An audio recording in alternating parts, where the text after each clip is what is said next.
Rashi. I'm the director of the Center for Philosophy of Science and here professor in HPS here at Pitt. As the director of the center, I wanted to welcome you and to thank you for coming to this event. We had more than 100 submissions. Maybe Arnon will be talking about that. We were a little bit overwhelmed by the number of abstracts sent to our project. And so we are delighted that this conference organized by Arnon was so successful. The other reason I wanted to talk to you was to do a bit of advertisement. We have created a podcast at the center. It's called Conversation at the Center. You can get it on Spotify and on YouTube. And the first 4 episodes of the podcast are on science and values. So that's particularly interesting for those of you, which I guess are most of you, working on the topic. Arnon was our my first victim, I'll put it this way. He played along very nice. Sandy was my second victim. And Jacob this morning was a third one. And Alison will be the next one. So if you're interested in a diverse group of thinkers on science and values, go to Spotify, look for Conversations at the Center, and listen to what our guests have to say. Arnon, I've taken enough of your time. Skip the first one, and then Arnon has such a good voice. I highly recommend Arnon's podcast. Well, I don't have much to say apart from thanks all for coming. You know, as I said, we had a difficult selection problem. I think we've sort of hopefully done well, and I'm really happy to see everyone and looking forward to this weekend. So thanks. Right. Hi, everyone. My name is Alison McConwell. I'm a fellow at the center here. I'll be your moderator for the session this afternoon. You'll see some handouts on your seats. That's for the 3rd talk. If you don't have one, we'll get you some more later on. But please join me in welcoming our first keynote speaker, who will Drew Schroeder from Claremont McKenna College.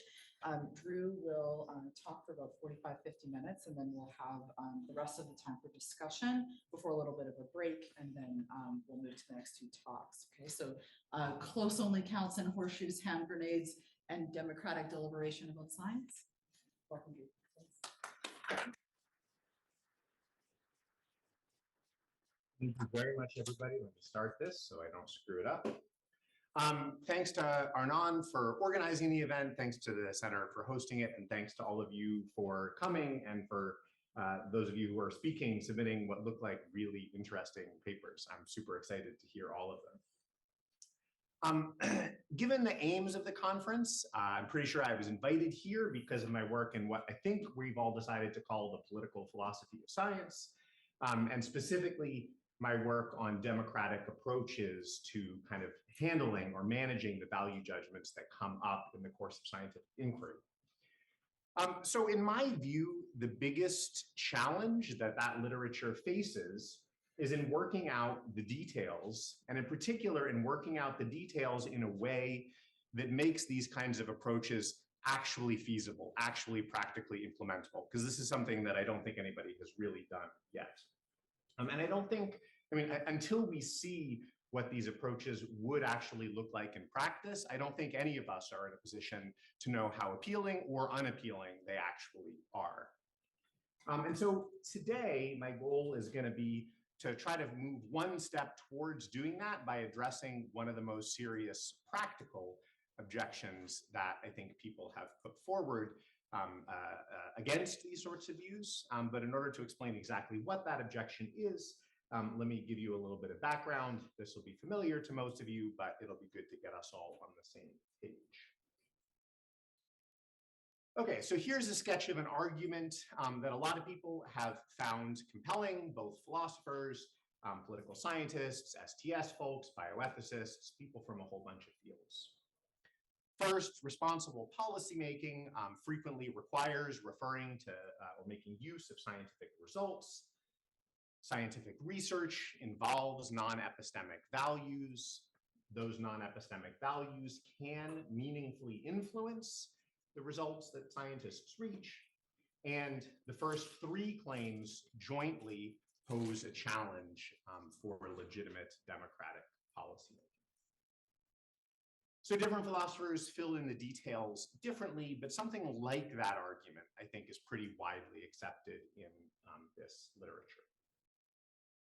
So how are we going to diffuse the tension noted in number 4? There are a bunch of different strategies for doing that, but I think the most obvious option, the most popular option, and the option that, at least for now, I favor, is to democratize the value-laden aspects of science, right? The idea is that if we can find a way for the public to somehow make or weigh in on these choices, that can kind of restore the democratic legitimacy that we are looking for. Greg Lusk's 2021 paper, I think, lays this out in the most clear way, but a lot of people have offered similar arguments. And I want to put a footnote here to prevent misunderstanding. I don't mean to suggest, and I don't think that other people writing in this area mean to suggest, that all value judgments relevant to science should always be democratized. Of course, we want to leave spaces for scientists to exercise their own judgment, to do work that manifests their personal values and interests. We want to leave space for partisan or ideologically motivated science. We're going to have some arenas where we want adversarial science. So no one is saying that we should do this all of the time. The claim that I want to defend, and that I think a number of other people want to defend, is that there is a large and important set of value judgments that we should democratize, and then we want to explore what that would mean or what that would involve. Now you might ask me, which value judgments do I have in mind? That's another talk, or like 5 talks. So don't have an answer for that. Okay, so how do we then democratize the value-laden aspects of science? A lot of philosophers just kind of loosely gesture to involving the public, but among the philosophers who get a little more specific than that, and no one has gotten super specific, but among the people who get a little more specific than that, I think the most popular suggestion is to invoke some version of a mini-public, citizen jury, deliberative poll, consensus conference. These are all, roughly the same thing. And so again, you can see this idea most clearly stated in Kitcher, Lusk, and some of the stuff I've written, but a lot of other people have had similar suggestions. And as before, it goes beyond philosophy. You can find these all over STS, bioethics, political science, and so forth. So what motivates this idea? Basically, I think the thought usually goes something like this. If we're concerned with democratic legitimacy, our first thought might be to get kind of politicians or legislatures involved, or to conduct a big public referendum. But it is clearly impractical to do either of those two things every time a value judgment relevant to science comes up. Further, even if those things were magically possible, we could somehow get the public to weigh in every time we had one of these issues. These strategies run into the very serious problem that many of the decisions that we're talking about, the value judgments that need to get made, are deeply connected to aspects of scientific methodology that are really hard to understand without substantial background knowledge. And that is knowledge that politicians and the general public typically lack. So, to respond to both of these problems, many political theorists, talking usually in other contexts, have proposed that we create a microcosm of the public, or a mini-public. And this is roughly how that works. We recruit a representative subset of the public. We give them the background information that they need to understand the task in front of them, give them time to deliberate, discuss, and then ask them to reach a verdict. That verdict, at least looks like, it represents the verdict that an enlightened version of the full public would reach under good deliberative conditions. Thus, so many political theorists have argued, it achieves a kind of democratic legitimacy. So that's the idea. I don't want to talk today about the kind of legitimacy of mini-publics in general. There's a huge political theory literature here. You can go read it and see if you find it compelling. I want to think specifically about their application to the science and values debate, their use to try to legitimate, from a democratic perspective, the value judgments that are part of science. And I think what is striking when you do that, and what is immediately apparent, is that this is an utterly impractical way of approaching these sorts of questions, right? There may be, so if you look at the literature on mini-publics, even a small-scale mini-public costs over $100,000 and takes days of people's time.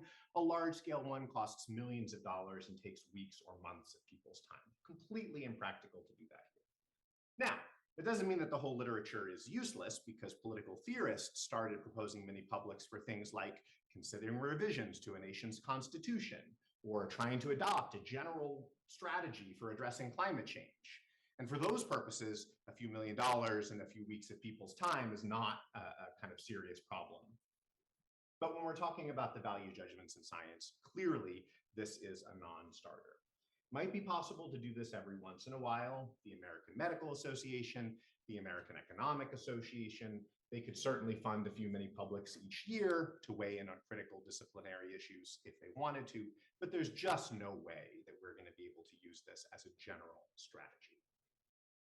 Okay, so in light of this problem, I think people like me who view mini-publics as a route to democratically legitimate science need to do two things, or we need to do one thing that has two parts. We need to identify an alternative procedure that is substantially cheaper than a mini-public, cheap enough or feasible enough that we can use it in the vast majority of cases where we're not going to be able to use a mini-public.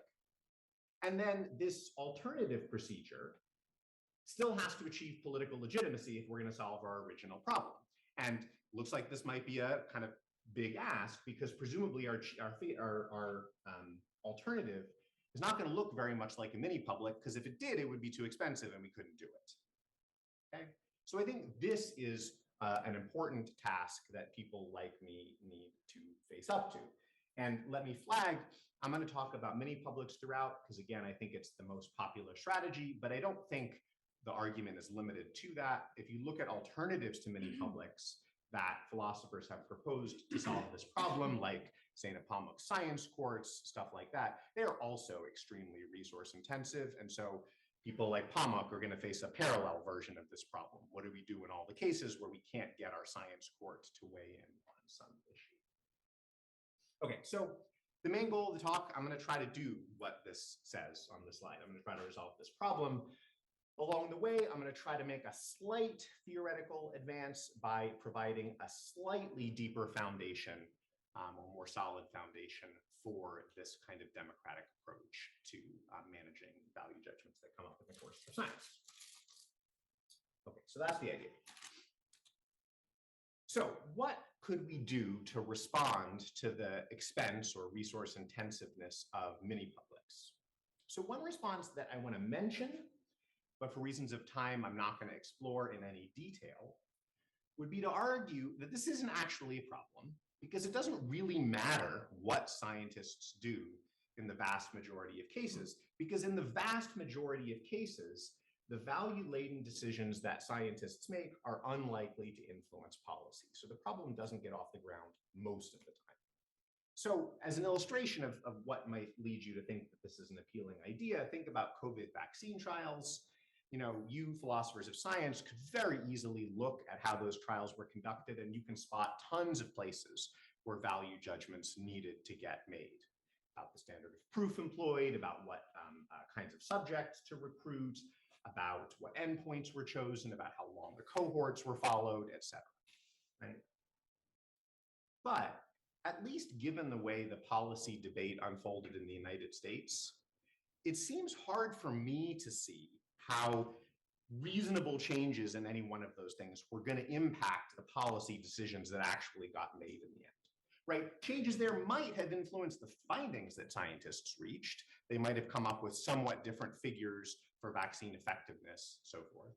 But as far as I can tell, the policymaking process in the United States, at least, was not sensitive to those kinds of relatively small differences. And so you might think that maybe these value choices matter for other purposes, but for the purposes of policymaking, it's not really a big deal. Right? So is this a kind of good way to get around the fact that mini-publics are expensive? Could we say, well, we'll use mini-publics in the few cases where The value choices are going to make a difference, like the economic discount rate used in climate calculations, and we don't worry about it so much in the other cases. I think I have a little bit of sympathy for this response, or at the very least, I think that it gets something right. I think that many of us who work in this area probably, and I definitely include myself in this, have a tendency to overstate the political impact of these choices. I think we should be careful about that. Nevertheless, even if this response gets something right, on balance, I think it's still probably wrong. I think there probably are still too many impactful value-laden choices that scientists make for mini publics or POMC science courts or whatever to be a general solution to this problem. So I'm not going to pursue this idea further today, but I think it's useful to keep in mind. And I think it also should influence how we view kind of the ultimate proposal, because I think we don't really need to worry about getting the exact right answer about everything. If we're close, probably it won't impact policymaking in the end on most issues. So that's the idea that I'm not really going to pursue. What is the idea that I am going to pursue in the talk today? Well, it's the one that I referenced in the title. So Hall of Famer Frank Robinson is famous for having said, "Close don't count in baseball, close only counts in horseshoes and hand grenades." So the word only should not be in that quote. But once we take that out, I think Robinson is making an important point. There are some domains like hand grenades where being close to a target is nearly as good as hitting it. And there are other domains like horseshoes where being close to a target at least carries with it a substantial reward. But in most aspects of baseball, being close doesn't matter. Nearly hitting a home run or almost beating a throw out to first base gets nothing, and losing 5-4 counts exactly the same in the standings as losing 5-0.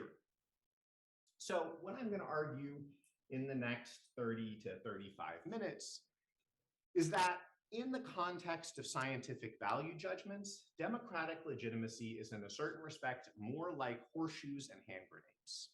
Even procedures that are in certain respects quite far from the ideal democratic procedure can nevertheless retain most of the legitimacy of that procedure. Or you could think of it in a graph, that this very, very exquisite graph that I drew on my iPad. I want to argue that the function that maps a procedure's proximity in certain key respects to the ideal procedure versus its legitimacy is one that's going to fall off very slowly. It's going to look like the yellow line here. It's not going to look like the green line, and it's not going to look like the red line. Okay, so that's the idea that I want to pursue. Okay, how am I going to make that argument?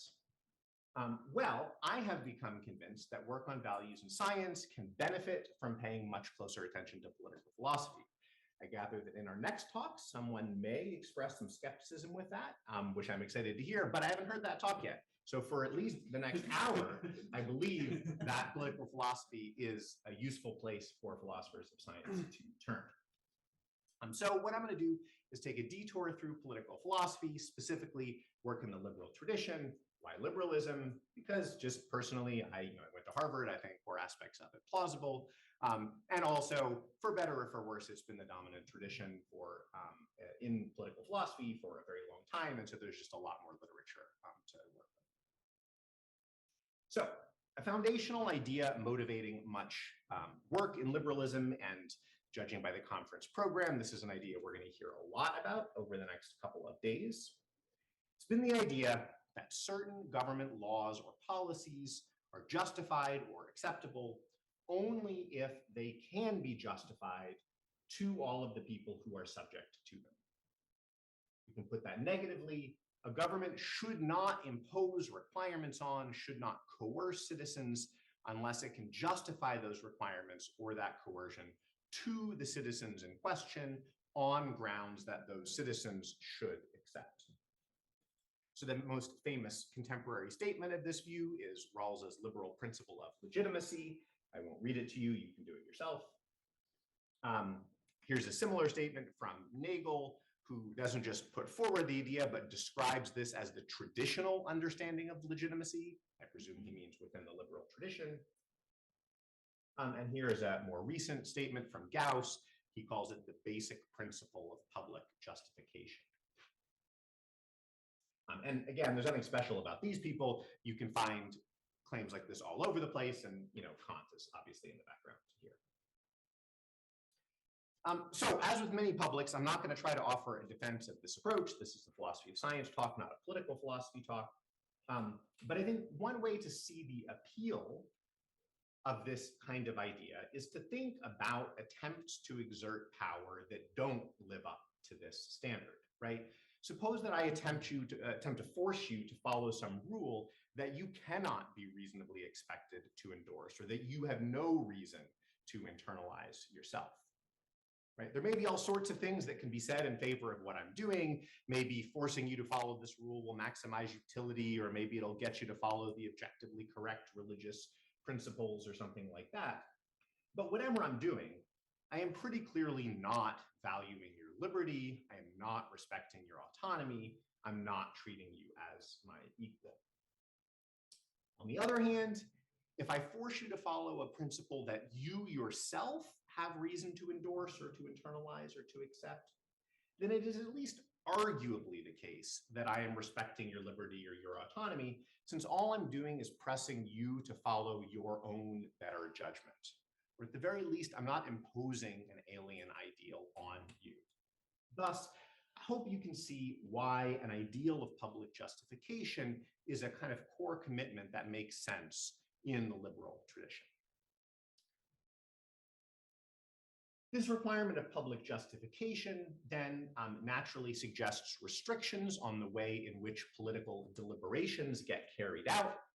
If we are committed to pursuing policies only if we can justify them to all reasonable citizens, well, then it makes sense to carry out our deliberations relying only on considerations that we can reasonably expect each citizen to endorse.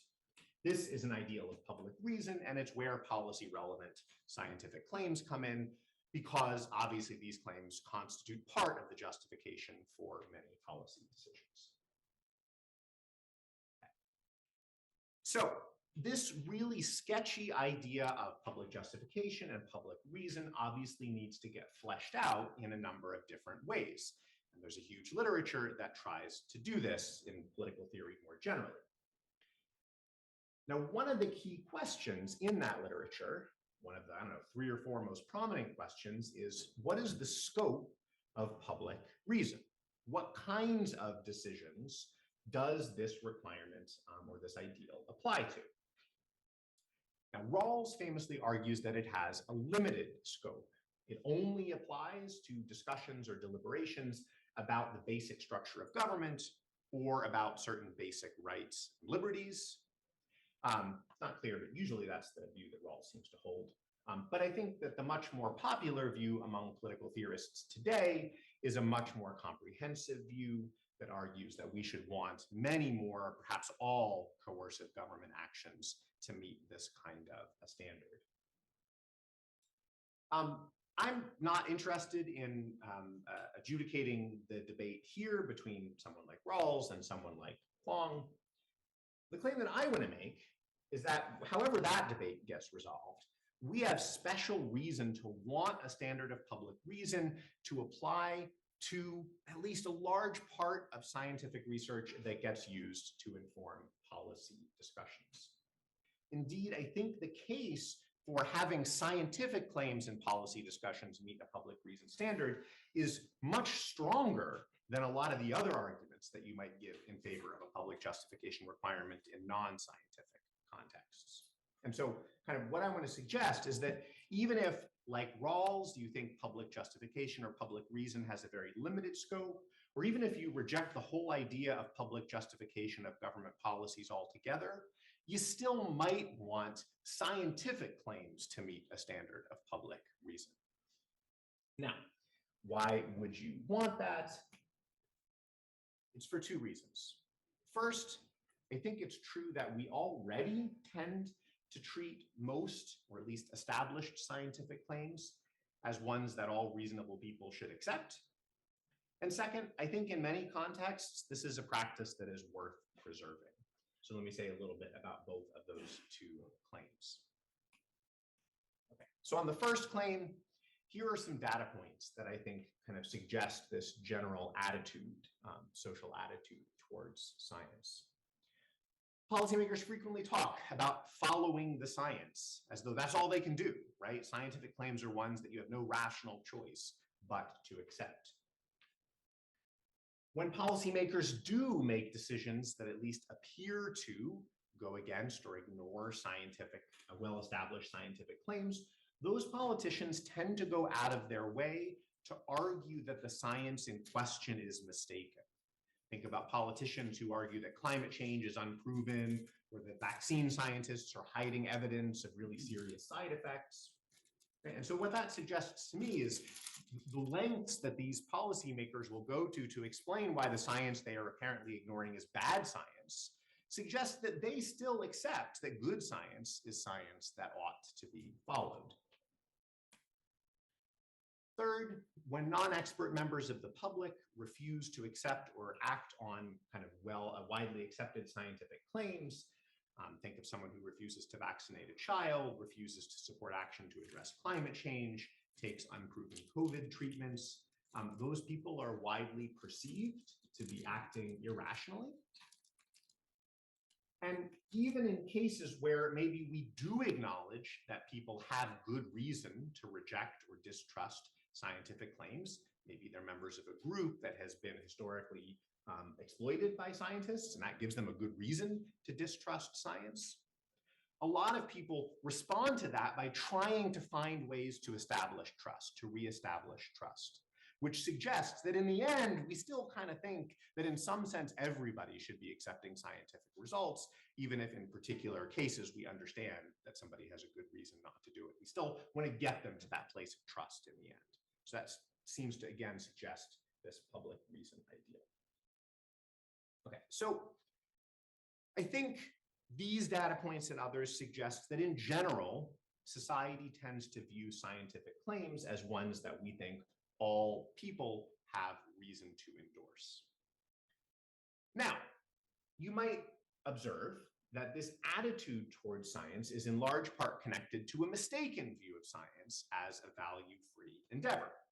And since I am guessing most of the people in this room reject that view of science, isn't it appropriate to rethink our attitude towards science since it is built on this bad picture of science? And yes, I think it is appropriate to rethink this attitude towards science once we understand the role that values can play in scientific research. But that brings me to my second claim, which is that I think, at least in many contexts, this is a good practice and it is worth preserving if we can find a way to do it. The reason for that is pretty straightforward. Scientific information is highly complex and technical, and so it isn't usually feasible or effective to have a debate about the merits of competing scientific studies in a policy context, right? Policymakers aren't usually sufficiently knowledgeable to productively do that. And in any case, if you're going to have a good discussion, it's not enough for some people to be knowledgeable about it. You need everybody, or at least most participants in the discussion, to be knowledgeable. And I don't think that really happens very often. Like, think yourself, how many cases can you think of policymakers having a productive discussion debating competing scientific results? I really can't think of any good examples of that. Maybe you can. In the end, if we have two competing climate models, I want climate scientists to be the people who are kind of playing a leading role in deciding which of these is the kind of result that we should move forward with. I don't want politicians doing that, and I don't want the general public doing that. So it seems to me preferable to, if we can, find a system that such that when scientific results reach policy discussions, we can sincerely say that they are the kind of results that all parties to the conversation should accept and work from. We had a footnote that I don't have time to incorporate today. Joanna Toma has a really great recent paper in Philosophy and Public Affairs. I'm mentioning it because it's not the journal that philosophers of science often kind of browse. It makes this more complex in various ways that I think she brings out. So if you haven't read it, I encourage you to read it. And maybe we could talk about it over dinner if anybody's interested, because it's a really good paper. Okay. So this argument, if it's right, shows that kind of we should try to come up with a way of having scientific claims that influence policy discussions be ones that meet a public reason standard. But that only kind of is sensible, or we can only pursue that path if indeed it is possible to come up with scientific claims that meet a public reason standard. So, is it possible? What would we need to do to have scientific claims be such that every reasonable person ought to accept them, at least for the purposes of policymaking? Well, obviously, we're going to need an epistemic standard here, because epistemically unreliable science is science that people shouldn't necessarily trust, but that's not the kind of main issue that I'm interested in addressing today. The more important thing from our perspective is that we're also going to need a non-epistemic standard, because science that is grounded in or influenced by values that I have no reason to accept may, for that reason, be science that I have no reason to accept or endorse or to use as a basis for policymaking decisions. So if vaccine effectiveness is assessed by studying a population that is very different than mine, I may have reasons to say that I don't accept this as a source of policy making. Or if someone argues that climate change is unproven because they employ an extraordinarily high standard of proof, I ought to be able to say that I reject their conclusion as a basis for policy in virtue of the unreasonably high standard of proof that they employed. So, if scientific results are grounded in values that I reasonably don't accept, and I have reason to think that those values may have meaningfully impacted the results, influenced the results, then I think the result is not necessarily publicly justifiable to me. And this is, of course, just one way of elaborating on that tension that I mentioned at the very beginning of the talk, one way of explaining why we have a challenge to democratic legitimacy. So, we need to come up with a non-epistemic standard if these claims are going to meet a public reason standard. And so how are we going to do that? And let's focus specifically on the interesting cases. Those are the cases where the public holds different values on some question that is relevant to scientific research.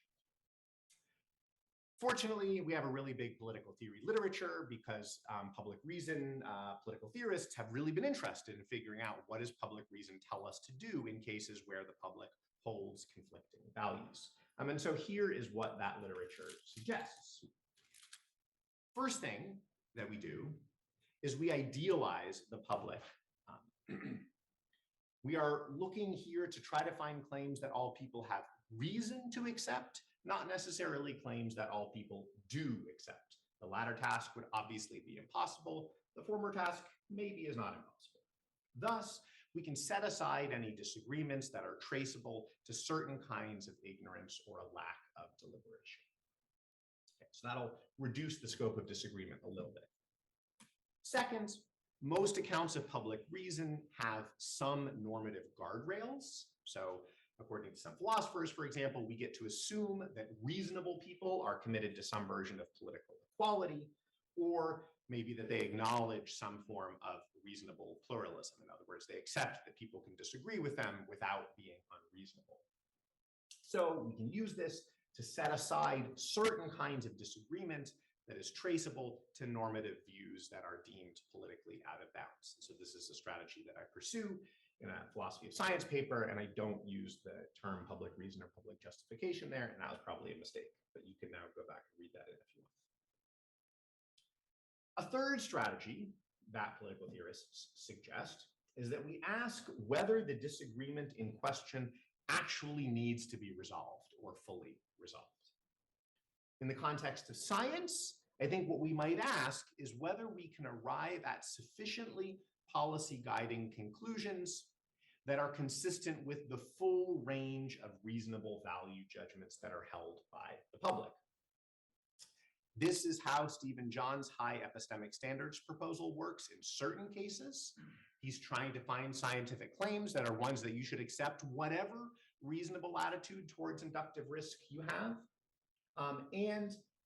Zina Ward and Katie Creel offer, I think, a more sophisticated, fuller version of the strategy in a talk that I heard them give a couple years ago. You should talk to Zina if you want to hear more about that. So that's our third strategy. But I think, unfortunately, this third strategy is likely to be insufficient in most cases. We're probably still going to end up with a lot of really hard cases, cases where the public persistently holds a plurality of reasonable views, and their disagreement really does matter. It has the potential to impact scientists' conclusions in a policy-relevant way. Maybe it could make the difference between finding a drug cost-effective and cost-ineffective, or between finding a pesticide safe to use versus carcinogenic, etc. So what do we do in these really hard cases? Public reasons theorists typically appeal to procedures. Even if there is no substantive value judgment that is publicly justifiable, there may be a procedure for resolving our disagreement that is itself publicly justifiable. So in other words, if there's some issue that we all agree has to get resolved, a decision just has to get reached about whether the government is going to require insurers to cover some new treatment or whether they're going to permit the use of a pesticide, and we see that there is no reasonable way to make that decision without settling some disputed question of value, perhaps because we need scientific research to guide our decision, then we may all have reason to accept some procedure as a way of settling our dispute. And so Schwartzman's article makes this kind of case most clearly, but you can see the same idea throughout the public reason literature. Okay. I said that in a really complicated way, but this is actually a really simple, natural idea. A group of friends going out, they all want to go to a movie. They quickly realize that they have a kind of deep, fundamental, intractable disagreement about what movie to see, right? At first, they might say, well, do we really still want to go see a movie in light of the fact that we cannot agree on which movie to see? But assuming they say, yes, we still want to see a movie, what's going to happen? They're going to talk about what a good procedure is for adjudicating this disagreement. Maybe you take a vote, maybe you flip a coin, maybe you take turns. I choose it this week, you choose it next week. But you're going to turn to this procedural talk. So what public reason theorists are proposing here is a totally normal idea. And so that, finally, is what I think is potentially the best, or at least a good justification for resolving value judgments that influence science via mini-publics, right? If we set aside for the moment the expense of mini-publics, it seems like a mini-public is potentially a procedure for resolving persistent disagreement that all parties have reason to accept as a way of resolving that disagreement. In other words, mini-publics of certain kinds in certain contexts may be a publicly justifiable decision procedure. Now, I have two footnotes that I need to give right here. The first, you see all sorts of hedging terms in that statement right there, and here's the reason.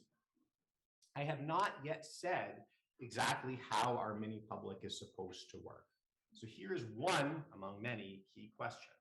I haven't said what kind of verdict our mini-public is supposed to reach. Are they supposed to give us a consensus statement that every participant in the exercise endorses? Are they supposed to give us a majority opinion they don't need to worry about some people who won't come along? Are they supposed to give us two opinions, a majority opinion and a minority opinion? Are they supposed to reach some kind of a compromise that demonstrably gives weight to the views of each participant in the mini-public? I haven't said anything about that. And the way an issue like that is resolved can clearly impact whether a mini-public is publicly justifiable. So if I'm in a persistent minority, I probably have no reason to accept a majoritarian mini-public because I know I'm going to lose every time. But maybe I do have reason to accept some other form of mini-public. For example, one that is supposed to issue a compromise position in the end. So this is a really hard question that I will be discussing at the November PSA, but I don't have it worked out yet, so I'm going to set this issue aside for now. But it's a really hard question, and it certainly can impact the argument. And then the second point is, if you don't like mini-publics, fine, substitute in whatever preferred procedure you have, and I think the rest of my argument will probably work just fine. So, I have now argued that mini-publics count as a legitimate way to resolve value judgments that come up in the context of science because they constitute a publicly justifiable procedure in the face of persistent, intractable disagreement. Now, I think at this point in the talk, you might, or let me stronger say you should, feel a little bit disappointed. So I've been talking for about 30 minutes, and all I have done is defended a position that a bunch of other values in science folks have already endorsed. It doesn't really look like a lot of progress was made. If you're being generous to me, maybe I gave a slightly deeper justification and I cited lots of political theorists, so that's really cool. But that's really a tiny payoff for a half hour of time. So why did I do that? Well, I did it because I think the detour through public justification is going to be helpful. Because in having a better understanding of why a mini-public or some other procedure can yield legitimacy, we can now see how to address the worry that I started with, which is that mini-publics are too expensive for us to use more than a tiny fraction of the time. So suppose that you are part of a group that faces a decision that you see hinges on some intractable disagreement about values, okay? Your initial plan is to resolve that, for the reasons that I just discussed. Your initial plan is to resolve your disagreement via some procedure that you all agree is an acceptable way of resolving this disagreement. But just as you're about to start using this procedure, you realize or you discover that the procedure is crazy expensive or time consuming, or for some other reason is just not one that you can feasibly employ, okay? What would you do in that situation? Well, the first thing you might do is you might revisit the issue of whether this issue really needs to be resolved, since you've learned that your proposed procedure is not feasible. But assuming the issue really does need to get resolved, you gotta go eat dinner somewhere, right?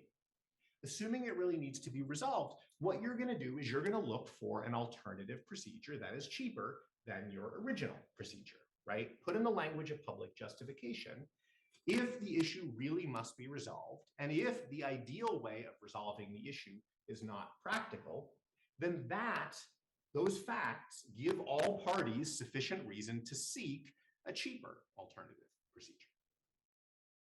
And what would you want to look for in that alternative procedure? Well, one, you would want to make sure that the procedure doesn't have kind of certain intrinsically objectionable features. You want to make sure it doesn't demean anyone, it doesn't treat some people as inferior to others, so forth. Second, I think you'd probably want to try to find a procedure that you have reason to think is going to yield results similar to your ideal procedure. Because after all, if you liked your original procedure, then probably you want something that's going to take you to a similar place. And then third, you're going to want a procedure that you have no ex ante reason to think is going to systematically diverge from your original procedure. Because if it was going to systematically diverge, then that would give some people grounds to reject this new procedure. So let's use those insights to define an ersatz mini-public, okay? That's going to be a procedure that first meets certain basic requirements of equal treatment, non-humiliation, so forth.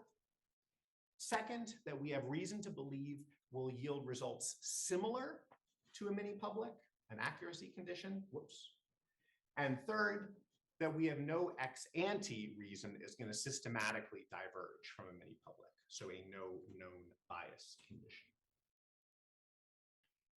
So with this definition, I claim that the following principle is one that all reasonable citizens should accept. First, if mini-publics are a publicly justifiable procedure for adjudicating some issue, and we are in a situation where it is not feasible to conduct a mini-public on that issue, and the issue has to get resolved, then an ersatz mini-public is also a publicly justifiable procedure for adjudicating that issue, right? So let's see whether these conditions can be met.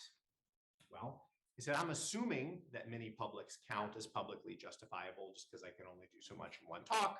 A lot of other people seem to agree, but if you don't, if you like a different procedure, substitute your own procedure, and I think it'll probably still work fine with the rest of the arguments.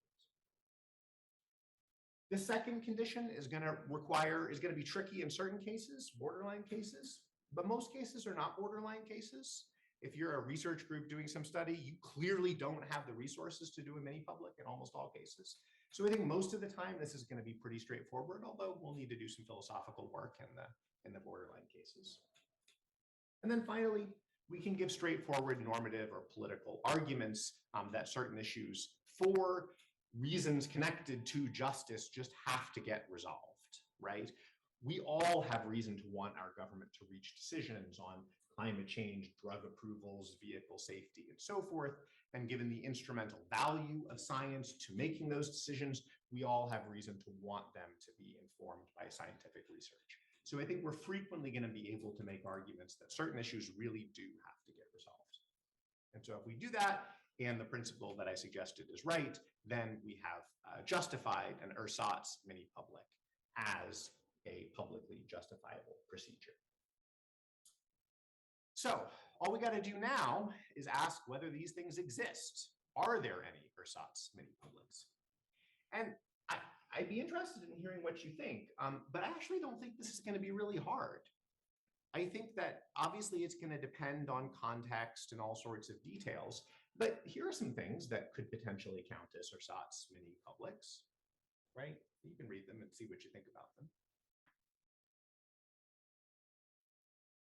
So if that's right, then I think we potentially have a solution here to the resource intensiveness problem, because most of these things are not very resource intensive. These are pretty straightforward. Now, I do have a couple minutes left, and so I want to head off. So I gave this talk one time in the past, and there was one comment that everybody kind of really wanted to focus on, and I think it's a good comment. So let me just flag it, and you can tell me what you think, because I'm still not sure quite what to make of it. Okay, so let's contrast the first and the last things on my list there. A focus group of community members and GPT 20, meaning, you know, whatever GPT looks like in 10 years or something. And I think let's also assume, I think quite reasonably, that GPT 20 is likely to be more accurate than our focus group in the sense that it is more likely to approximate what a mini-public would tell us. Let's just assume that that's true. Okay, so assume that it is the most accurate option in the sense that it is most likely to approximate the output of a true mini-public. Now, someone else might point out, or perhaps someone who attended a previous talk I gave did point out, that the focus group more closely approximates the process of a mini-public. So the focus group actually involves real community members. GPT-20 doesn't. It involves actual deliberation. GPT, I mean, I don't quite understand it all, but it doesn't seem to involve actual deliberation of any meaningful sort. So we have one thing that better matches the output of the mini-public, a different thing better matches the process of the mini-public. So how do we choose between them? Well, clearly, if we only cared about the output of the mini-public, then we should choose GPT-20 as our ersatz procedure. If we only cared about the process, we should probably choose the focus group. But I think most people care about both, right? And so if we care about both of those things, how do we choose between these two things as our ersatz mini-public? And so I guess my just initial reaction is to say that even valuing both, it doesn't seem to me to be inconsistent to prioritize looking for the more accurate choice as opposed to the choice that better matches the process. And it's because I feel like in some sense, all members of the public might be entitled to a system that gets approximately the right answer, whereas it just can't be true that all members of the public are entitled to participate in mini-publics, because the whole point is that they're mini. Not everybody gets to participate in them. So it seems to me like maybe a kind of more fundamental or stronger right gets violated in the one case. And so that might give us reason to still prioritize accuracy here. At the same time, I don't feel strongly about this at all. And so I'd be interested to see if any of you have kind of want to identify aspects of mini-publics that you think contribute to their legitimacy. And maybe we could build that in as an additional condition that an ersatz mini-public should meet, and then see if there still are any ersatz mini-publics once we build that condition. Okay, so I've been talking for a long time. Thanks a lot. I'd be interested in hearing what you think.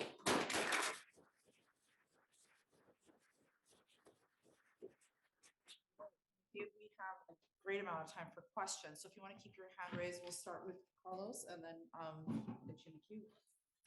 Cool. There's a lot to think about here. Here's where I want to press. When we're thinking about the output of a mini public, whether or not it's a justifiable or legitimate output isn't going to depend just on its relationship to the public. It's also going to depend on how that output serves into a system and whatever the decision-making process is. But I think this creates a problem for whether we can use public reasons to justify using the mini publics, because for the same reason that we run into with some of the problems with science, which is that it's beyond the ability of the public to actually understand what are often going to be very complicated administrative and bureaucratic processes that these output values are going to serve as inputs to. And in fact, it may not even be apparent to the people who are running those processes and say an administrative agency or something like that, what the relationship is between the input values and the output policies. And so because of that, it doesn't look like we can get something like public reasons arguments about all this stuff. So let me say a little bit. I guess the first kind of observation that I want to make is that obviously we are never going to be able to know exactly how our scientific results are going to get factored into policy discussions. But it's unclear to me whether handling those aspects of the overall system should or could be the responsibility of scientists, right? So we have this old picture which says that, okay, scientists are supposed to supply the facts, and then policymakers take the facts that scientists give them, and then they do whatever policymakers do, and then that, gets us legitimate output. And, now we're seeing that things can't be that simple because scientists do more than just supply the facts. But it still seems like, what if we said it this way? Okay, the job of scientists is to give policymakers information that they should rely on. Now, that doesn't say it's just the facts, because there's values that are baked in. And so if we have these claims that are grounded in epistemically reliable practices and that incorporate values that have a certain kind of democratic credential, then isn't it reasonable for scientists to say, yeah, here, we're providing you with this information. Our job was to give you this information. And now what you do with it, obviously there's good and bad things that you can do with, but that's kind of your responsibility. Does that seem compelling, or maybe not so much? I don't know, we have an easy follow-up for it. So. Okay, we'll talk later then. Thank you.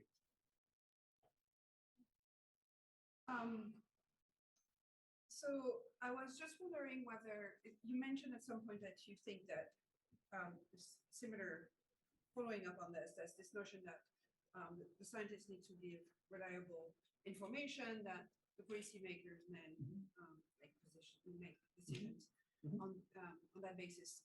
And I tried to look at that table of content. I could not find it very quickly. But in Oresky's last book, there's a bunch of comments after, and one of those commentaries is written by two authors. I forget their name. I apologize for that.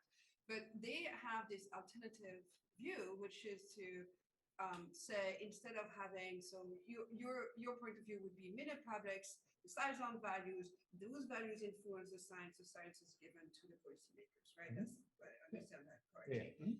What they're saying that commentary is like, no, what they should do is like, if we take those values and it gives that, and if we take those values and it gives that, and give that kind of more networky options to the policymakers. And I was wondering what you think of that alternative. But I think you mean, is it the Edenhofer and Koarsh right. pragmatic? And yeah, so that's a really good idea or good proposal. So I guess I have a couple concerns. First of all, whoops, that was when my time was done. So first of all their proposal could do is make my job a little easier. Because even they acknowledge, of course, we can't give policymakers all the possible options that are in front of them. So even on their view, scientists need to identify, or collaboratively with policymakers, need to identify 2 or 3 or 4 or whatever, a small number of pathways that they're going to describe. And so if you liked what they're saying, then I'm going to say, okay, how do we decide what are those 2 or 3 or 4 pathways we're going to do? All the stuff I said. And then when we ask what is a mini public supposed to do, maybe now they're not supposed to give us one value. They're supposed to identify 3 alternatives or whatever, however the right way to spell that out would be. And so I guess that is one way that I think those ideas could be complementary rather than in conflict. And then the second thing I'll note, though, is that their proposal suffers from all the problems the other ones do. It's totally not possible in most cases, right? Sure, we can get a team of crack climate scientists to work with government agencies and do all the stuff they're talking about. But think about all the policy relevant science that gets done. We're not going to be able to have the kind of close working relationship between policymakers and scientists that they envision, and that indeed may be a great ideal. But so even if they're right that that's an ideal, they're going to need to do what I did and say, okay, so what do we do in all the cases where I can't actually sit down with policymakers and figure out which paths should be outlined or something. But I think those are complementary. Thanks. Thanks so much for your talk. I have 2 questions. Let's start with the first one. And if you think it's bad, you can tell me the second one. I won't, but go ahead. I was just wondering, so you're thinking about this tension between the accuracy of the GPT-20 versus the procedure. Which similarity would you think? Yeah. I have to say, I'm a little bit skeptical as a member of the public of Okay. GPT-20, but even setting that aside, so when we think about what's justifying the use of mini publics, it seems to be the procedure justification. Is that correct? Different political theorists say different things here. So I don't think there's a single answer to that. To me, it seems like it's both. Okay, interesting. Because as a couple people have pointed out, an obvious response, if we don't care at all about the output, is we use a randomizing device, right? But all of us are like, no, we don't want to do that, which suggests that there's something about the outcomes that they reach that we regard as part of the justification. Yeah, so maybe this just answers my question, but it seems to me that, so if we say, okay, we're looking for output, if we can't all agree on that, if we can't find this thing that we can all reasonably accept, then we look to a procedure. And that's why we're looking to it. And so if the procedure is the reason why we're looking to ersatz mini publics, that might be a reason to procedural similarity over accuracy. No, so I guess what I want to say is that I think, though, that one of the reasons why we want that procedure as opposed to other procedure is that, I mean, so think about a disagreement. I won't talk about you, I'll talk about me. When I have a disagreement with a close friend, like a really serious, like we're really at odds, often we both want to go to maybe some third party that we look up to as having good judgment to adjudicate our disagreement. Now, why do we want to go to the wise third party to adjudicate our judgment rather than just some stranger on the street? Well, it's because we both think we're right. And so each of us is confident that when we talk to the wise person, they are going to side with us.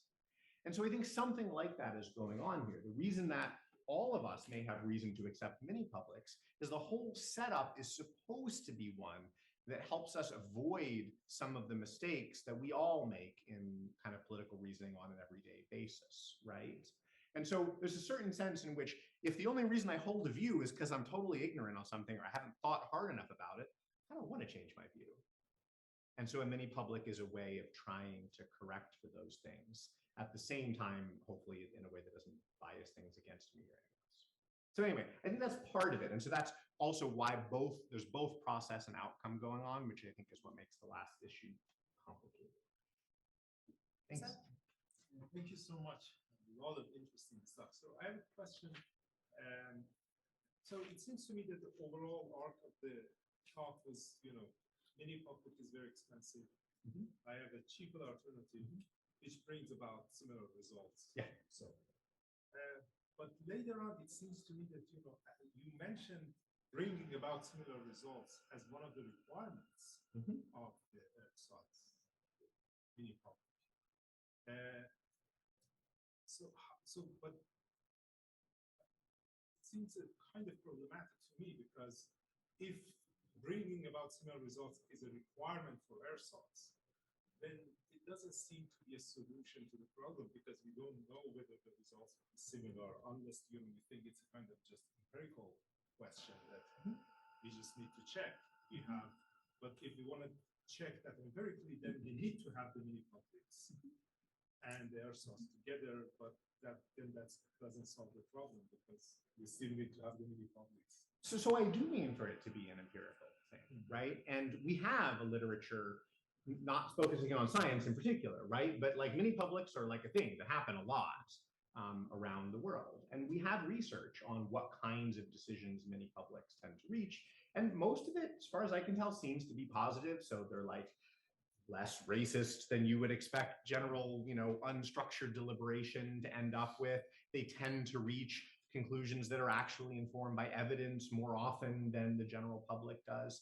And so we have information about kind of what mini publics tend to reach. And so if we wanted to really pursue this in a serious way, sure, I would say, okay, mini publics have happened on tons of topics.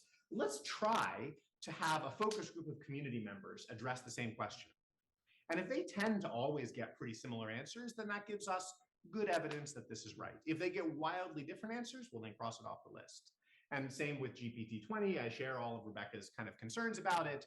But look, if it turns out that every time we put it into GPT, it tells us the same thing that our mini public did, well, I don't know, that's an empirical, anyway, you see what I'm saying.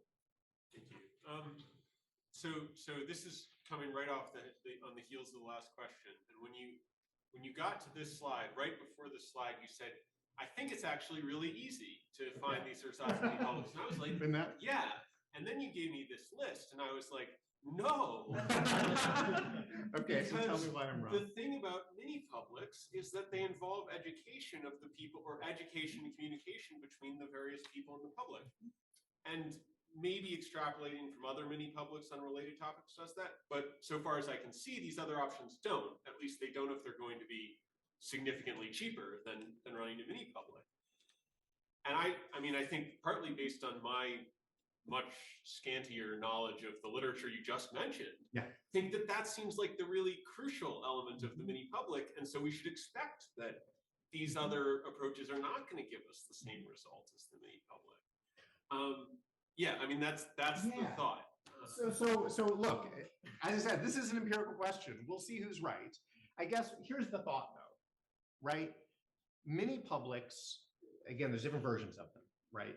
But they are highly structured activities that have a whole bunch of rules that are put in place, hopefully for good reasons, to kind of structure how they go. There are shortcuts in a lot of cases. So think about the focus group of community members. I don't imagine, hey, let's just get 5 people together at a coffee shop and ask their opinion on the issue. I'm saying, let's get 5 or 10 people together over lunch. We'll do a PowerPoint presentation where we give them a half hour of information, and then we'll have them talk about it. Now, is a half-hour presentation the same as a 3-day mini public seminar? Obviously not. It's much easier and much cheaper. But we could see empirically whether you tend to get results that are similar to what a mini public would. Is it anyway? So that's the thought, or that's the hope. Why isn't talking to a bunch of well-informed scientists with different backgrounds on this? It could be. It should be. Yep, absolutely should be. Thank you. Zina? My question follows on Rebecca. Okay. So I think you came up at the end, it also came up when you had very deep possible response, which is that, well, the values rarely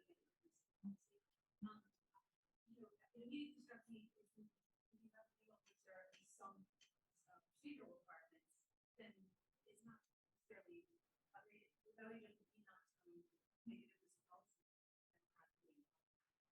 So I'm just wondering, you did say that response, and also maybe just to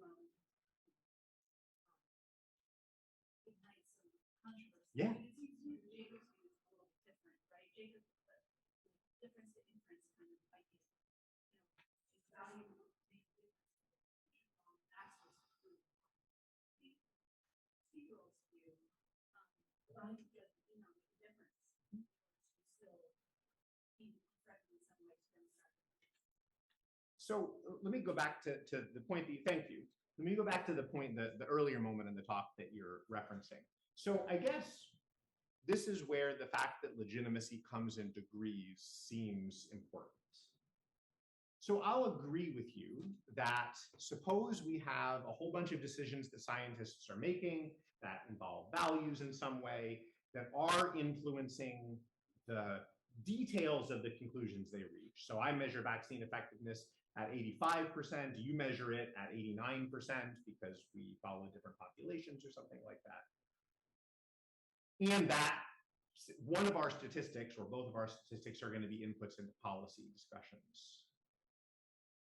I'll accept that there's, let's call it a legitimacy deficit if it turns out that, let's say, my value judgment has nothing to do with whatever the legitimate values are, however we spell that out.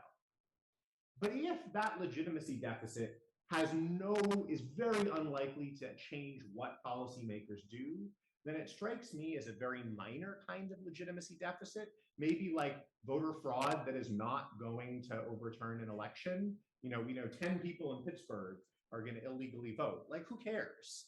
Is it illegitimate? Well, sure, like they shouldn't do that, that's bad. But it doesn't cause me to lose faith in the final outcome of the election. And so I guess I want to say that if it's true that these differences don't influence policy, the loss of legitimacy is one that it's tolerable for us to kind of set aside in favor of much more pressing needs that we face. Whereas obviously, if it does have the potential to influence policy, then it strikes me as of a much more serious sort. So I guess that's the thoughts. But I will say, with regards to this whole process issue, what I hinted at the end seems like the right thing. So if there's some aspect of the process that's really important, then let's see if we can work with that. Like, can we think of what that characteristic is? Because it's not universal public participation, because they're mini publics, they're not full publics. And let's figure out what it is that's missing, and then see if we can add it in, and maybe we can then just revise the position and it'll still work out okay, although I'll have a slightly different list of ersatz mini publics. And so I'd be interested if you later think of what that might be, I'd be curious to see how it might or might not fit in. Thanks. Yeah, so thanks for this. I have like also a comment about the earlier part of the talk, a suggestion and then a question. So a suggestion here is that I think one ersatz mini public that you could maybe draw on, perhaps fruitfully, is the sort of like army of bureaucrats that deal with mission-oriented science in the context of federal agencies. So there's this like very close-knit iterative relationship between those who are employed as researchers in federal agencies and the people who like coordinate and administer and evaluate and go on to use that work. So that's a sort of mini public because most of those people who are not the hired scientists are not like technical workers in the sense of being like technical knowledge workers.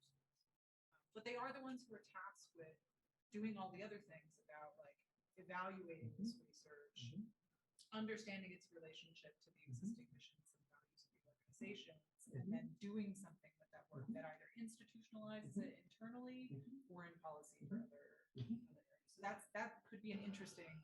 I like that suggestion. Yeah, I like that. Okay. And then you could maybe like pull out some other features from sociological studies, these kinds of contexts that might be relevant. I like that. The question is, so the slide you showed about reasons, public reason, the sort of like public reason view about science, that we treat scientific claims as the kinds of things that we think people like should. And then you gave a kind of empirical rejection or empirical reason to reject that, which is that's based on a bad view of science. And the way in which that's a bad view of science matters vis-a-vis justificatory purposes for public reason. Yep. I looked at that list that you had and I thought, well, I think there might be like just a straightforward political reason to reject, which is that view, not just that it's a bad view of science, but that it actually in a way presupposes a lot of things that are politically at issue. Okay. When we talk about like value disagreements and the motivation of scientific work. And I don't have any like thick or nice perfect example here that really very good, but I'm thinking of like there's often a lot of political disagreement about the legitimacy of invoking scientific and technical work to discuss an issue or to try to settle an issue in the first place. Okay. And it's not really clear that or maybe here's the question, like how would that be accommodated on your I think I'm gonna have I'm gonna have a hard time answering that without a specific example. And I know you say you don't have one now, so that's fine. If you think of one over the next couple of days, I would love to talk about it. Because I agree, if there are moments where there's a serious question about whether kind of science even belongs here, then on the one hand, I see how that could absolutely complicate all the stuff that I've said. On the other hand, maybe I would hope that it wouldn't.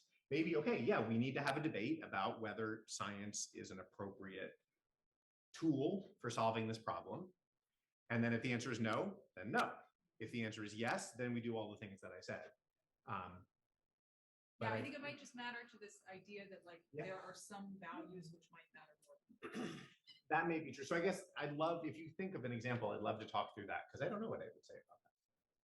So we have limited time and a Sorry. queue still going. So Arnon and then Sandy. Thanks. I'm immediately following up on that. Maybe I just didn't understand that portion of the talk.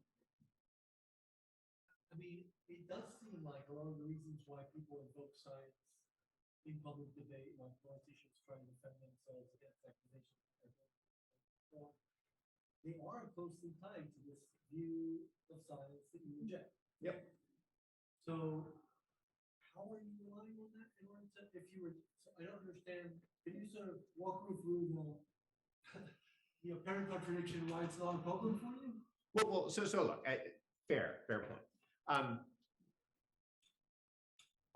I think it matters that we have that attitude when we're thinking about how we're going to move forward. So it's harder to replace one social attitude with a contrary social attitude than it is to take one social attitude and try to give it a different foundation. And so I guess I want to suggest that we currently have this social attitude. Most people in most contexts should be trusting science. And so in light of the rejection of the value-free ideal, I'm going to say the support for that is gone. So question, do we want to let it crumble or do we want to put a new support in place? I want to do the second thing. Why do I want to do the second thing? Because for the reasons I said, I think there's value in having science operate that way. And for the reasons that I gave in the last part of the talk, I think it is possible to put in a support in place because I think it's possible to identify scientific claims that, at least for policy purposes, are ones that we all should accept. So that's intended to be the argument structure there. I'm going to limit follow-ups here and just move into the queue. Sandy? Hi, yeah. I guess I feel that there's a tension between your concern about how expensive it would be to do something in realistic time and your assumptions about the participants in any of these processes. Okay. Because, I mean, I would have liked to have started counting the number of times you use reason in your talk, but at least in my observations of contemporary society in the United States, reason has not been playing such a predominant role in a large number of people's decision making. Now, I don't have the data on that, so I may be wrong.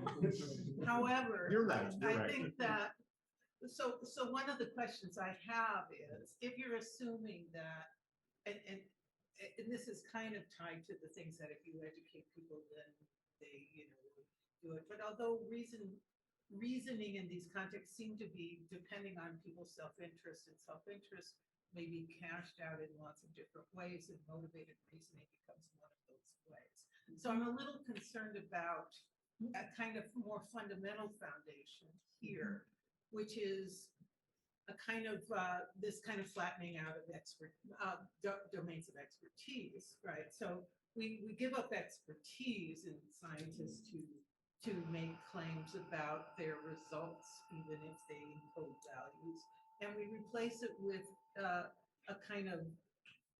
some kind of false equivalence between the scientist's ability to make those, or maybe what Kelly's saying, other actors who maybe sit between the policy making and the scientific practices, which are different. I'm going to talk about practice as well. And so the question for me is then,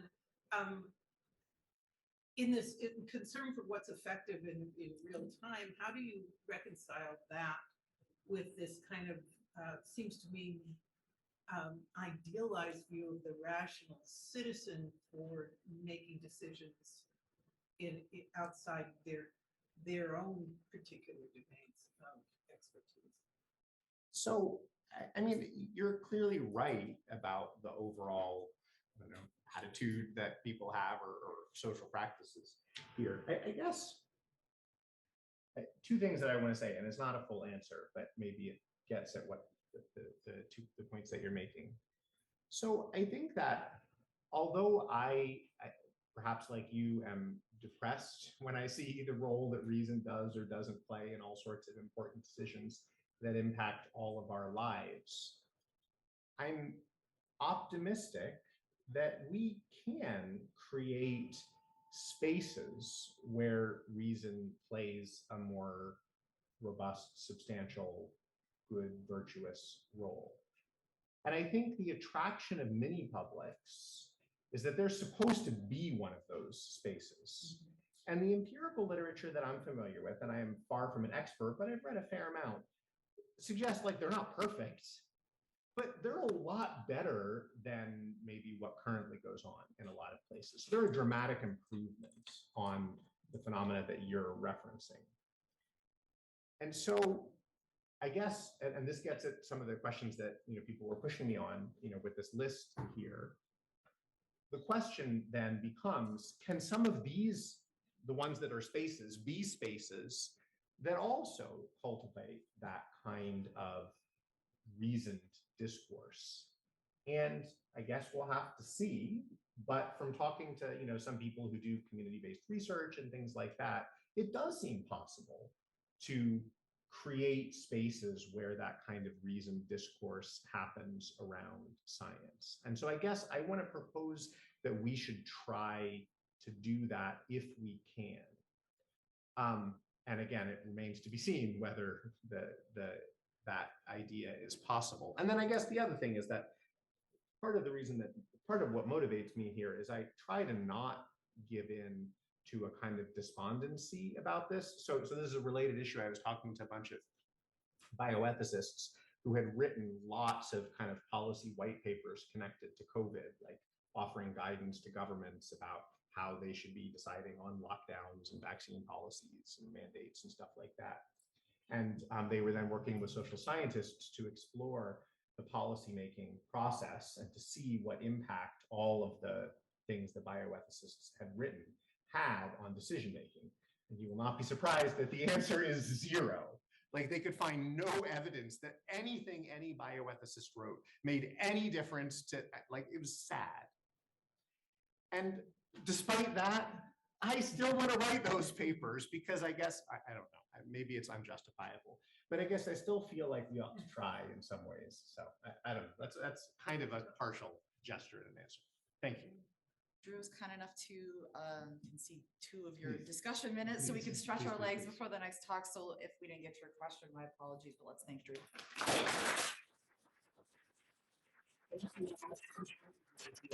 Questions or comments? Very quick 2 minutes. We're going to start back up at 2:20. Again, for coming, and I've enjoyed, yesterday. I enjoyed all the talks, and I'm hoping that I'll live up to that standard.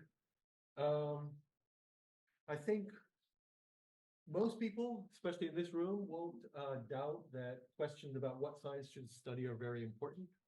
And that they're especially important in the context of interactions between science and society, including questions of social justice and how to design social and scientific institutions.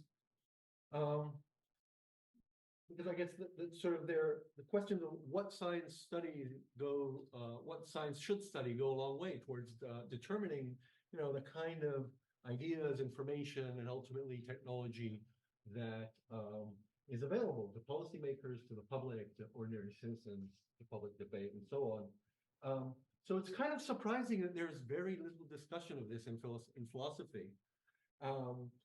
How much and on what basis should science decide on the scientific research agenda is not a question that's much discussed. In fact, pretty much the only well worked out philosophical view on this comes from Philip Kitcher in books from 2001 and 2011, a bunch of follow-up papers. Kitcher suggests a kind of deliberative democratic picture, which he calls the ideal of well-ordered science. It's well-known work. It's often cited, but it's rarely engaged with in detail.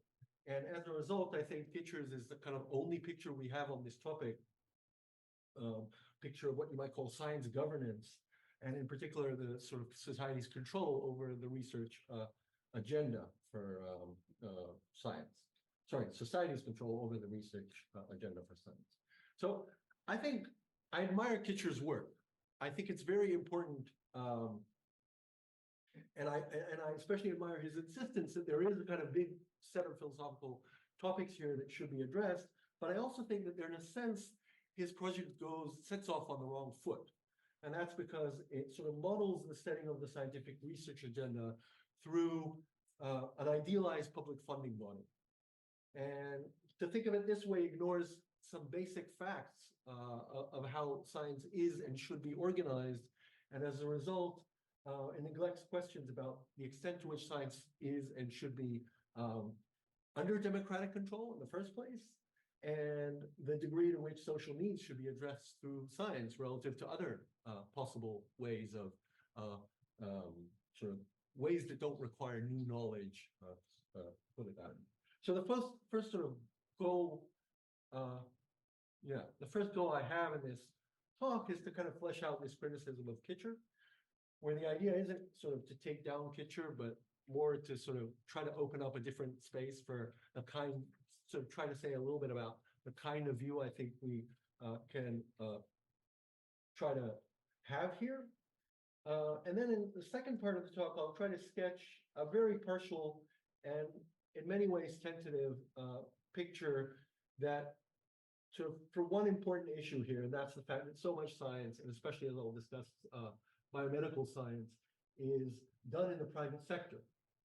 And as I say, the suggestions are incomplete. I'm not sure they're right. So the goal is more to try to gesture at what kind of view you could have here that is different in many ways from Kitcher's. All right, so a little bit of background. Kitcher's views in part depend on more basic ideas about scientific realism on the one hand, and some stuff in meta-ethics on the other hand. I would say more, but I don't have enough time for this, so I'll just describe this very briefly.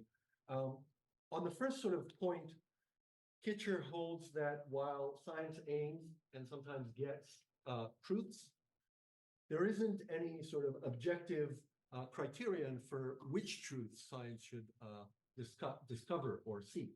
So he thinks, as he quotes, as he puts it in the first book and the preface and in some other points, his realist view does not entail that there is some unique context-independent goal towards which inquiry aims. On the meta-ethical side, he has a kind of highly naturalistic view in which moral progress is a kind of social engineering project where society sort of, through cooperation and mutual deliberation, progressively makes changes and face to sort of in view of ongoing sort of challenges. Now, on the first view, I pretty much accept. I think big picture is right. On the second part, the metaethics part, I'm much less convinced. But I'm not going to go into all this. I'm going to sort of presuppose something like the first kind of realist stuff. And as you'll see at the end, maybe there's kind of background, the metaethics stuff may show up why I'm sort of not, or that, I'm not sure about why, but that I'm sort of not on the same page there. Anyway, so Kitcher's picture of what you might call science governance is based on a kind of appeal, as I said, to a democratic deliberative process. I'll describe it. I'll be relatively brief because I assume quite a few people know it. And anyway, it's kind of mostly the general outline that's important for what I'm going to say. The basic idea is to imagine how a process of ideal deliberation, which represents the public's views and values, would answer three kinds of questions. One, what should the scientific research agenda be? Two, what are the ethical constraints that scientific methods and practice should meet? And third, how should the results of science be translated into technology and various applications? Now, I'm going to sort of mainly discuss question one, although I think quite a bit of what I say applies to question three, at least in the first part. And I'm going to set aside the sort of ethical constraints issue almost entirely. All right, so Kitcher's deliberative process is a kind of ideal one, and I'll say more about what this means in a bit, but we can start by sort of highlighting some ways in which it's pretty removed from any kind of concrete actual process that you might in fact put in place. First of all, deliberators are meant to represent the entire set of views and values in society, including basically the entire world, and Kitcher at several points thinks it also includes future generations. Secondly, the deliberators are what Kitcher calls mutually engaged, which essentially means they have respect for each other. They want all views and values to be heard. Thirdly, their preferences are subject to tutoring. So basically they sort of learn what scientific possibilities and realistic scientific projects are. And they reach a kind of good understanding of the science that's relevant. Good enough to generate a list of priorities for what scientific inquiry should address. That list is then further processed by scientific experts. There's a portion of the process which goes to experts, and they generate a list of possible projects on which the deliberators then decide. And then the last stage, as Kitcher puts it in the early book, which I think is much clearer on some of these points, he says the last stage of the process consists in a judgment by the ideal deliberators of the appropriate budgetary level and the research agenda to be followed at that budgetary level. Okay. He stresses multiple times that well-ordered science is an ideal. And he sees the lack of an ideal as a kind of problem in this area. But what does it mean exactly to say that well-ordered science is an ideal? I think we can sort of help ourselves here to some idea from sort of political philosophy concerning ideal and non-ideal theory. It's a well-known debate. There's a lot of different senses of ideal and non-ideal. There's been some sort of different attempts to sort this out. Here are two sort of things that people mean by ideal and non-ideal that are important and central. One is that an ideal theory could be sort of a theory that charts an ideal in the sense that it depicts some desirable state or property of a social arrangement. This is political philosophy, so we're talking about social arrangements.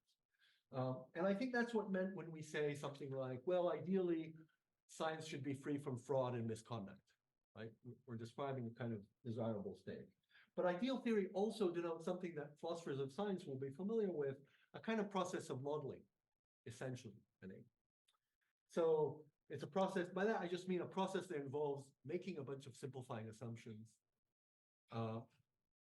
Those simplifying assumptions might be idealization. That's the sort of thing that comes to mind first, which involves kind of saying things that you know are not realistic or not true in some sense of the real world. It could also involve abstraction, by which you mean just forgetting about a lot of details, not committing. And it can also, I think, and I'll sort of refer to this later, involve scope restriction. So saying, okay, my theory is like, I simplify by only treating this subset of the phenomenon. It's noteworthy that, oftentimes the idealizations in the first sense of being an ideal are also idealization in the second sense. And that's the case with Rawls, his famous assumption of full compliance. And it's also the case with the example I just gave, right? You could say it's an ideal state of affairs that scientists should not conduct fraud. It's also a kind of idealization because in any actual situation, there will be misconduct events. Okay, so I mentioned Kitcher often sort of stresses that well-ordered science is an ideal, and I think for the most part he has the first sense in mind, ideal as a desirable state. I think he very likely also accepted his theory involves simplifying assumptions and idealizations, but he's not very clear on which simplifications he makes or how they affect the theory. We've seen one set of pretty obvious glaring simplifications, those that involve the deliberators, that they're mutually engaged, well-motivated, have respect for each other, they trust experts, and so on and so forth. He vastly abstracts from their concrete values and preferences. A few people who have commented on Kitcher's work have sort of noted this aspect and have been critical of it. So Heather Douglas, in a review of the later book, the 2011 book, Science and the Democratic Society, she points out that this is kind of, she doesn't see how this process could be realized, and she says it's therefore very hard to see what it would yield in any concrete situation. And in a more recent paper, Chris Lorley Filippi kind of fleshes out that idea, and he basically argues that Kitcher's sort of deliberative process is almost vacuous. It tells us it's very hard to say what exactly it would yield, and so he thinks that's a pretty big flaw. Now, I tend to agree that those are important sort of criticisms. This kind of deliberative process is so abstract and idealized that it's often very hard to say what it would really, what the results would be. But I also think that there's a kind of sense in which this criticism already buys into too much of Kitcher's setup of the problem, because it sort of, the setting up of the problem turns on two other simplifying assumptions, and those are less salient in a sense, but they're even more important. And the first is the assumption that science is subject to democratic control in the first place. And the second is the idea that the scientific research agenda could be decided independently from other issues of social concern, social priorities. So I want to say a bit about each of these now in a bit more detail. So I think, first of all, we can agree that, I'm taking this as a given, that the scientific research agenda, kind of broadly speaking, is an issue for social or public concern. But Kitcher's discussion kind of seems premised on the idea that science is under sort of the control of society or under the control of a kind of democratic process. For one thing, just the idea of a deliberative body deciding on the sort of list of priorities for science sounds like a kind of idealized funding mechanism. And as we said, as I quoted before, he kind of often sometimes describes it that way, the decision on the budgetary priorities. Now, this is, I think, a huge simplification in at least two ways. First of all, a lot of science is done in non-democratic countries. And secondly, a lot of science occurs in the private sector. These are pretty obvious, huge facts. They're hardly mentioned by Kitcher. So on the first point, just to give a kind of general idea, I think Kitcher essentially kind of is employing a type of scope limitation here. So he calls his book Science and Democratic Society. He says in a few places that it's an account of the role of the sciences in a democracy, but it's sort of worth kind of just very big picture sort of remembering how big of a simplification this is. So if you kind of look at numbers from the US National Science Board and the OECD, you look at sort of comparative investments in science and comparative scientific output by China versus other countries. In 2022, Chinese investment was equivalent to about 30% of all funds directed at the research and development in the developed world in the OECD. That's a close. It's close to what the U.S. puts. The U.S. is the highest investor at about 34%. And that gap is shrinking, as you can see here. It's also responsible, China, for an increasing share of the total worldwide publications in science. In fact, like China today produces more science, puts more funds, and is approaching the same output of science as the entire EU combined. It's not just science. There are a bunch of other countries which are not democratic by any stretch of the imagination, like Russia, Turkey, Singapore, which produce an increasingly large share of the world's science and an increasingly large share of investment into science. So I think this has pretty dramatic consequences for discussions in this context. It's rarely mentioned. It's not just because so much science is done outside of democratic countries. It's also because there's interactions between that science and the science that is done in democracies. But I'll set that aside because I think for Kitcher, this is kind of more a matter of scope restriction. Let's look at sort of just big picture numbers about the scope of private sector science. This is in the US, where this phenomenon is especially dramatic, but it also holds for other countries. In the US in 2022, about 75% of all research and development activity was done by the private sector, was funded by the private sector. Slightly more was done by the private sector. There's some public funding that goes to private science, so it's about 77% of all science is done in the private sector. In China and the EU, that is also the case. It's the majority. It's not as dramatic, but it's the majority of science that is done by non-state actors. In the Chinese case, the distinction is a bit more complicated, but roughly speaking, this is the situation. Now, again, it's not just that so much of science is done in the private sector. It's also that there's complicated and important interactions between the science that is done across the public and the private sector.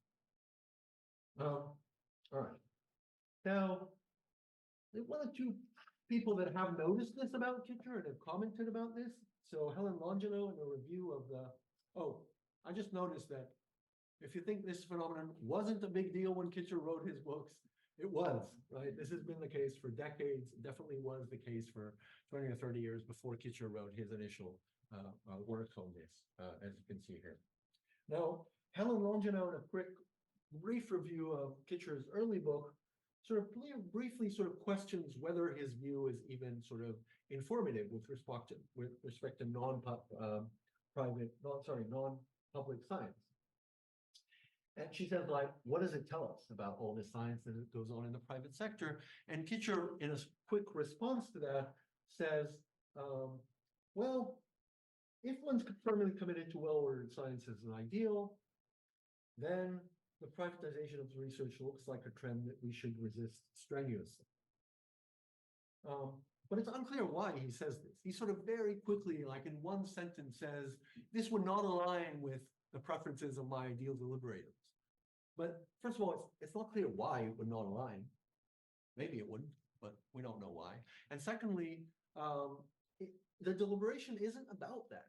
The deliberation is about what science should study. It's not about who should study it or the institutional arrangements. There's just nothing in there that can really be informative in that respect. Anyway, apart from this kind of one-line response, Kitcher mostly just ignores and kind of seems to operate under the assumption that science is in the public sort of sector or under public control. Okay, so here's another set of simplifications in Kitcher, which is that he discusses the agenda for science in abstraction from other social concerns and priorities. In some places, he talks as if well-ordered science says how to choose which science to fund within kind of definite budgetary constraints, as I mentioned before. More generally, he sort of discusses science as if it were unaffected by other priorities. But I think this is a major and kind of untenable simplification. If you separate the scientific research agenda from other questions about the role of science in society, it basically, first of all, ignores the fact that science seems unlikely to thrive in a without certain protections and liberties. And it seems that scientific results are unlikely to sort of affect society in the right ways unless there are certain, unless the public can take them up in the right way. These are issues that probably belong in the first thing I mentioned before, the fact that he conceives of science, his project as engaging with science in democratic society, so I'll set them aside.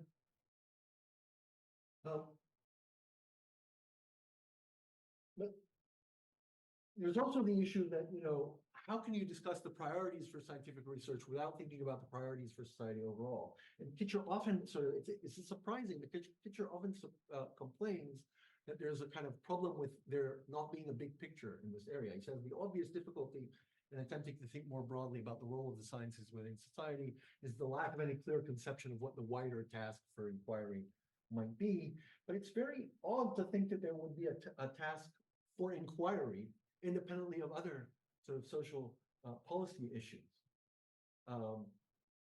Just to flesh this out a little bit, in many cases, problems can be addressed by some mixture of scientific innovation and use of existing means and know-how, right? You can't decide which scientific projects to pursue, how much to invest in them, without thinking about other possible ways of addressing the same questions and needs, right? In particular, I think it's unreasonable to assume that a deliberator of the sort Kitcher has in mind, either real or ideal, will have sort of preferences over whether and how the problems that they have or the needs they have should be addressed through scientific innovation, rather relative to just, an answer to their needs as a kind of overall thing. Take, for instance, trade-offs between prevention and treatment, which I'll come back to. I mentioned this because I'll come back to them a little bit later. You can often prevent a disease or disability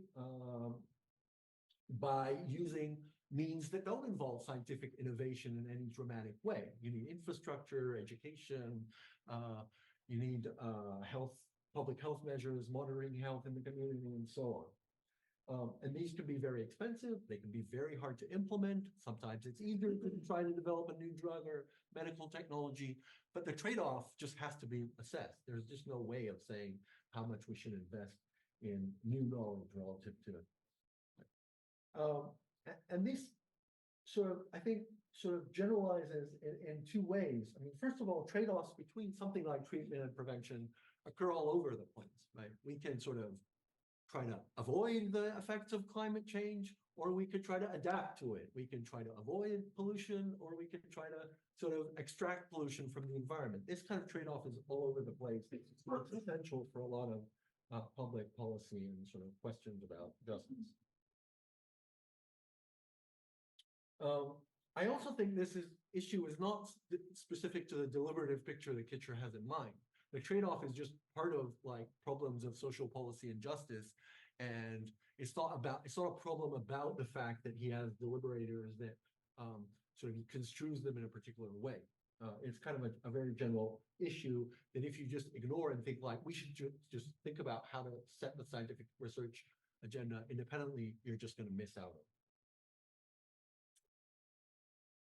Okay, so overall, the criticism that I've sort of been addressing at Kitcher's picture, in a sense, sort of says that the question that he puts to the question he poses, or the question he addresses, is ill-posed, right?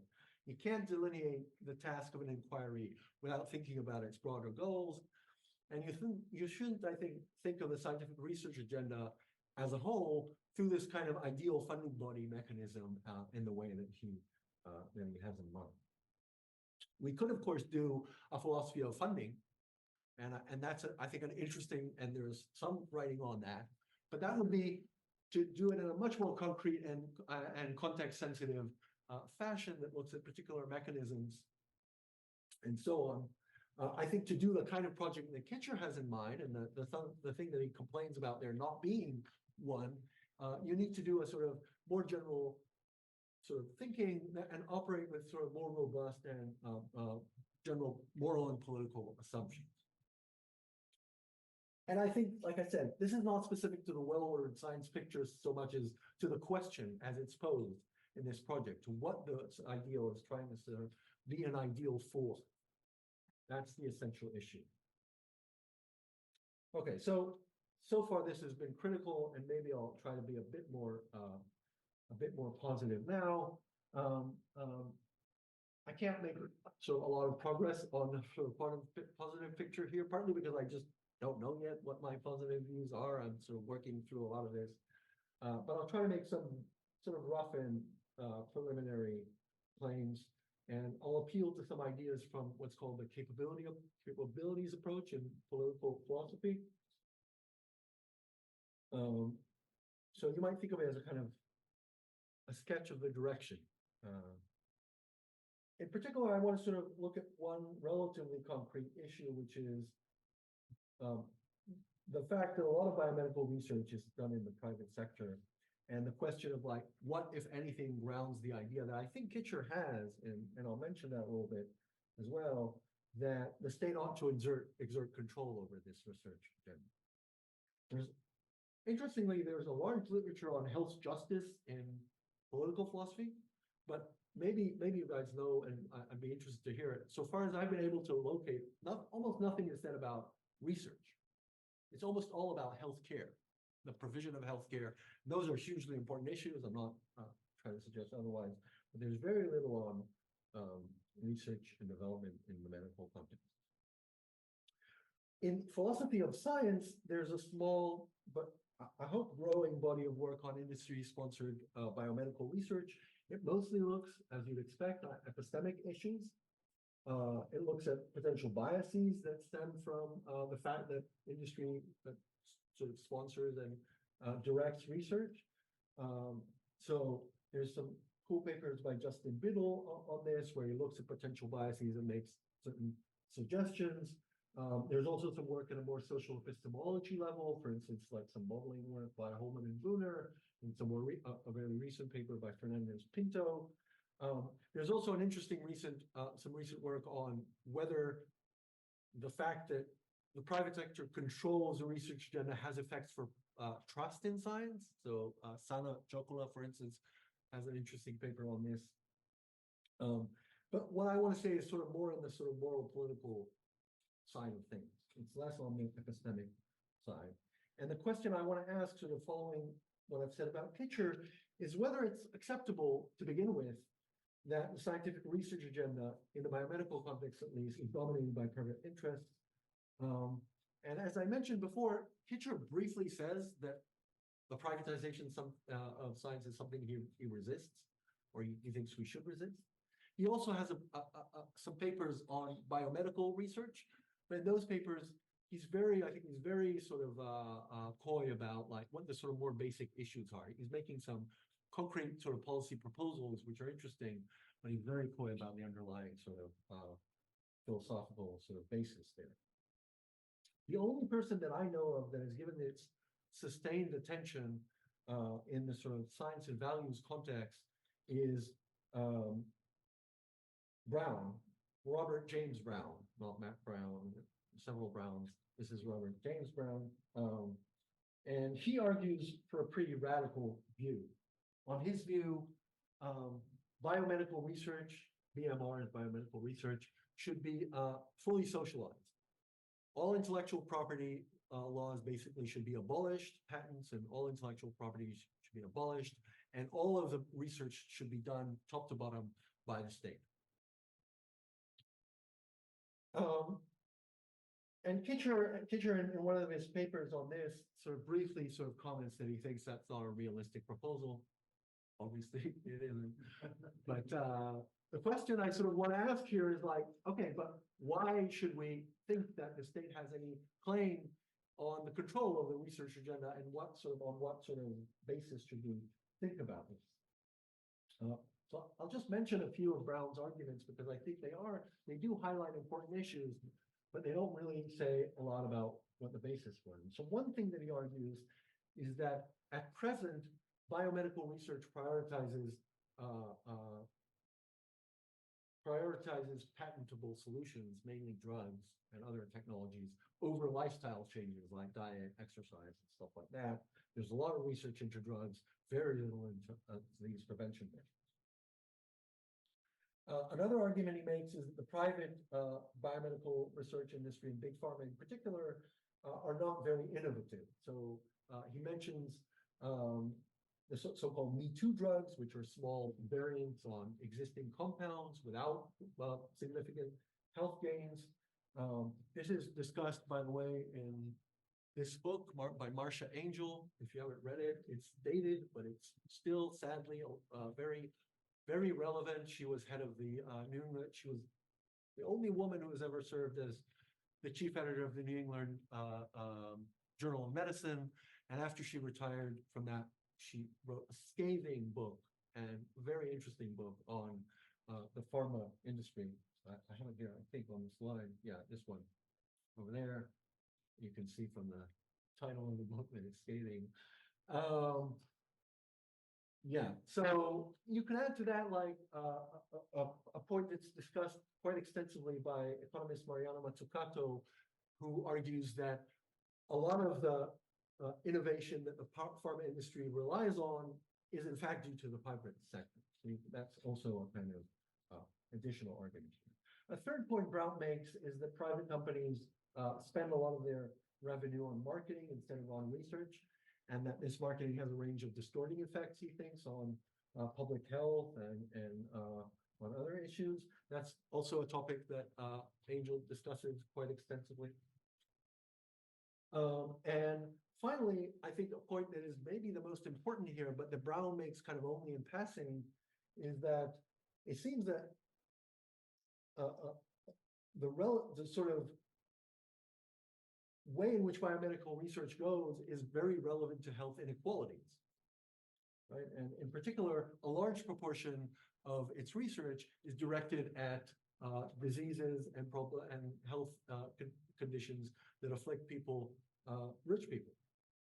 This is especially true if you look at the global context, but it's also true within affluent society. Now, like I said, Brown thinks that these issues motivate fully socializing biomedical research. It's not entirely clear to me why he thinks that all biomedical research should be public, but the more important issue that he's not, I think, clear about is what are the why are the phenomena that he discusses, mentions here, relies on others to bring kind of as arguments, why are they a problem? And why should the state exert this kind of influence over biomedical research and the agenda in particular?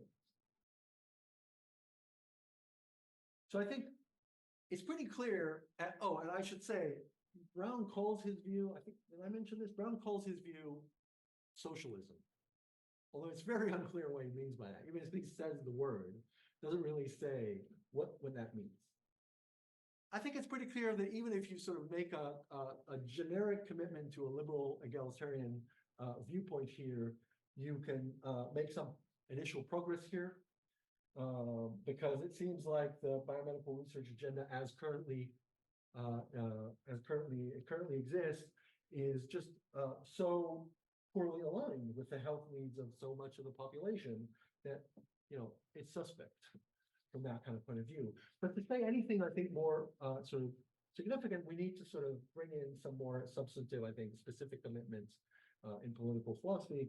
And here I'll just assume, I don't really have arguments, but maybe I'll develop them, but I'll assume here without argument, a kind of capabilities approach, and in particular,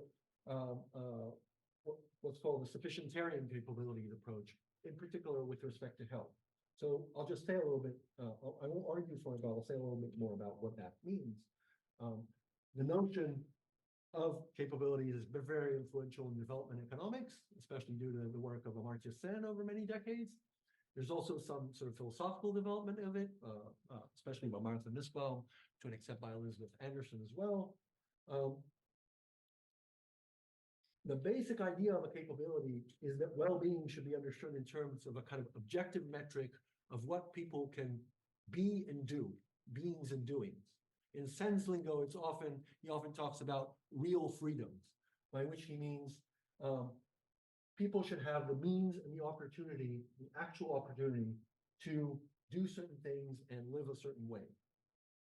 So people are well off to the extent that they're capable of engaging in certain activities, living a certain way, actually pursuing their choices, projects, and so on. And you can contrast this, I think Anderson helpfully contrasts this in a kind of a clear way with views of well-being which are subjectivist on the one hand and appeal to utility or preference satisfaction or something like that, and objective views, mainly resource views, which think of well-being as, roughly speaking, the having of certain resources, income, wealth, and so on. Now, there's quite a bit of debate in this area about what basic capabilities people should have. And I'm not going to go into that. There are different sort of accounts, and some people even deny it. There should be a definite list. I mean, especially Sen denies that. And he's the central player in this entire world. But I think almost no one denies that health is very high up on the list, right? Including Sen. You look at, so Martha Nussbaum has a well-known list of 10 basic capabilities, and number 1 and 2 are basically health. The first is like life, which involves living to not dying prematurely and living to relatively ripe old age, and the other is bodily health. A bunch of writers also emphasize, especially people who have applied this to the health context, emphasize that health is often a condition for other capabilities. So you need to be in good health to do a lot of other stuff, obviously. And so it's going to have to play a major role in this context. Now, just to kind of emphasize, the idea is not that people ought to be supplied with healthcare per se, or that they should have the opportunity to buy it. The idea is that as a matter of justice, they should be healthy, right? They should at least be able to take care of their health, right, and actually achieve health.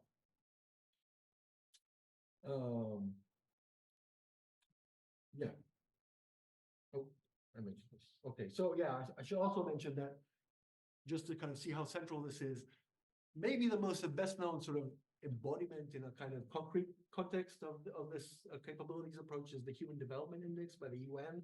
And as you can see here, this is just one of the 3 dimensions that they measure. They measure mainly longevity and some other, but they sort of give a score to each country, and health is like a central component. Okay. All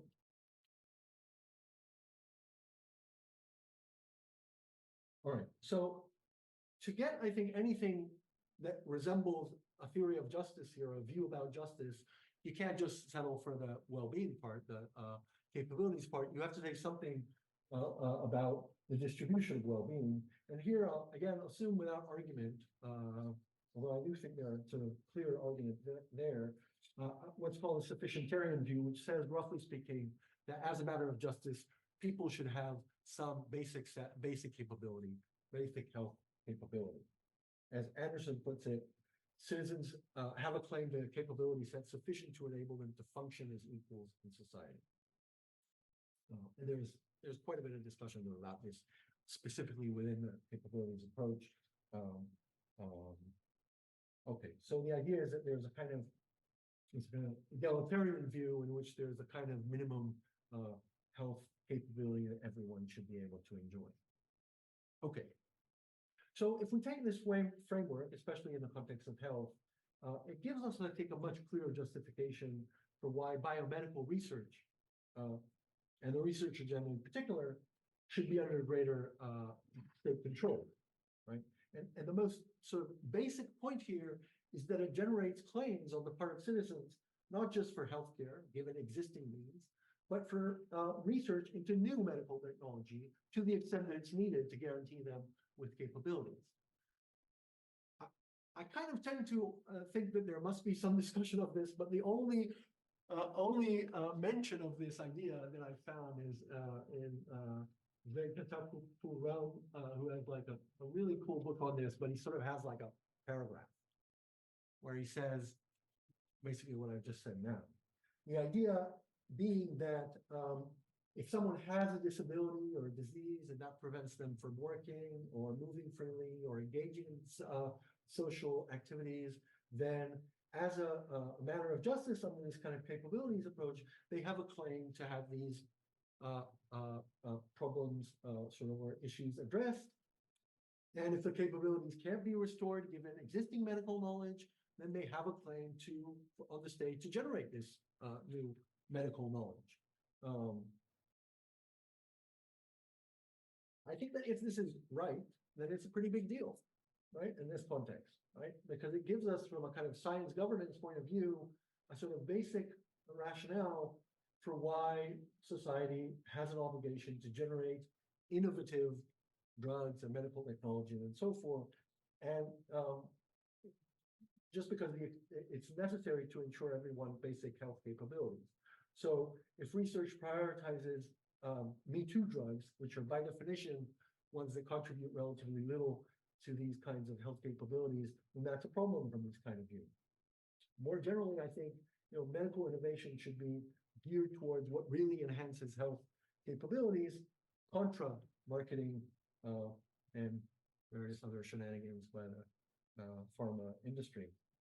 Now, of course, this kind of claim would be you have to balance it against other claims or questions of feasibility. But I think just the basic rationale here is the kind of thing that is missing from like a Kisher type view is very important to sort of highlight. A more concrete point here is that I think, less sure, but I kind of think that this type of approach also prioritizes prevention and other lifestyle solutions, because it emphasizes conditions that allow people to, as this is often called, convert resources and goods into actual well-being. And those are often the conditions that will allow them to avoid disease and disability to begin with, to retain certain capabilities.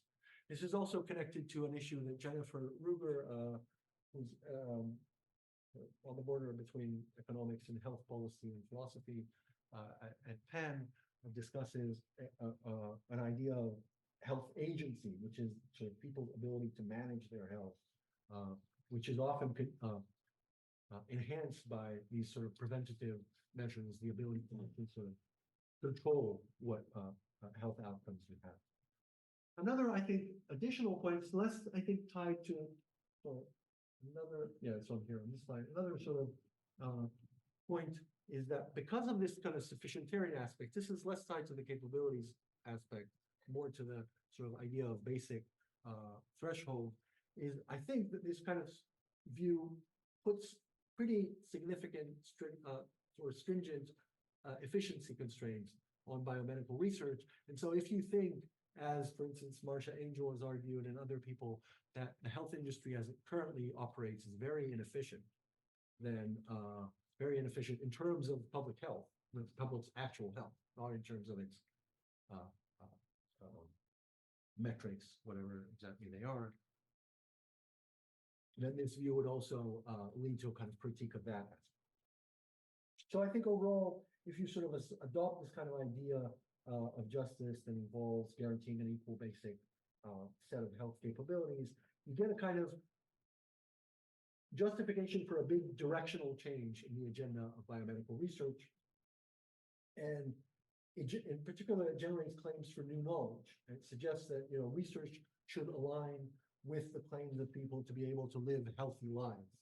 And it gives a kind of priority to prevention as well.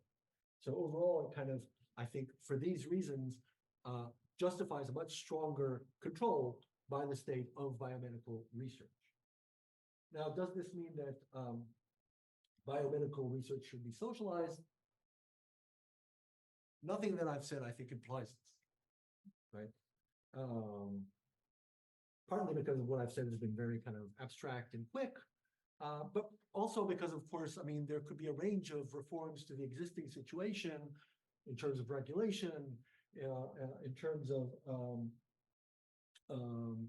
IP law, in terms of drug approval processes and so on, that might move the situation much closer and that would have sort of, you would have to trade those off against the advantages of having a lot of research done by private actors. So nothing like Brown socialism follows from the view that I've suggested, it's not a form of socialism in this sense, but it does involve, I think, a general tendency to kind of, for the state to sort of be much more active and much more in control of biomedical research. Okay. I'll just make a few quick remarks in conclusion.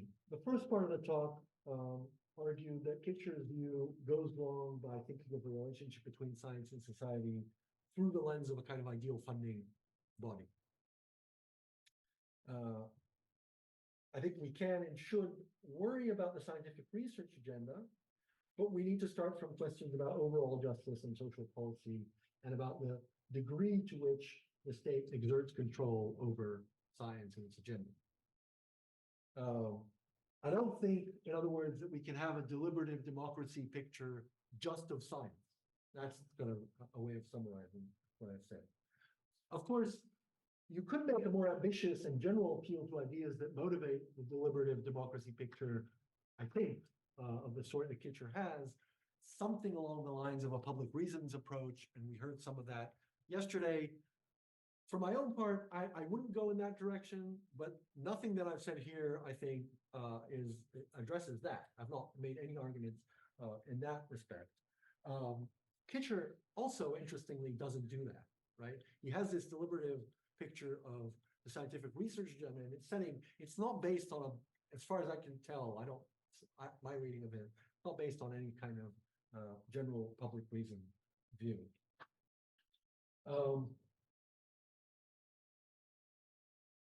But at any rate, the point I want to make sort of is a more general point in this context, is that sort of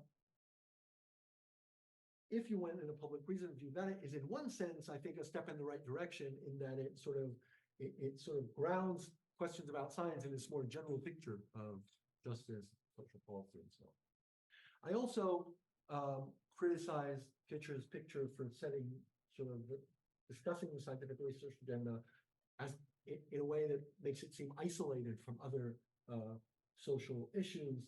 And I think for that, it's pretty clear we would need a broader picture of policy and issues of justice.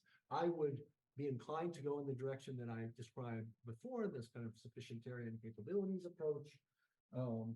I'm not sure that's the right approach, but that's what I'm inclined to right now. I'm also, of course, a long way from having developed ideas on how scientific institutions would fit into this. But what I am pretty confident, and I hope I've managed to convey this message, is that the important questions that Kitcher puts on the agenda should be addressed through this kind of more general set of views about justice, social policy, and so on. Thank you.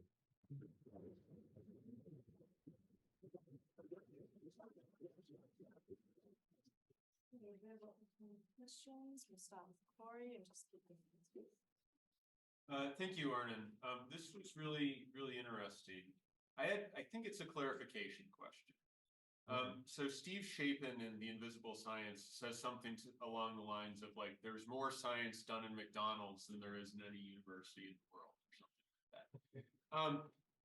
And my initial thought was something like, I don't care about McDonald's science. And like this applies to sort of what you're talking about here. I don't care about what McDonald's chooses to do R&D wise in the same way that I care about what Pfizer does or what happens in universities. But actually, I think that this in some ways feeds into your broader point, and this is why I'm asking for the clarification, is because I do actually care about what McDonald's does, because I care about what McDonald's is capable of doing. I care about if McDonald's is capable of convincing every child on earth that they really need to have 3 cheeseburgers a day or something like that. And if they did really successful science, they might be able to get to that point. So this seems to me to sort of suggest that you're right, that when we're talking about science, at least as it's done in the private sphere, we can't disentangle it from these questions about what we want McDonald's and et cetera to do, and what we want to prevent them from doing. So is that the kind of thing that you're thinking of, or have I misunderstood? Yeah, I mean, I'm not completely. Once upon a time, I read fast food nation, and that includes some discussion of like research done in fast food industry. And I remember being quite horrified by it, just on these grounds, like, what is their agenda? Not so much like, maybe they're doing good science, but the agenda is like, how do we need to, package like, small chunks of meat into little boxes. A lot of effort goes into that. But what I've said, I don't think suggests that all science that is done in the private sector is either problematic, that's definitely not the case, or that it should be under state sort of like control in any sense. I do think it matters that even that science has influence and effects on the other science, but for various reasons. So for that reason, I think that even science that doesn't seem like it directly affects stuff that is like in public debate or public concern also needs to at least be thought of. And yeah, so I would agree with that. Edward? So I'm not really sure about my question because I don't know the letter very well, but I wanted to try to defend teacher in some ways, not the letter. I think the letter was right, but I was wondering about similar situations where we have decisions made by the political sphere that leads to regulation of the private sphere. One simple example, the former and still French person, is the regulation of flying in France. So Air France must fly, and various other companies must have a specific destinations, right? They have to fly to some parts of France. It's regulated by the state. And one might think something quite common, the state regulates insurances, medical insurances in some ways, right? So there's perfectly legitimate reason for the states to regulate the kind of activity that private. So one might think there's a very natural extension of teachers' model with respect to the type of funding that private companies are doing with the research. After all, the model does not specify who does the study; it just specifies the nature of the funding. So one might think that a very natural tweak in the model is just say, look, here's what type of science should be funded. Whoever does the science. Now, it is true that that's not the way he's thinking about it. He's thinking about public science being done at universities. But the natural extension is you're a private company, you do the science, here's the type of science you should be doing. Exactly your plane companies or your United or Air France, here's where you should be flying. So I wonder whether it's a natural extension of the type of things that teacher could say. And I don't know whether that's really compatible with the details. I wanted to suggest that. I don't think it's compatible with the details. So I think it's compatible at most with just saying society has a claim on what science studies. But that seems to me like such a minimal claim. We need to know, what does that mean? Does that mean that they determine what is being, that they should fund a lot of it, regulate a lot of it, on what grounds, which parts of science, and none of that is addressed. And the way what is addressed is via thinking of like, okay, how would we make the NIH look really, really good and compatible with democratic theory? But I'm sort of like, look. Yeah, so that was not the point. So I think that was not the part of the talk I was really concerned with. Yeah, no, but I agree with that. But my point is, once you do ask the broader question, I think you have to give an answer, and that answer will lead to sort of claims about which parts of science, what they should see, and sort of, I think indirectly, would say more specific things about what the research agenda should look like. That's what I tried to say about health. Like you should. A teacher doesn't say. I mean, he sort of hand waves that, but in a way that is very unclear why. I think once you retreat to this more general question, you get substantive claims about justice and social policy, which then direct you to say concrete things about what the research agenda should be, and maybe some other stuff about like how funding should work, how much science should be funded, and so on. And this is all stuff that isn't addressed. Yeah. So it seems like that you pointed us to a dilemma of some kind. So on the one hand, the dominance of the private sector over research agendas in capitalist societies can lead us to the sorts of issues that Angel and Mazzarato, Yeah. two like you discussed, and then on the other hand, fully socializing science, as we know this historically, has led to severe failure cases, like Leso's USSR in 1940s. And so it seems like I read this as trying to find kind of a middle ground, but I'm unsure how, at least in terms of how you discuss it, or how exactly does the capabilities approach address the dilemma? And that question comes from me wondering, well, I'm just not sure how it amounts to a proposal about state-science relations, because that, like you mentioned liberal egalitarianism, but again, there I'm sort of confused of how this will drive the kind of compromise that maybe Yeah. we're looking for. So it's perfectly possible. I have not presented a well worked out view by any means, but I hadn't exactly thought of it as a kind of dilemma to sort of you pose. But if you do put it that way, I would say if you think that in some basic areas the state has, or society, through explicit public means, but also regulation and other stuff, has a commitment to give people a certain set of basic capabilities, then the state should then control the relevant sort of science in part in ways that would enable generating the knowledge that's necessary for those capabilities, right? So that is a middle way in a sense. It tells you, I only talked about health, you could apply this to other areas, but it tells you what people should sort of basically have, what kind of resources and opportunities and so on they should have. And it tells you, like, to the extent that sort of new knowledge is needed, that knowledge is also part of the claims that they have.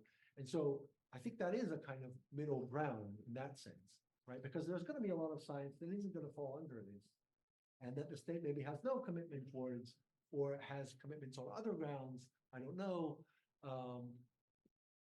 So that would be the sort of why it would be a middle ground. Now, obviously, a lot should be done about this in any concrete sort of way.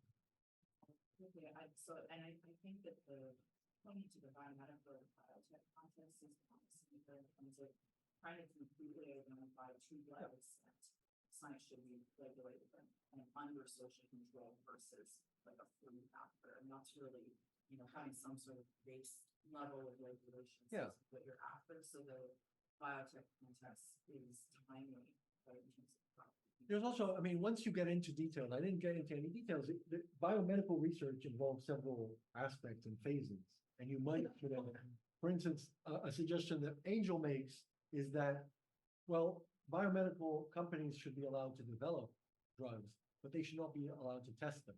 Testing should all be done by the public, in the public domain. There's a lot that you can sort of explore and look at here from this perspective. Yeah. Zina?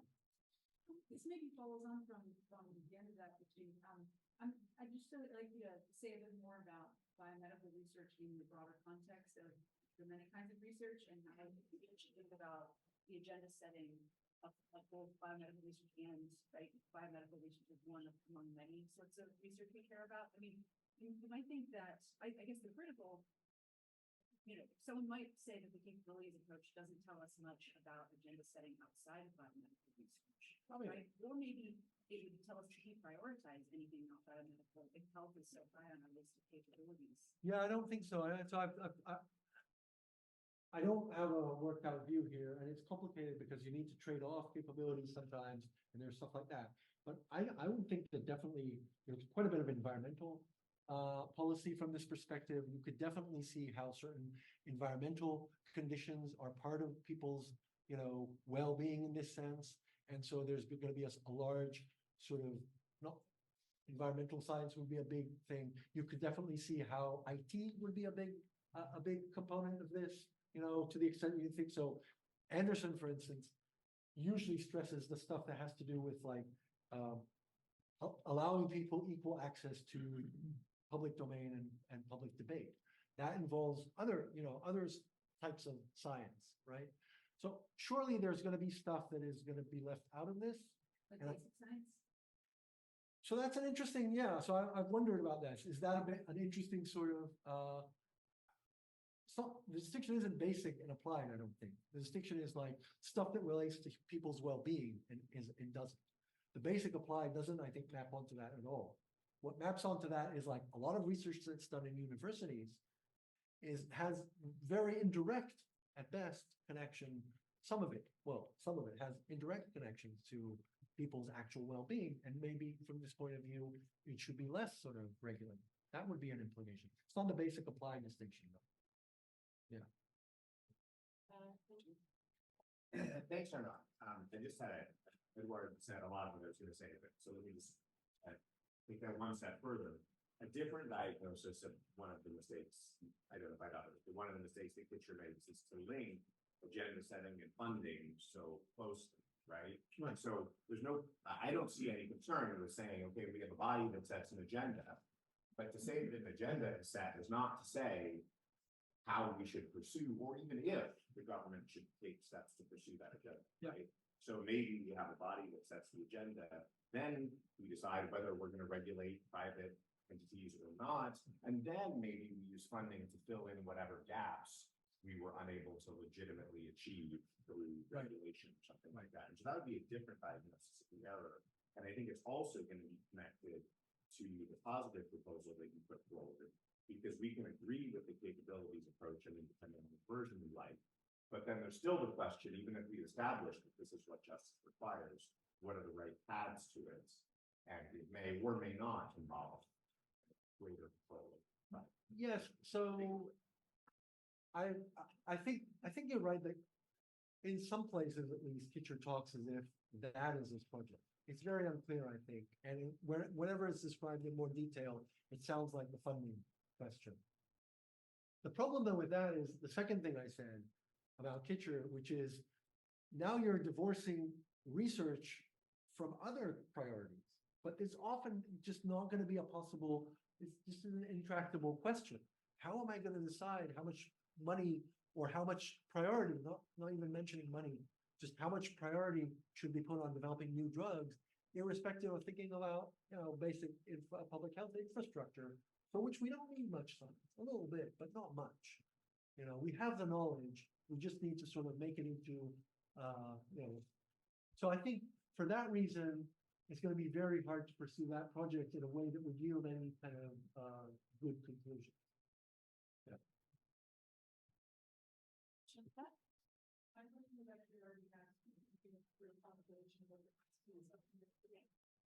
Thoughts? Yeah. So I think I agree with you, but let's play the philosophy game anyway. So your argument at the end, you make several arguments. Some of them are consequentialist, as in like here at let me pull up my list. And I think maybe that you might not be fair to industry because you're comparing non-ideal industry to ideal state governance. So perfectly possible. Yeah. So here are things we know about like democratic governance of healthcare research is it favors things like pharmaceuticals and stuff rather than preventative medicine. It tends to favor the stuff that the elites care about rather than the poor people in society, and it's not particularly innovative. All the same things that you have complaints about for industry-funded health research also tend to be problems for, say, research funded by the NIH, and so on. So it seems to me that those consequentialist arguments don't go through unless you're imagining some like much better version of state governance than the kind we've already seen. But then your opponent come back and say, well, let's imagine a much better version of, and maybe along the lines that people like Eduardo pushing a much better version of industry stuff, in which case we don't get your argument. Yeah. I mean, NIH is part of the problem. Definitely. So no one sort of, if you look at like Brown and Angel, they're like very, very critical of NIH and its relationship with, So that's, the point was not NIH does a better job. That wasn't the point. But I agree with you. I wasn't, so that's why I said, in the end, it's very unclear if this kind of approach gives you something like what Brown argues for. Because it's just very unclear what are the most effective means of kind of, if you think that, you know, there are some basic requirements of justice about what health science should look like, there's a very complicated set of questions about how do you get those results. And it's not obvious at all that you get those through, like, you know, some giant sort of publicly funded research endeavor. It's not obvious at all. So I agree with that. Yeah.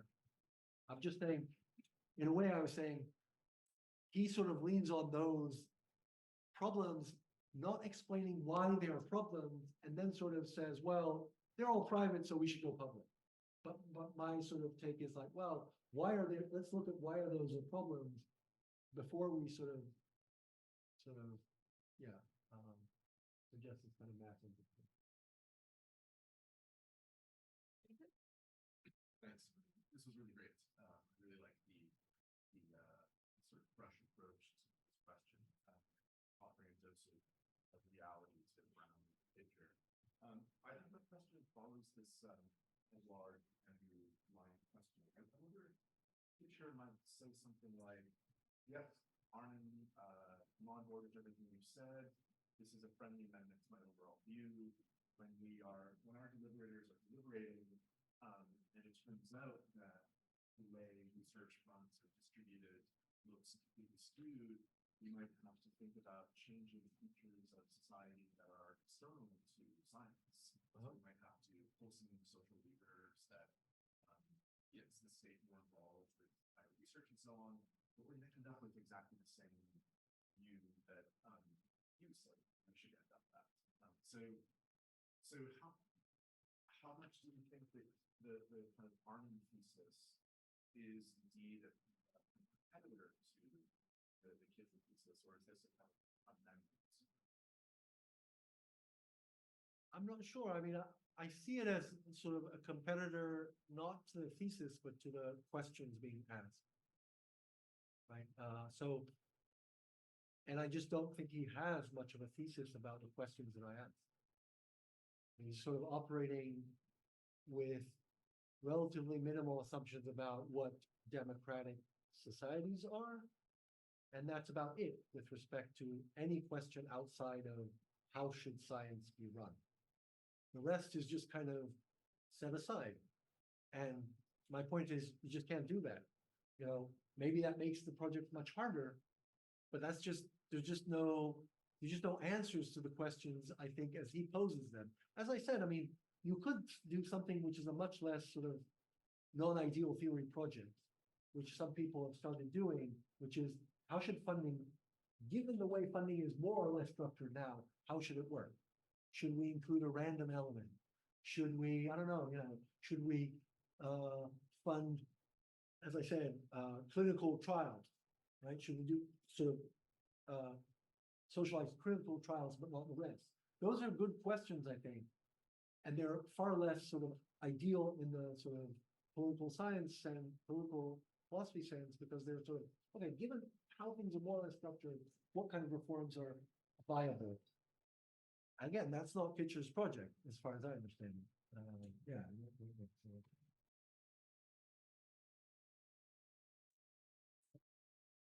Thank you, Arnon.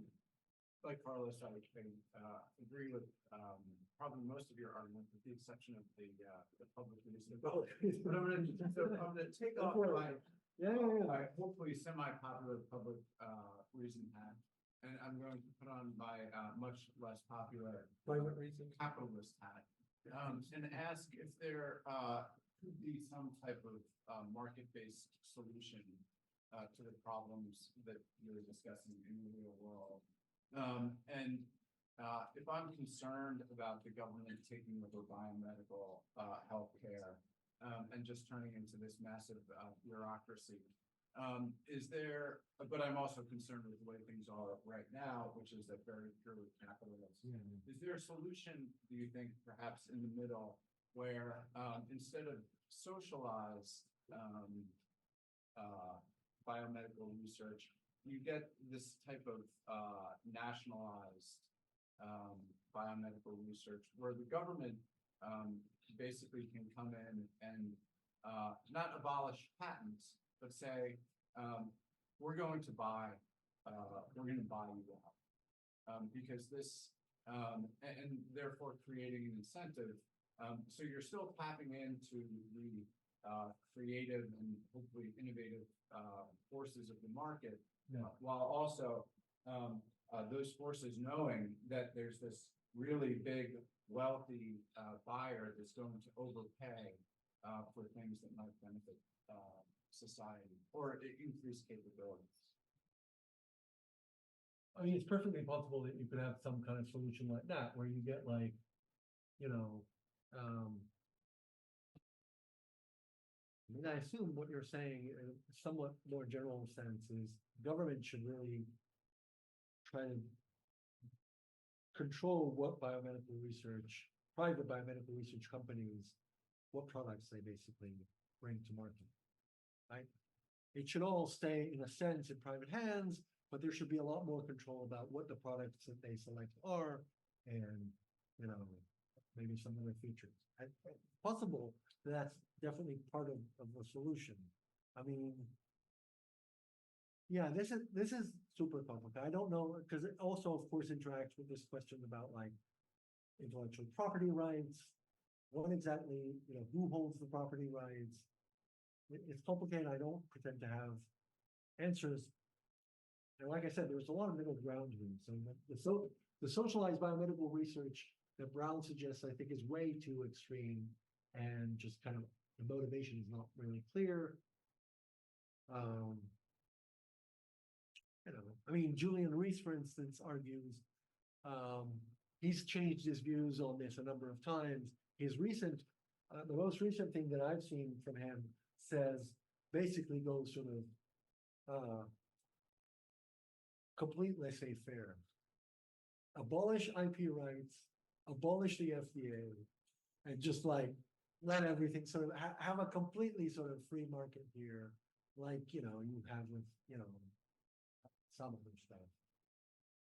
I don't know. That sounds to me like a pretty sort of, I'm sort of, my intuition is to oppose that, but I think it would be interesting to sort of think carefully about what's wrong with that, if that's. Thank you so much, Arnon. So I hope it's not an unfair question, because already about the kind of some further implications of this, as you said, not worked out idea. So it seems to me that if we want to implement your proposal, then it requires also quite a strong prohibitive aspect, in the sense that, you know, there might be some kind of research that should be just bad by the society, let's just say. For instance, I don't know, like the IT, for instance, companies like Facebook should not be able to do research on how to make the algorithm more addictive. Because, you know, or things like that, you know. Is it the kind of things that you think, you know? I hadn't thought about that. I mean, I can see how that would, I mean, you need to make a bunch of other assumptions for stuff like that to follow. But I can imagine how some of this capabilities approach might say that certain, say, information technologies undermine people's capabilities in ways that are a problem. That doesn't mean that they should be prohibited, but maybe they should be more tightly. I mean, you can imagine that. Yeah, I mean, in the sense that, you know, if some research shows that, for instance, some aspects of this algorithms have negative public health, you know, they shorten the attention span of children. Oh, you were thinking about addiction in the sense of addiction, yeah. So exactly, like making like, you know, how TikTok, for instance, has made the algorithm specifically addictive for this teenager range. So something like that. A lot of research, I guess, like a lot of, I have like a couple of psychologist friends who are working for these IT companies, and Yeah, so. I mean, if you don't need to go to IT, you definitely can imagine, and we know of important cases where addictive products have been brought on the market by the pharmaceutical company, and opioids, you know, I don't know, mine, what I know of the opioid crisis seems to me like a massive failure on the part of state regulation. So, you know, I'm not hearing that as I'm hearing that as like, okay, well, maybe we should worry about that kind of stuff. I'm not hearing that as like some scary thing in principle, although of course, you know, it's on the details. Okay, Sandy? Oh, I'm glad that I was gonna mention the Secretary himself. I think one of the things that's missing that might help clarify things is to understand that the logics behind decision-making in government, the logics in private companies are really radically different. And so you get these extreme aberrations like the Sacklers who develop drugs in order to make them addictive, in order to sell more drugs, because part of the logic is the security of the private sector, of course, is obligations to shareholders and that's driving. It's also the patent story because they can have proprietary drugs if they change a molecule of their formula and then get a new patent and exclude others from the market. So there's a logic behind the research and development in the private sector that's radically different.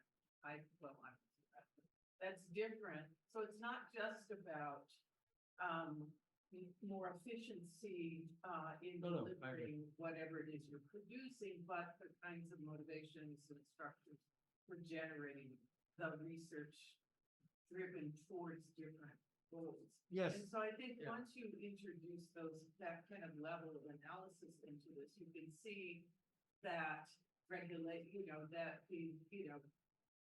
maybe you say we need socialism here because there's no way to regulate this. You could say that, or you could come up with different kinds of regulations that were attentive to whatever you think the kinds of logic of the governments. And of course, you already mentioned that those have been very between capitalist and say Chinese state, whatever they think about, authoritarian state structures, which are much very different logic about what satisfies a good policy.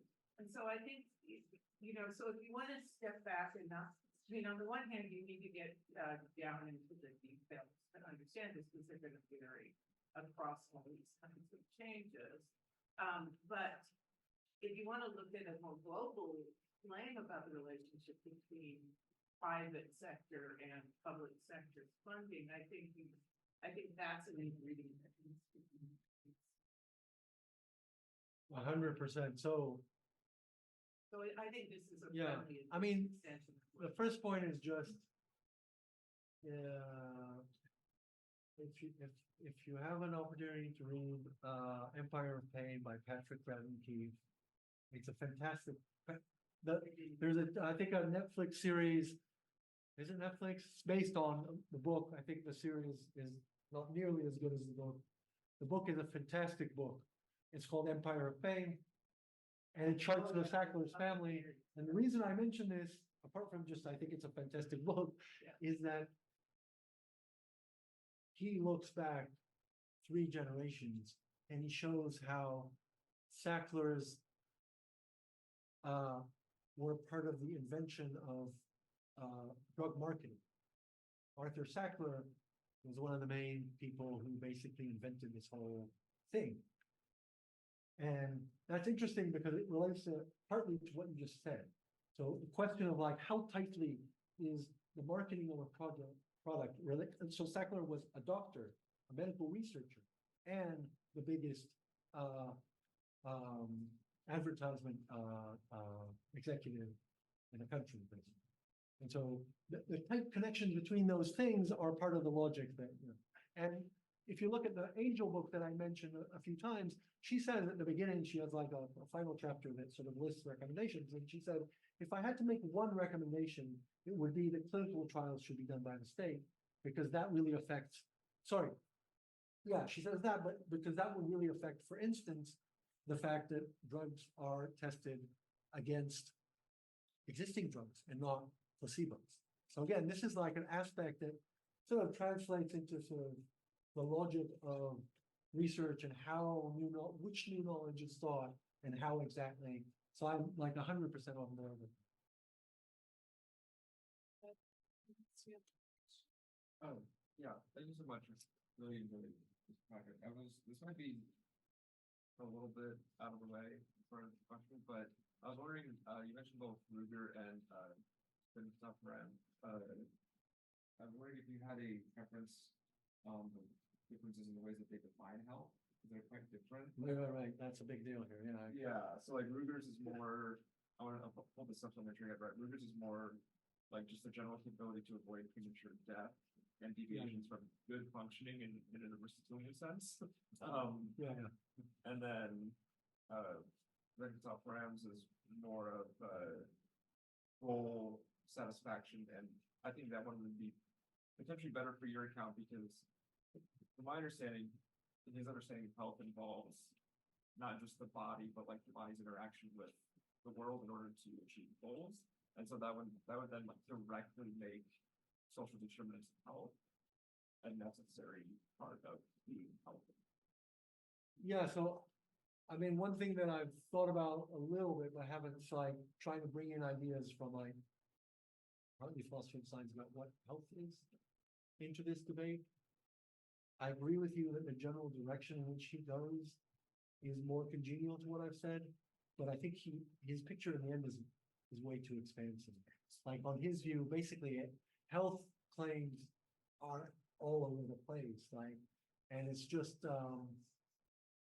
so I would opt for something with that sort of kind of logic, but find, I think, ways of constraining that to something that sounds more like health as we ordinarily understand it, and not sort of health being basically almost a substitute for well-being in a kind of very general sense. And that's sort of, I think, what his views bottom out at, and that's a bit of a thought of it. Yeah.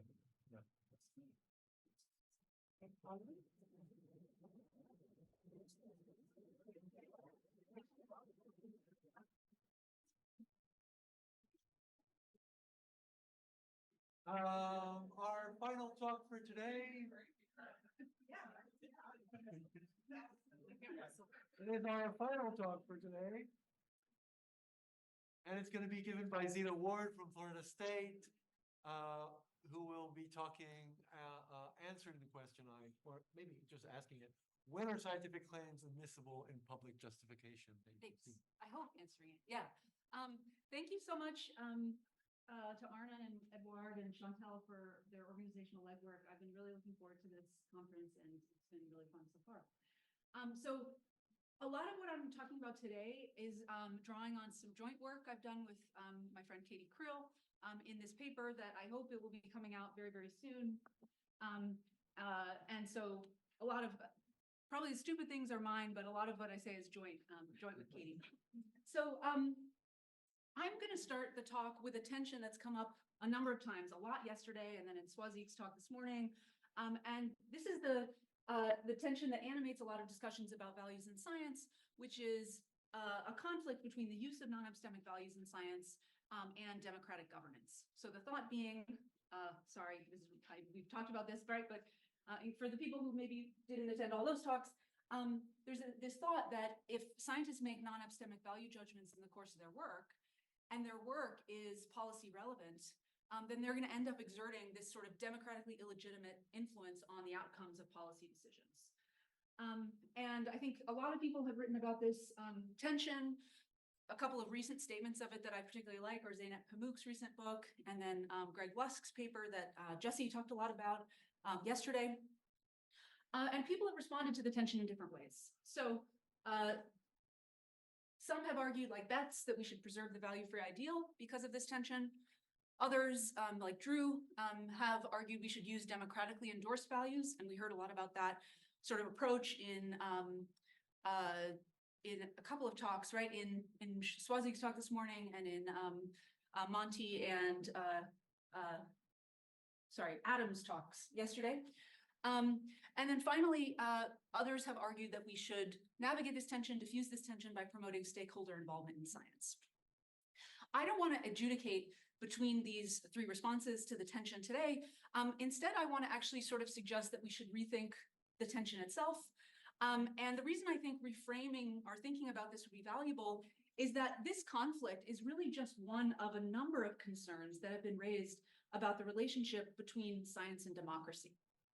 So yes, philosophers of science have been worried about the problem or the potential problem that value-ladenness in policy-relevant science can give scientists too much political power. But in the neighborhood are a bunch of other concerns.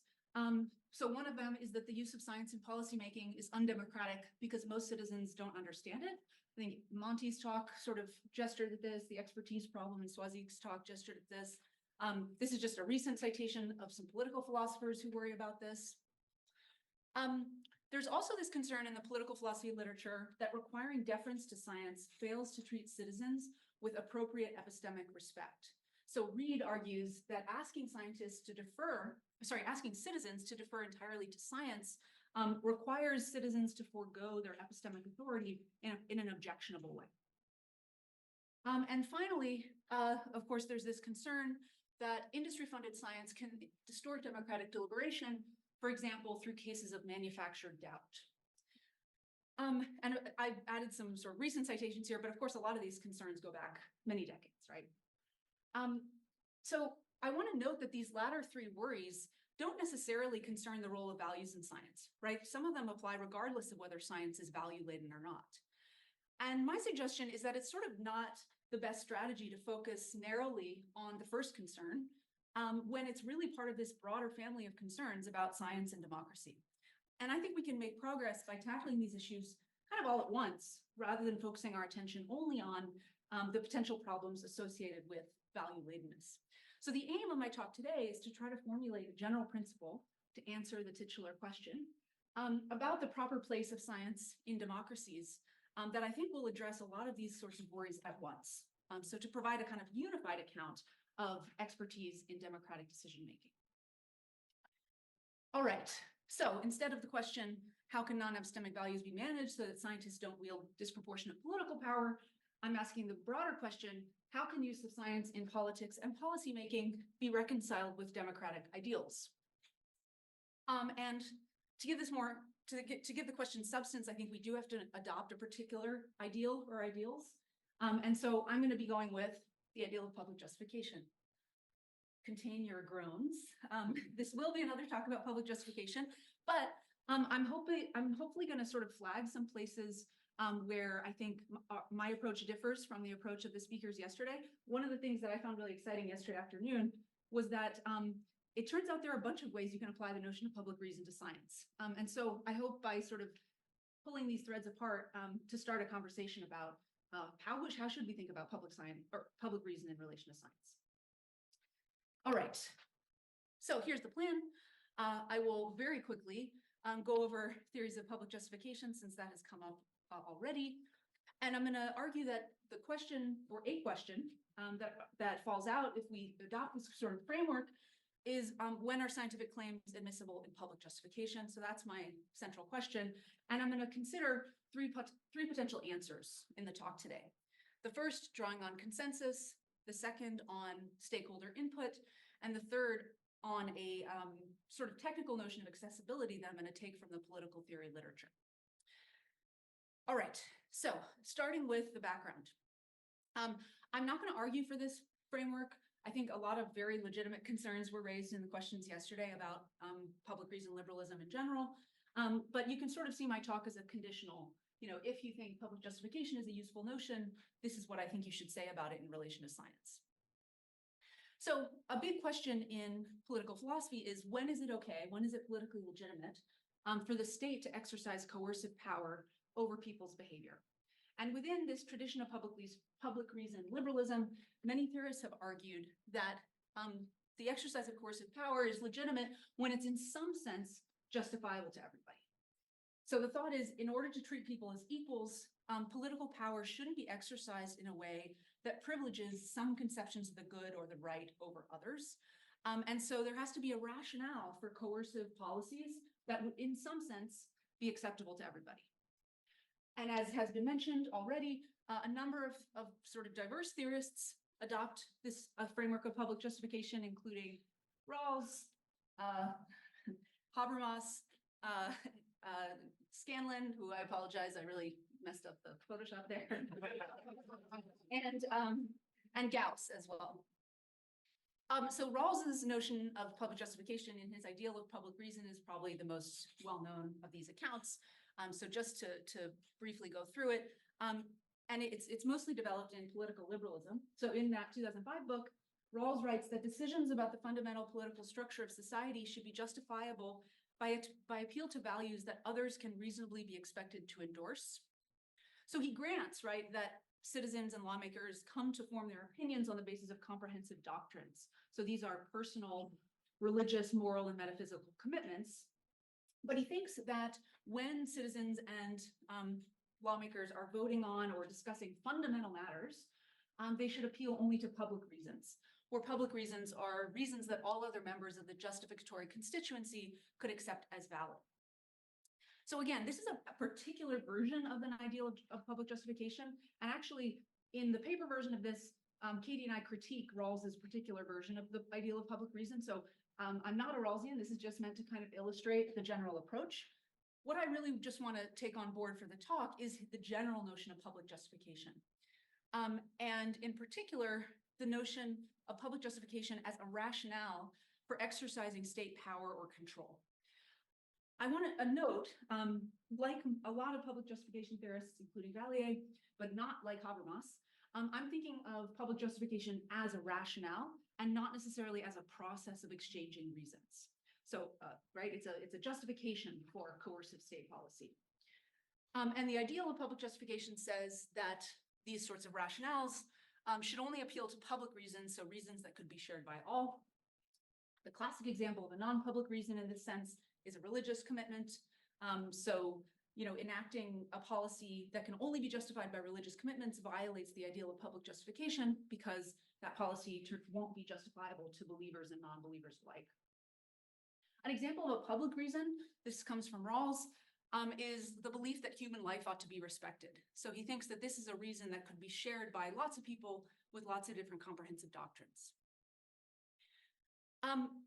It's important to note that this came up a number of times yesterday too, that public theories of public justification always involve a degree of idealization. There's never the claim that only reasons that everyone actually accepts could ground state policy. There's always some degree of, okay, what would people say if they had a certain baseline level of information and rational capacities? All right.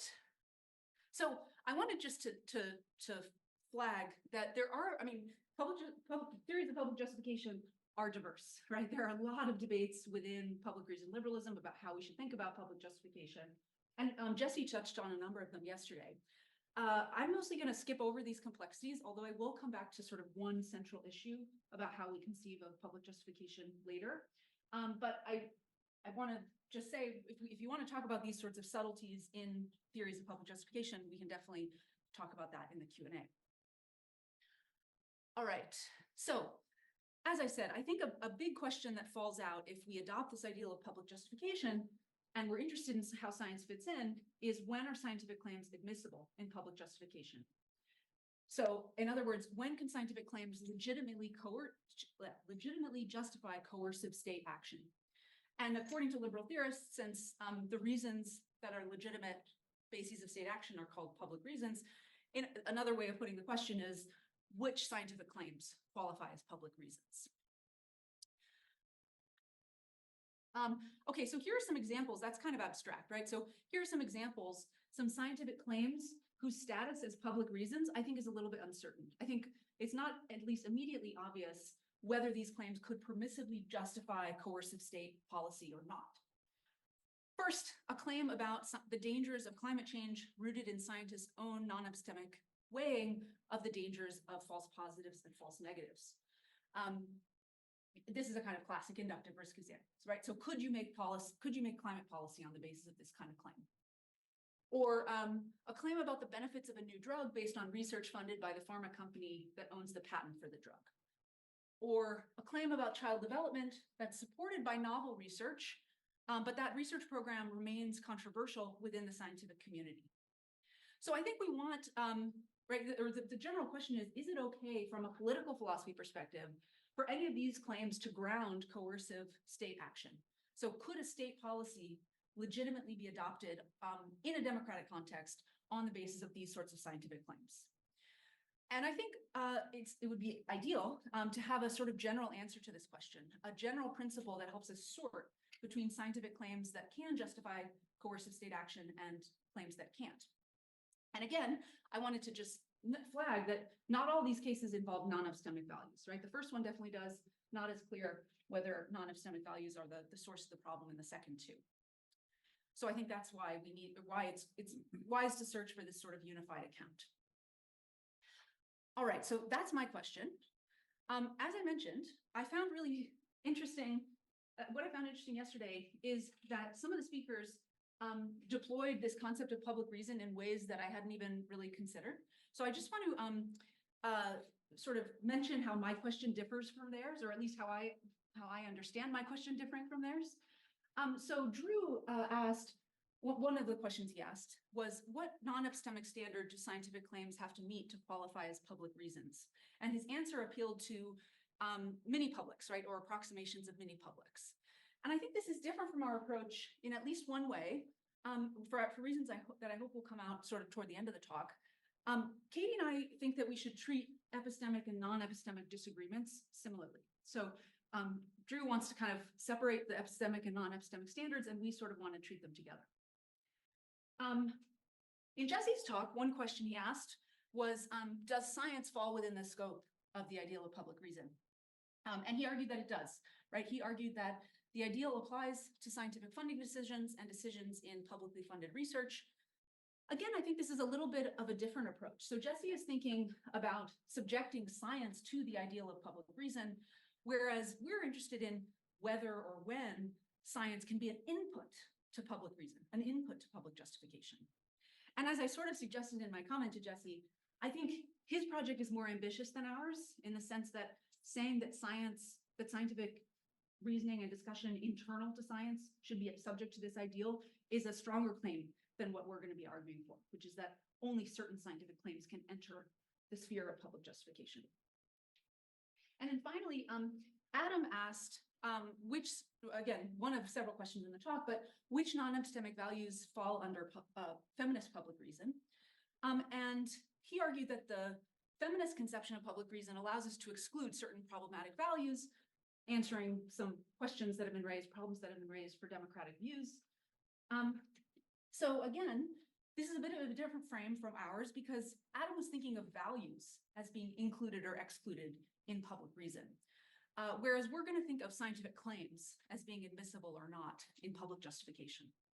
So I don't intend this at all to be critical. I hope I didn't misrepresent your projects. I just think it's actually really interesting, as we sort of think about how to bring political philosophy into dialogue with values and science questions. It's interesting to note that there are actually more ways of doing this than I think I myself realized before yesterday's talks.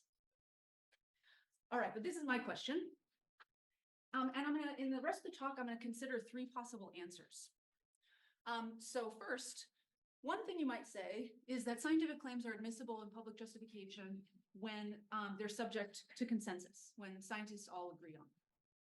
Another thing you might say is that they're admissible when they've been produced with stakeholder input. Or a third thing you might say, they're admissible when they're justified by shared evaluative standards.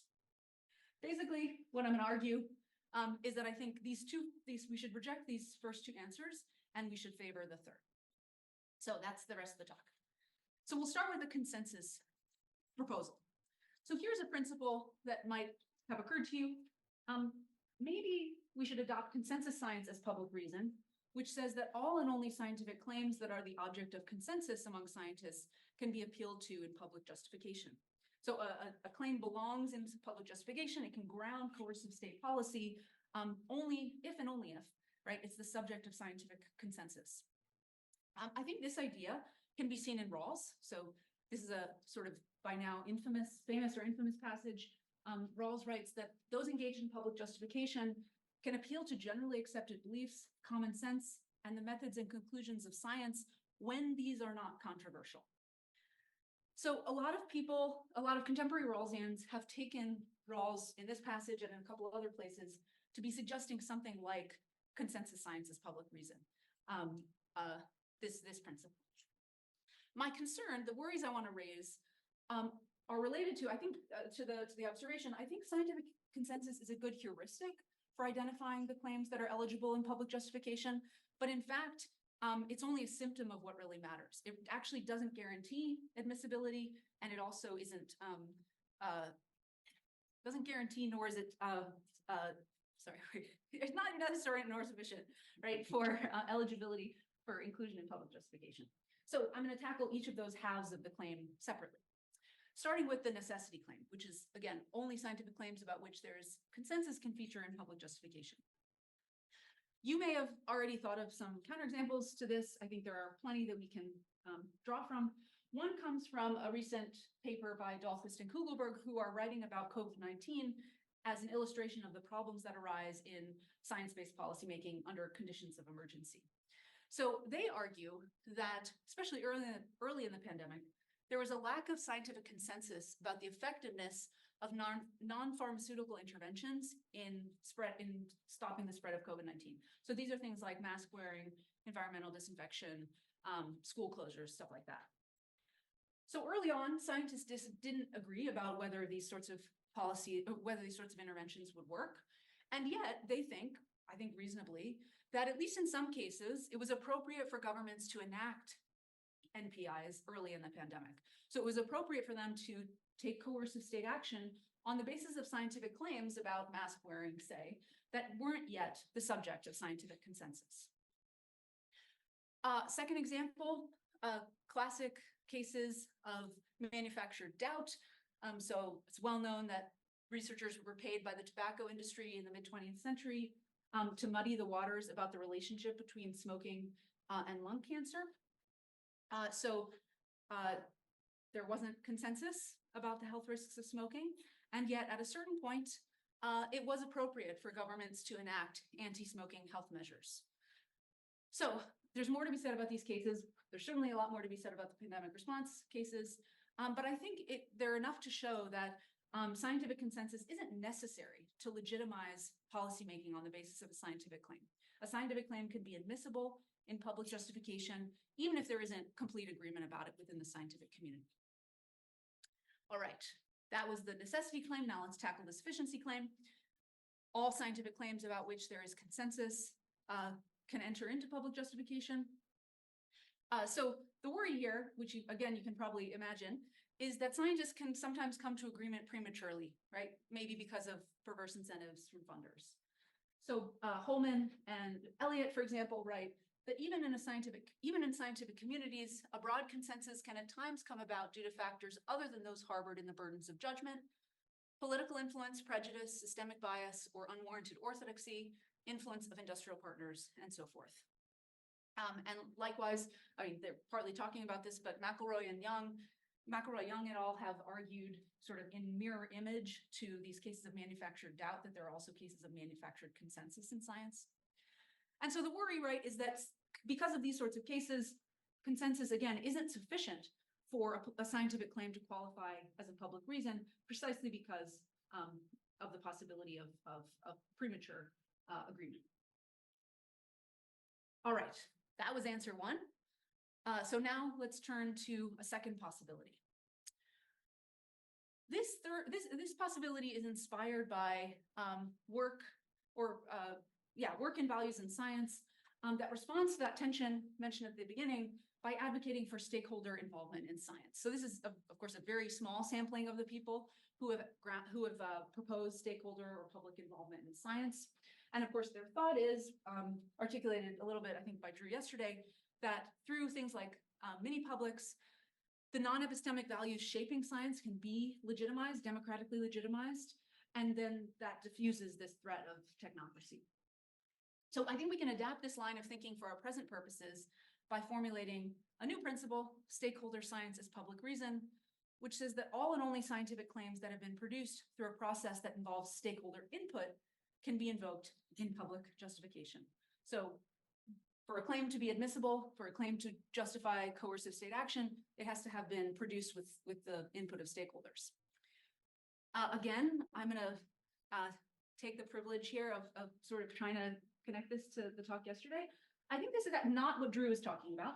It's similar, right? It's similar. It's a sort of similar principle to the one he was putting forward, but it's different in a couple of ways.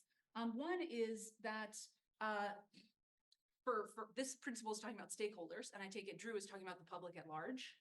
Another thing is that this principle says that all scientific claims require public input to be democratically legitimated. And I was not entirely sure, but it seemed like Drew might have been suggesting yesterday that many publics or their approximations have to be brought into science only when there are these entrenched non-epistemic disagreements. Whereas this principle says that it has to be done all the time. So I think in this sense, the claims that Drew was making yesterday are a bit weaker, and this stakeholder science principle is a bit stronger. I have, again, two sets of worries about this proposal, not Drew's proposal, about this stronger proposal. The first came up again a lot yesterday in Drew's talk and in Monty's talk, and that's just a bunch of feasibility challenges for the involvement of stakeholders or the public in science. I take it most of this, none of this that I'm saying is entirely new. The first feasibility challenge is, as Drew emphasized, engaging stakeholders is in a meaningful way, right? A meaningful way, in a way that allows them to actually exercise, an impact on scientific research. That is really time intensive and really expensive. And so I think it's really not feasible for every scientific project that might produce claims relevant to public justification.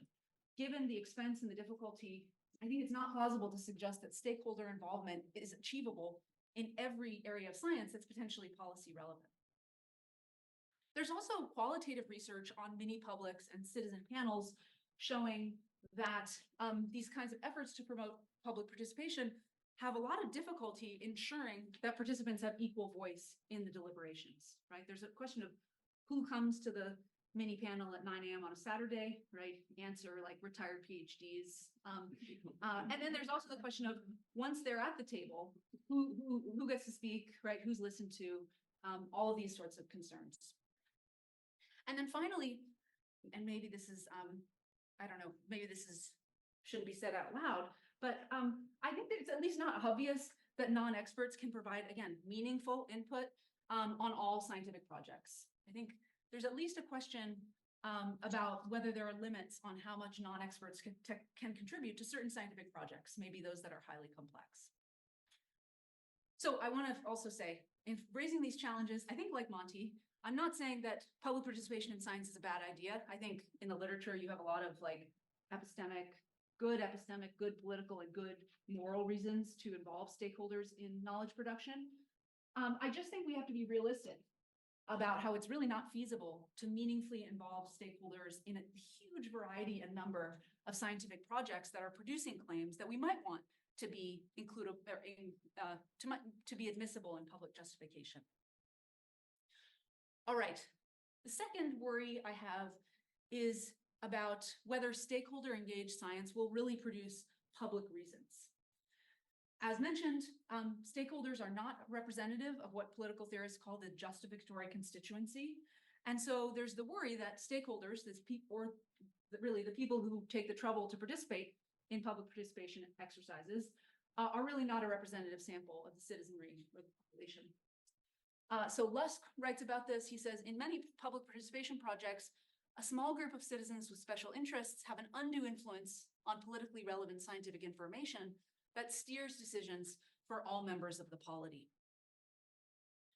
So I think then, because of that kind of worry, it's not clear that these projects will really produce public reasons, that they'll really produce reasons or claims that are in some sense available to everyone.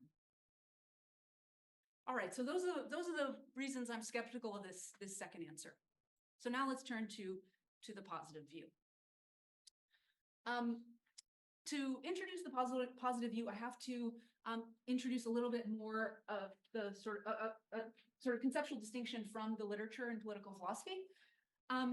And so I've been talking about public reason as a reason that is in some sense available to everyone, but that is very vague, right? And so there's been work recently in the public reason literature on how exactly we should understand this notion of publicity. So what exactly is required for a reason to be public? And a number of people recently have enumerated three possibilities. So I'm following Valier most closely here. First, intelligibility. So maybe by publicity, what you mean is intelligibility, where a reason is public as long as it's understandable to everyone. That is, as long as everybody could kind of wrap their mind around it right, as long as it's intelligible in some sense. This is a very weak notion of publicity, right? It turns out I can understand a lot of reasons I don't endorse. A more stringent notion of publicity, the second possibility is accessibility. So according to an accessibility conception, a reason is public if it's justified or justifiable according to common standards of evaluation. Oh, and I should say, all of these are, again, subject to moderate idealization, right? So this is looser, right? This requires more than intelligibility because there has to be a common standard of evaluation. But accessibility isn't quite as strong as the third option, which is, shareability, which says that both a reason and the evaluative standards by which it is justified have to be widely shared in order for the reason to be public. This is very abstract, and so let me just present it in a slightly different way. I take it that the picture here is, the sort of background picture is this, that there are reasons, right, which support policies or laws, and then these reasons in turn are justified by particular standards of evaluation. So a claim is a reason or a claim is a good reason, only against the backdrop of an assumed evaluative standard. So once you sort of take this taxonomy on board, you can sort of see how reasons can be shared, evaluative standards could be shared, both could be shared, or neither could be shared, right? So that gives us this table, nice table from Valier. Again, the loosest conception of publicity, oh, they're nice, is intelligibility, right? Which doesn't require either the reasons themselves or the evaluative standards to be shared. It only requires understandability, right? Comprehensibility. The most stringent option is shareability, which says that both the reasons themselves have to be widely shared and the standards on which they're based have to be widely shared. And then accessibility is this middle ground position that says, okay, maybe you don't share your reasons, but as long as you share the standards that are giving rise to those reasons, then you have a public reason in hand. Okay, so those are the options. I think the most popular position in the literature, and the one that Katie and I agree with, is this accessibility notion of publicity. And here are a couple of people who have recently defended this. The thought is, or at least one of the thoughts, is that accessibility is a nice middle ground between two positions that are very extreme. I kind of hinted at this, but intelligibility seems to most people to be too permissive, because it actually would count religious commitments as public reasons, right? Even as a non-believer, I can understand, right, a religious person's reason, maybe many of them, maybe not all of them, right? But I might be able to understand the reason even if I don't endorse it. And so that reason on the intelligibility conception would count as public, but most public reason liberals want to deny that. On the other hand, shareability is really stringent. So even when citizens agree about the dimensions of evaluation along which something should be judged, I think they might reasonably interpret or weigh those dimensions differently. And this is due to what Rawls sometimes called the burdens of judgment. So there's an assumption here that evaluative standards don't dictate reasons, right? Your evaluative standards don't uniquely determine what reasons you have because they need to be weighed and evaluated. And so shareability becomes really demanding if that's true, right? Because you have to both share the evaluative standards and apply them in the same way. And the thought is, because the burdens of judgment exist and cause a lot of disagreements, shareability would actually admit much too few reasons into the sphere of public justification.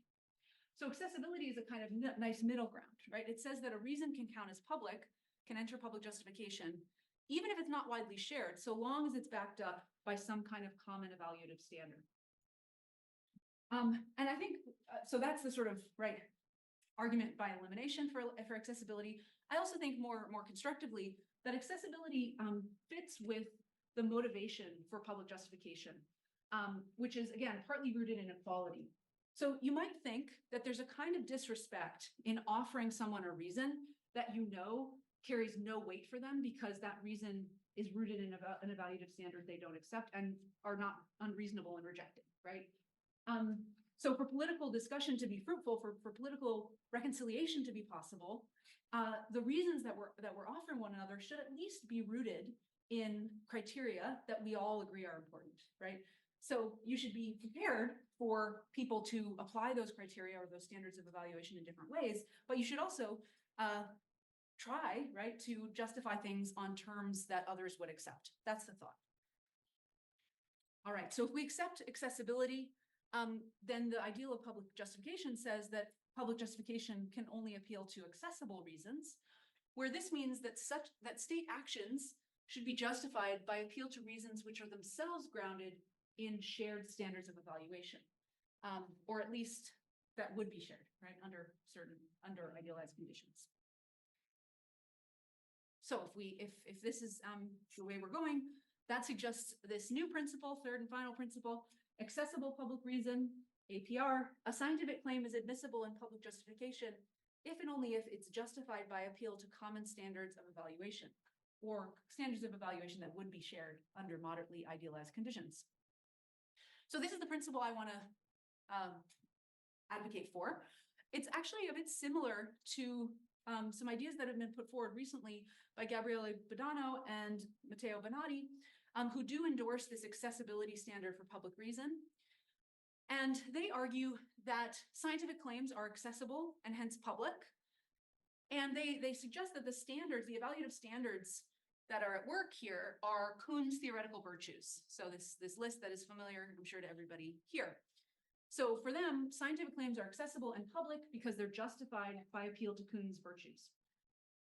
Katie and I in the paper talk about the few ways in which we disagree with Badano and Bonatti. First of all, they say, right, scientific claims are accessible. And we want to say scientific claims are not a monolith. Some scientific claims are accessible and some are not, right? Some are justified by appeal to shared evaluative standards and some are not. And so we would advocate a more sort of case-by-case approach, not saying all science is admissible in public justification, but rather looking at when exactly a scientific claim is justified by appeal to shared standards and only then including it in the sphere of public justification. We also think that it's sort of too high level to conceive of the evaluative standards in science as Kuhn's theoretical virtues.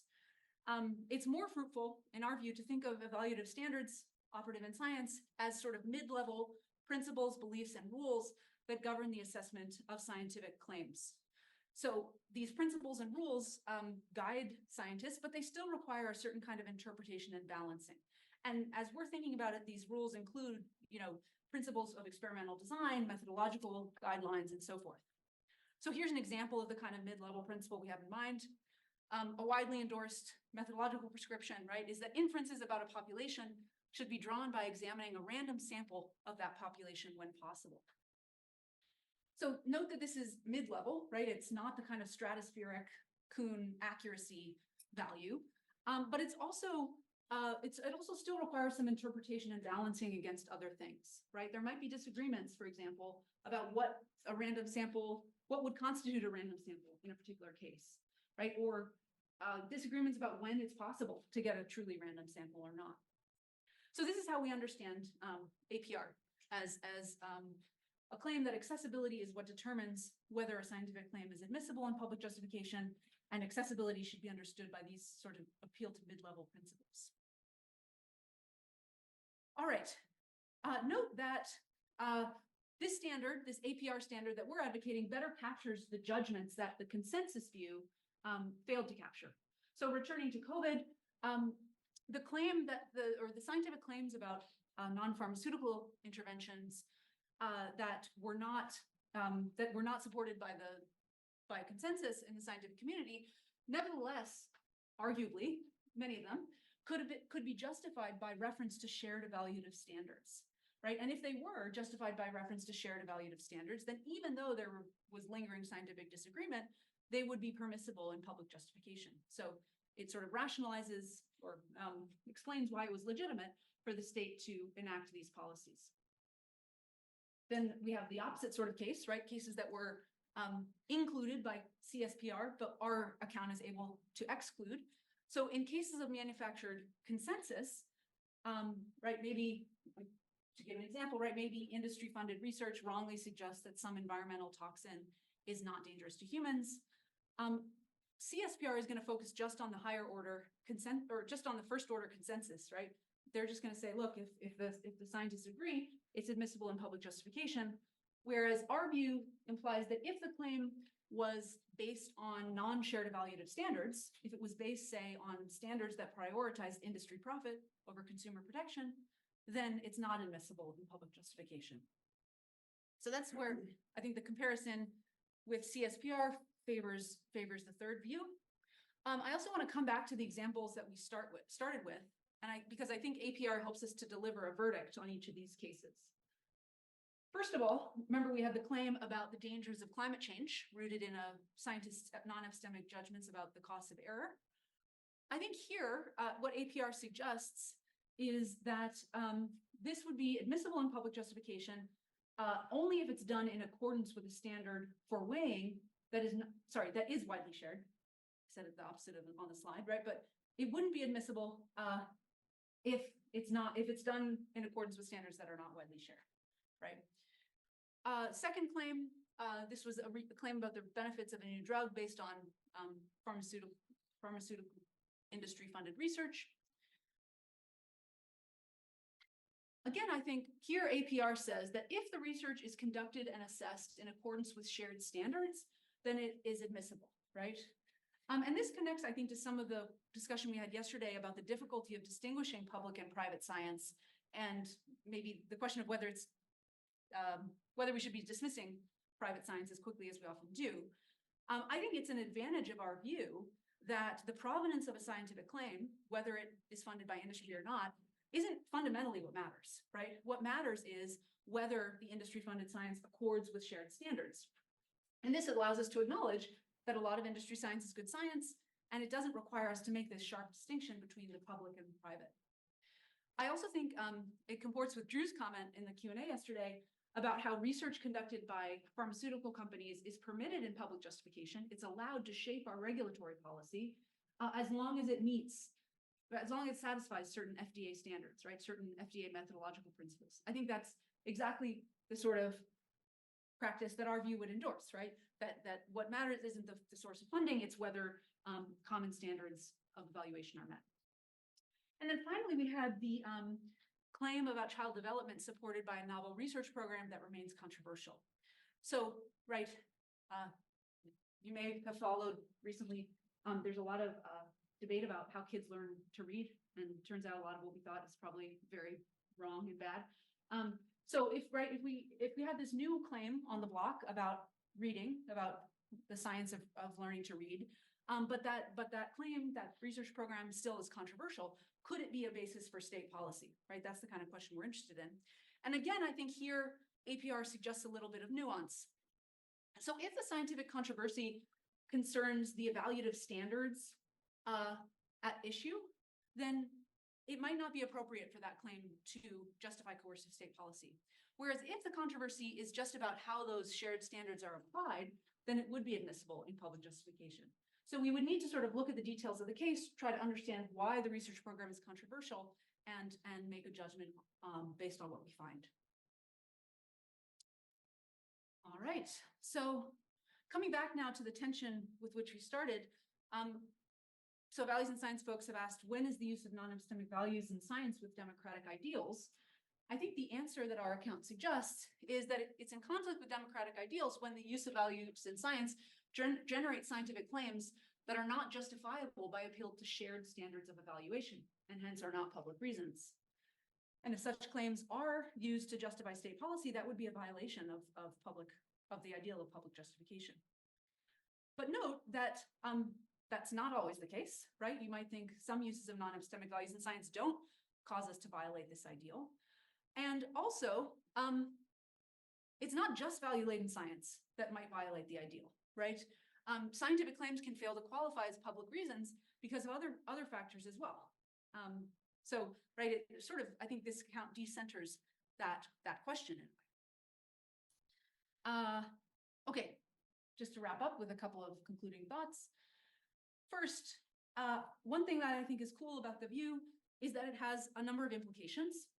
The first one is actually the whole point of the paper on which this is based, which is that I think this account gives us a nice story to tell about the political reasons for scientists to hedge their public-facing claims.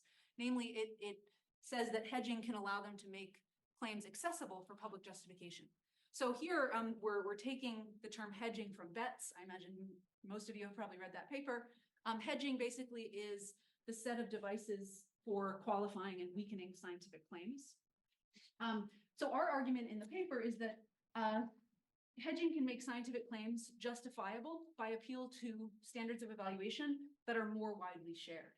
So we can hedge in order to sort of broaden the justificatory basis of our claims. And then in those sorts of cases, it's good to hedge because it's good to expand the stock of scientific claims that are available for public justification. So that's our argument. And basically, we're trying to make good on a very brief suggestion of Betts in the paper, which is that there are democratic reasons to hedge. We're sort of trying to give that suggestion more substance. Second, I think we should not expect science to speak with a single voice in policymaking. Contradictory scientific claims can be invoked in public justification. So this is grounded in a point that I think is actually overlooked in the political philosophy literature, which is that if you endorse this accessibility conception of publicity, then two reasons can be public and yet contradictory, right? So you can have two reasons that are rooted in common evaluative standards, or even one and the same evaluative standard, and yet that conflict with one another. And so this applies, I think, to science as well, right? There could be two scientific claims that conflict and yet are both justified by appeal to shared evaluative standards. And so I think we shouldn't be surprised when contradictory scientific claims are invoked in debates, in public debates about policy. There's nothing problematic about this sort of in and of itself, at least from the perspective of the ideal of public justification. Again, I want to sort of pause. I think this might be a place where some of us public reason liberal folks at the workshop disagree. It seemed like maybe Drew was thinking about reasons as the public reasons as reasons that all reasonable people should accept. And he talked about how in the face of persistent disagreement, the public reason liberal can appeal to certain procedural mechanisms for resolving the disagreement and arriving at a univocal answer. So in science, right, maybe mini publics can be used when there's this persistent disagreement to allow science to converge on a single answer. So maybe I misunderstood that, but if that's right, or that is certainly a possible view, there might be an interesting contrast here, right? So maybe for Drew, if science lives up to the ideal of public reason, it would produce unambiguous univocal reasons. Whereas for us, scientific claims can serve as public reasons and they need not all be compatible. All right, and then third, when making decisions in conditions of urgency, political actors should focus on the evaluative standards underlying policy relevant scientific claims. So whether a scientific claim can legitimately serve as a basis for policymaking depends on whether it's accessible in the sense discussed, and so on whether it is justified by appeal to shared standards. And so I think this principle rightly directs policymakers' attention to not just the content of scientific claims, but also their justificatory basis. All right, and then if you'll indulge me, since this is, I think, in part a conference about like how to do values in science work, I wanted to draw two general meta lessons. First of all, it's not non-epistemic values in science per se that are democratically problematic on our view. Rather, what's in tension with the ideal of public justification is political appeal to scientific claims backed by non-shared evaluative standards, whether those standards are epistemic or non-epistemic. So right? I think, again, sort of decentering the epistemic value distinction and situating this problem as part of a broader set of concerns. I also think this, so I like the unified nature of the account for that reason, but I also think that feature of the account is especially appealing, right? That not much hinges on the notion of a non-epistemic value. If you're skeptical, as many are, that the distinction between epistemic and non-epistemic values is very sharp, right? So if you're like Rooney, Longino, you think this is actually a much blurrier distinction than we often give credit for, then it's kind of nice that the account that I've provided actually doesn't, right? It gives a unified treatment of epistemic and non-epistemic disagreements. So we don't actually, the distinction doesn't hold much water for us. And I think that could be a good thing. And then second meta lesson, philosophers of science would do well to engage with the growing literature in political philosophy on expertise and public justification. This is a rapidly growing literature, and I think we have proceeded pretty much independently, right? We philosophers of science have proceeded pretty much independently from this literature, even though we're really interested in very similar sorts of concerns. And so I think many of the talks yesterday sort of started the work of bringing these literatures together, but I do think there remains a lot to be done. All right, thanks.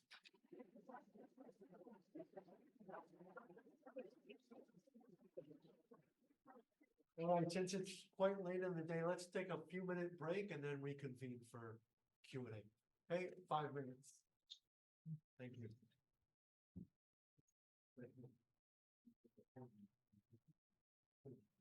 But I have the,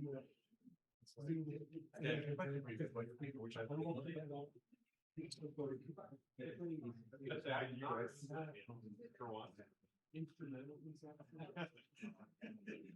Yeah, Carlos and I have always had questions. Yeah, so we're going to call them first. Those second person is lucky because then they get asked the real question, which is the follow-up. That's also true. You have very good follow-ups. Well, it's because you asked my question. Yeah, no, I can go first. You're like, right.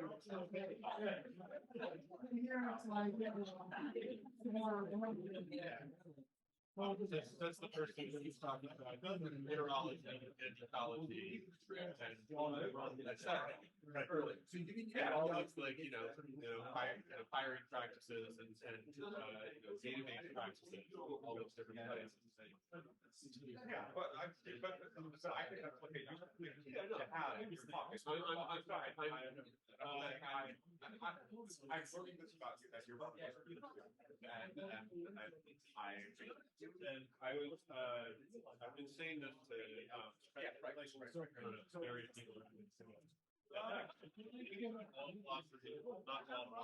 The thing about philosophers of science is that they just tend to have what seem to outsiders like extraordinarily weird knowledge, like you just know about this completely weird range of totally random things. And for a philosopher of science, it makes sense, like why this person knows a whole lot about like the history of the medieval period. And it's like, oh yeah, like it's because they spent some time studying like medieval physics as part of a project with the Revitalizing. Yeah, well, I actually don't know anything about medieval physics, but maybe I could. But like, if you're talking to your students, like the students, I don't know if you guys experience this, but occasionally when you're talking to students, like they'll be looking at me as if they're like, this is not related at all to what we're talking about. How is this like part of this knowledge base? I didn't know this thing. Yeah, I say this is my job to then tell other people about it. They can be like, that's cool. I want to know about that too. So I answer those students. Well, they communicate. Yeah. Instrumental, and you can just when something seems useful over here, we'll just pick that up and use it.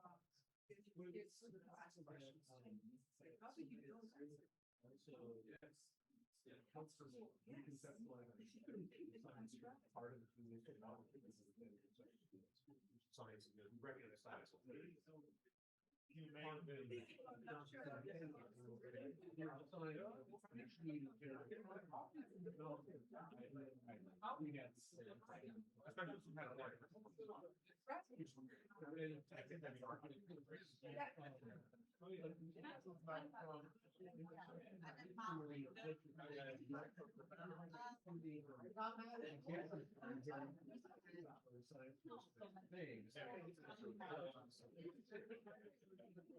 As opposed to being.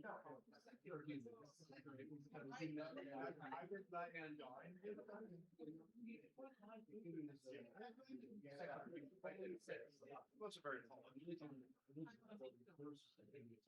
I think. Yeah,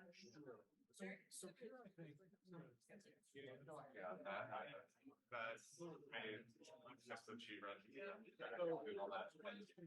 It's, yeah, maybe for instance, do that. It's always like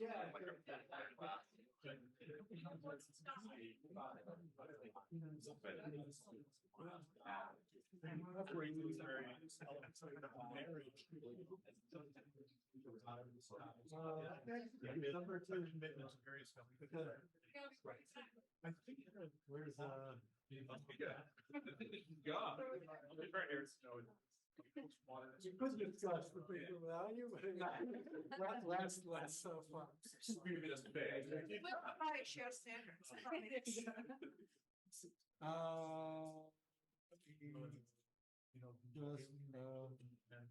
fill up a list here.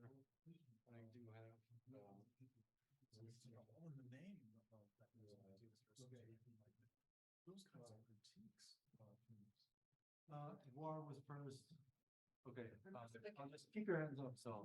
It's a small question about the shared evaluative standards. And I really like the idea of moving away from doing very abstract theoretical virtues and looking at mid-level. But I think there's a bit of a tension there between being shared and between being at the mid-level. What's really nice about Kuhn is that some people, John Norton, or a few people who disagree about some of them, but when you move to the mid-level, many people will disagree with many of them, right? Think about the debate between Bayesians and frequentist statisticians.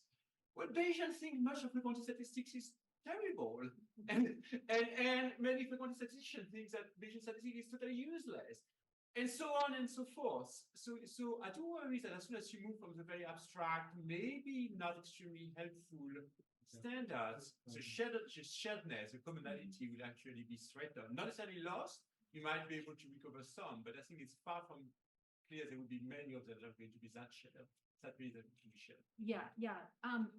Thanks. Yeah, so I definitely think it's right that as we sort of go down or go more and more fine-grained in the principles, they're going to get more and more controversial.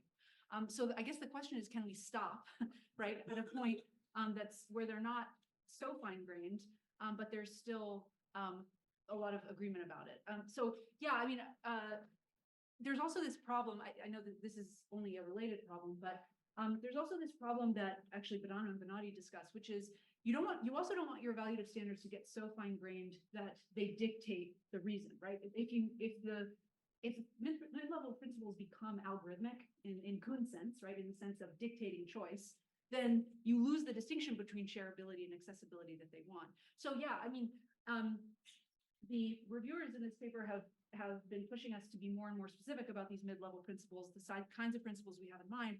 And so we do have more examples in the paper.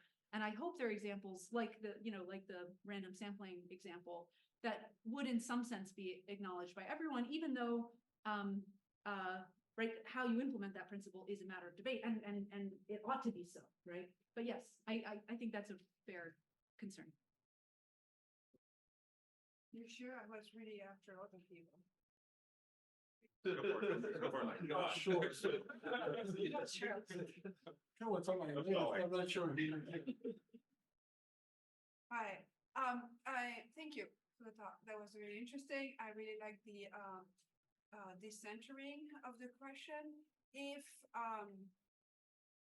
which is why I was wondering whether Drew should go first, but if Drew wanted to answer and say, well, let's recenter on which values, non-epistemic values would be appropriate to to have an influence on on scientific practice, would you apply the same idea? So it would be shared standards, right, for deciding on which of those values are acceptable. And is that the case? And then all of Drew's machinery can be implemented here with public reason and mini publics, and as being one of the process that possibly count as adequate shared standards.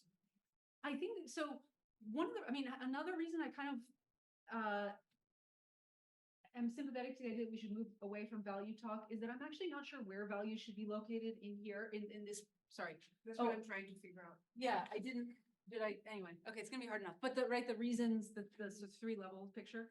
I think values can sometimes be reasons themselves.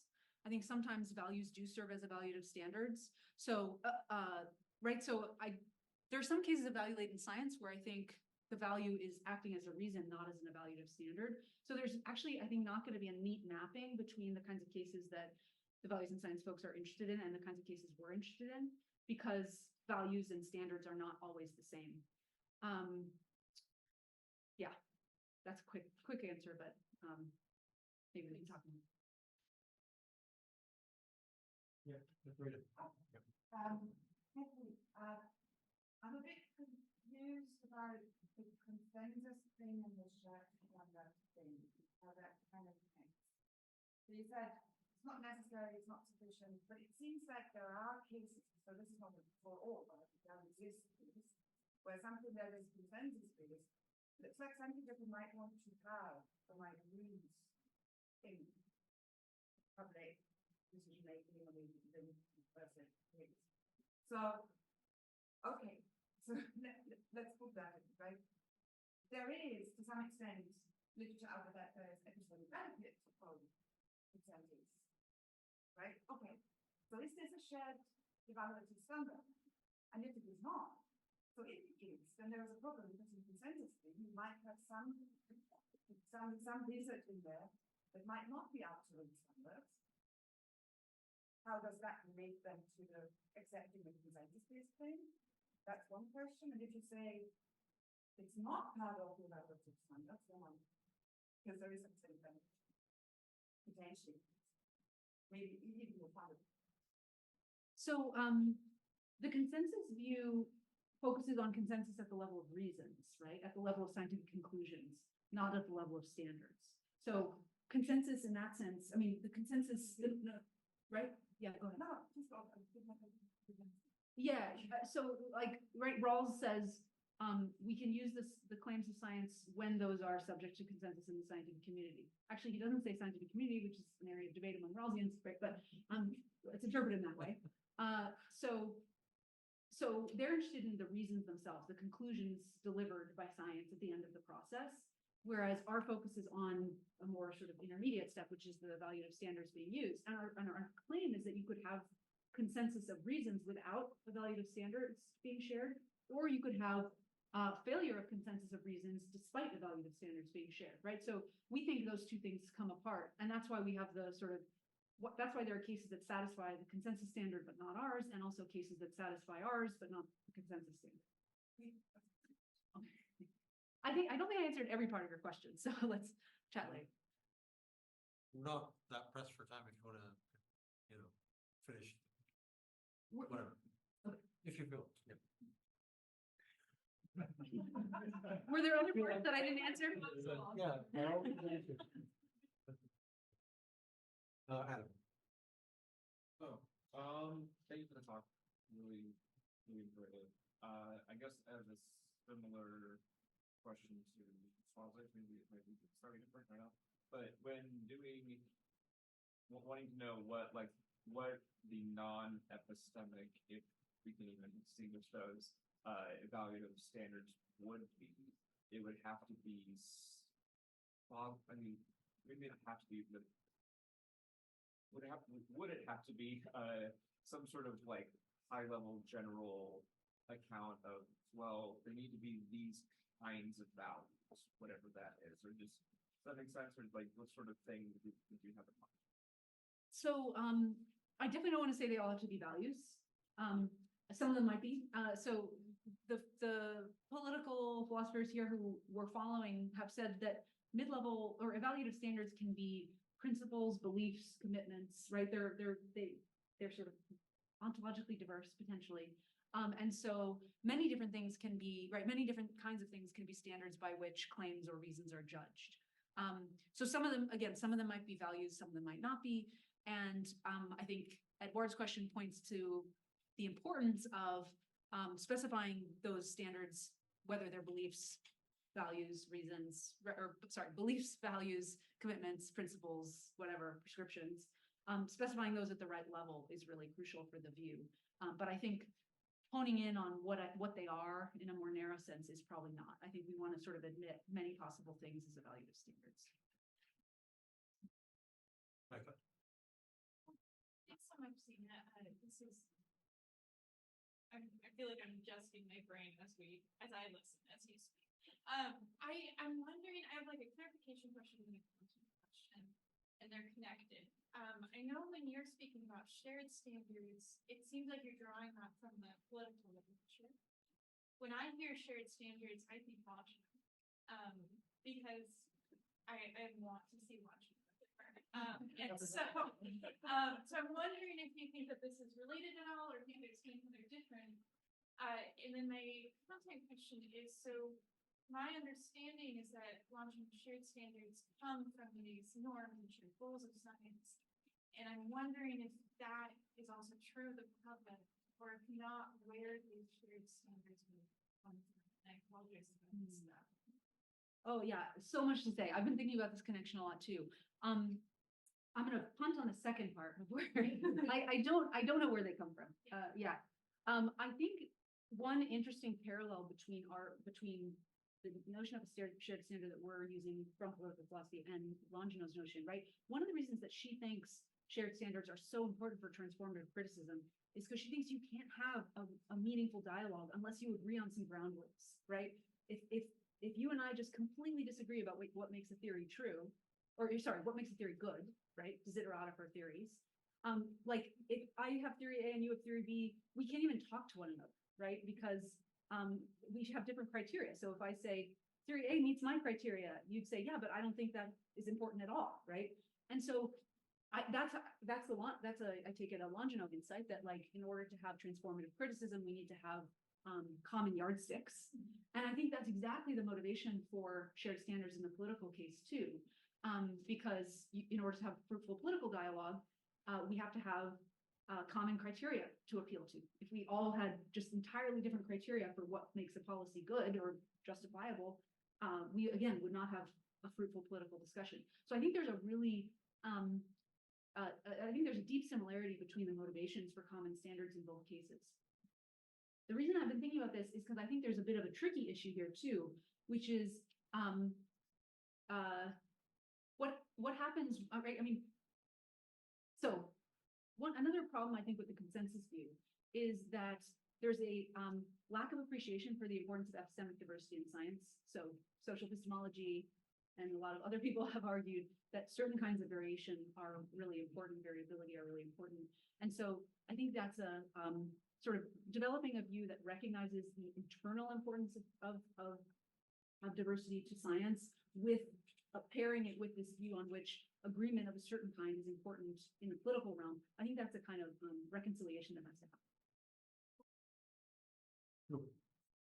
Thank you, fantastic talk. I'm going to ask a question that I'm trying to understand what you mean by common standards of evaluation or widely shared standards of evaluation. And so let me give you what in the real world is a widely shared standard of evaluation for scientific research, namely that non-epistemic values should have no influence on what scientists are doing. Right? So I can give you tons of evidence that is in fact widely shared among the public, among scientists. So clearly you don't mean to invoke that. So I'm guessing that's where you would use some idealization, right? And say, well, an idealized version of the public would not accept that standard because of appreciation for what science looks like. But I guess, how would we know what the public would put in place of that? Because like even within this room, we have strong disagreements about what role non-epistemic values should or shouldn't play in scientific inquiry. And if we now can't figure out what the widely shared standard would be under idealized conditions, how can we now know which scientific claims to use? I think tomorrow morning we might be convinced that that is a good mid-level principle we should adopt, right? Ripka and others are going to try to convince us of that. But I think the more substantive answer is I think that's too high of a level to articulate a principle, an evaluative standard at. I think, right, I mean, again, coming back to Edward's point, right, we want to articulate, or we want to characterize the standards at a level that would elicit widespread agreement under idealized conditions. And so I think, there are certainly principles that could be articulated that would be highly controversial, but then that's not the kind of standard that we want, right, for the project here.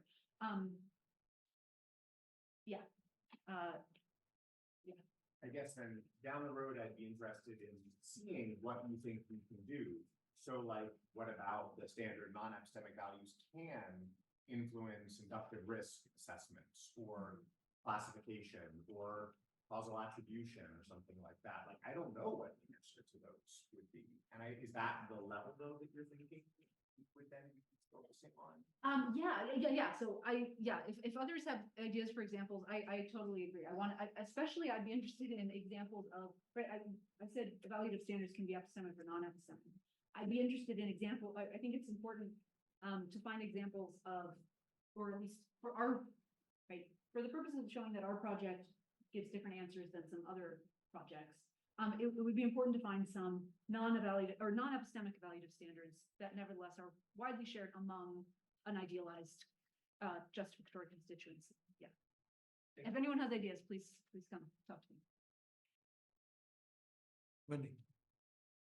Thanks for that. I wanted to ask you more if I can say that we're not hedging, because like when I think about Betsy's argument about hedging, it's like, well, here's a way that we could avoid invoking values, right? We could just describe the limits of the evidence that's available. And I wasn't sure if when you said, this is sort of like motivates hedging, whether you had in mind just that sort of thing, or whether there's like how much we should hedge, or what you kind of have in mind there when you're talking about like creating space for hedging. I mean, I can see how connected shared standards are like creating the space for people to sort of rally around the conclusion, but I just wanted you to invite for the same. Right. Yeah. It is. So it is. I think it does have implications for the degree question. So Betts argues that if we hedge enough, we can come up with claims that are virtually certain. And if you have a claim that's virtually certain, it's not subject to the argument from inductive risk, and so we can keep values out of science, right? That's the gist of the argument. I think a lot of people have pointed out, and this is a critique that we sort of repeat in the paper, that if your goal is to achieve virtual certainty, you're going to have to hedge to the point of policy irrelevance, right? What can we say that's virtually certain about how to teach kids to read? What can we say that's virtually certain about climate change, right? And so, right, I think, right, that's one of the several reasons that Betts's justification for hedging, I think, fails. That he doesn't rescue the value for ideal because he would only rescue it at the expense of making science irrelevant for policy. So yeah, our view is, right, that you ought to hedge to the point where, or at least in some cases, to the point where your claim that you come up with is now, but it wasn't before, justified by appeal to shared standards.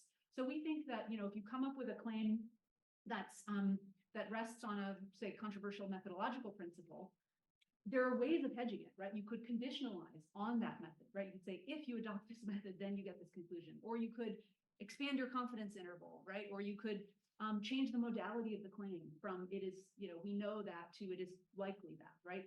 So our idea is those sorts of devices can make a claim subject to justified by appeal to a shared standard when it wasn't before. And so, yeah, I think our view does, right? It suggests that we don't need to do as much hedging as Betts wants, because Betts wants to hedge to the point of certainty.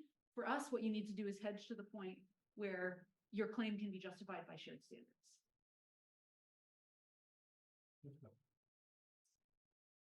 Thanks. This is pretty interesting. And I think what I'm about to shows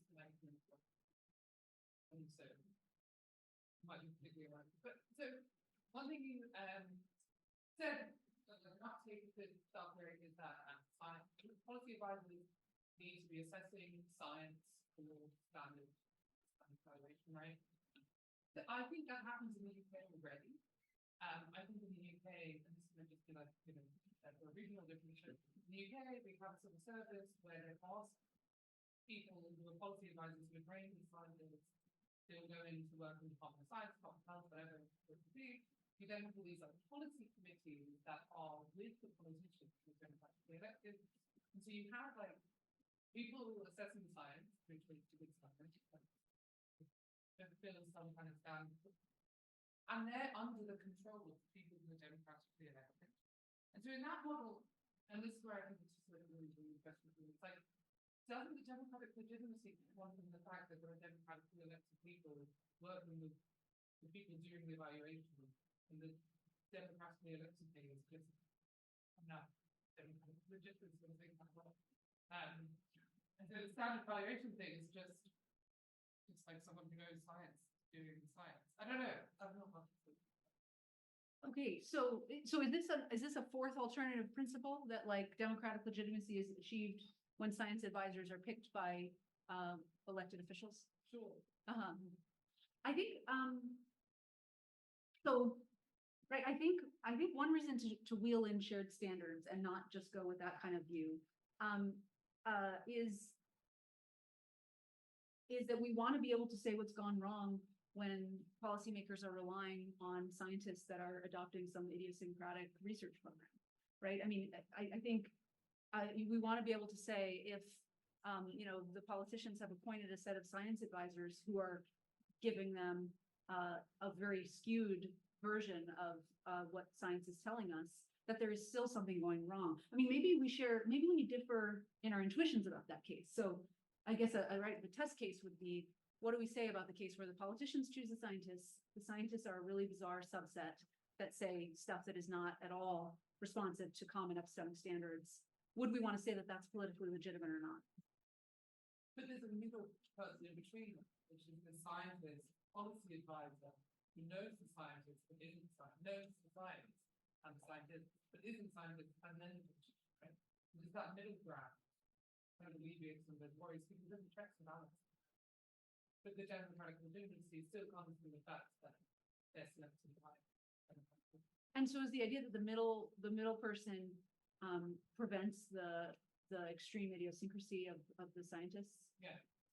Yeah, I think that's an interesting. I mean, so I think one possibility is that if that works really well, it will deliver the same sorts of things that this account will deliver, right? And then there's the question of like, okay, what is the right? If say, I mean, this is loose, but if that view has the same extension as our view, right? It labels the same cases as good and bad. There's a question of how to choose between them, and I would argue that if that's the case, if that kind of structure achieves the same ends, there's still a reason to prefer our account because what's fundamentally important, what's conveying the legitimacy, is the shared standards. It's not sort of the bureaucratic details, right? So like maybe, then there becomes this question of explanatory priority that I would argue is favoring this kind of view. Just to comment on that if that kind of suggestion works, or maybe a way of sort of thinking about it is to think about non-scientific context of least presumed expertise, like military. Right? If you have a military advisor, they're experts. Most of what they're relying on is not science in any obvious sense.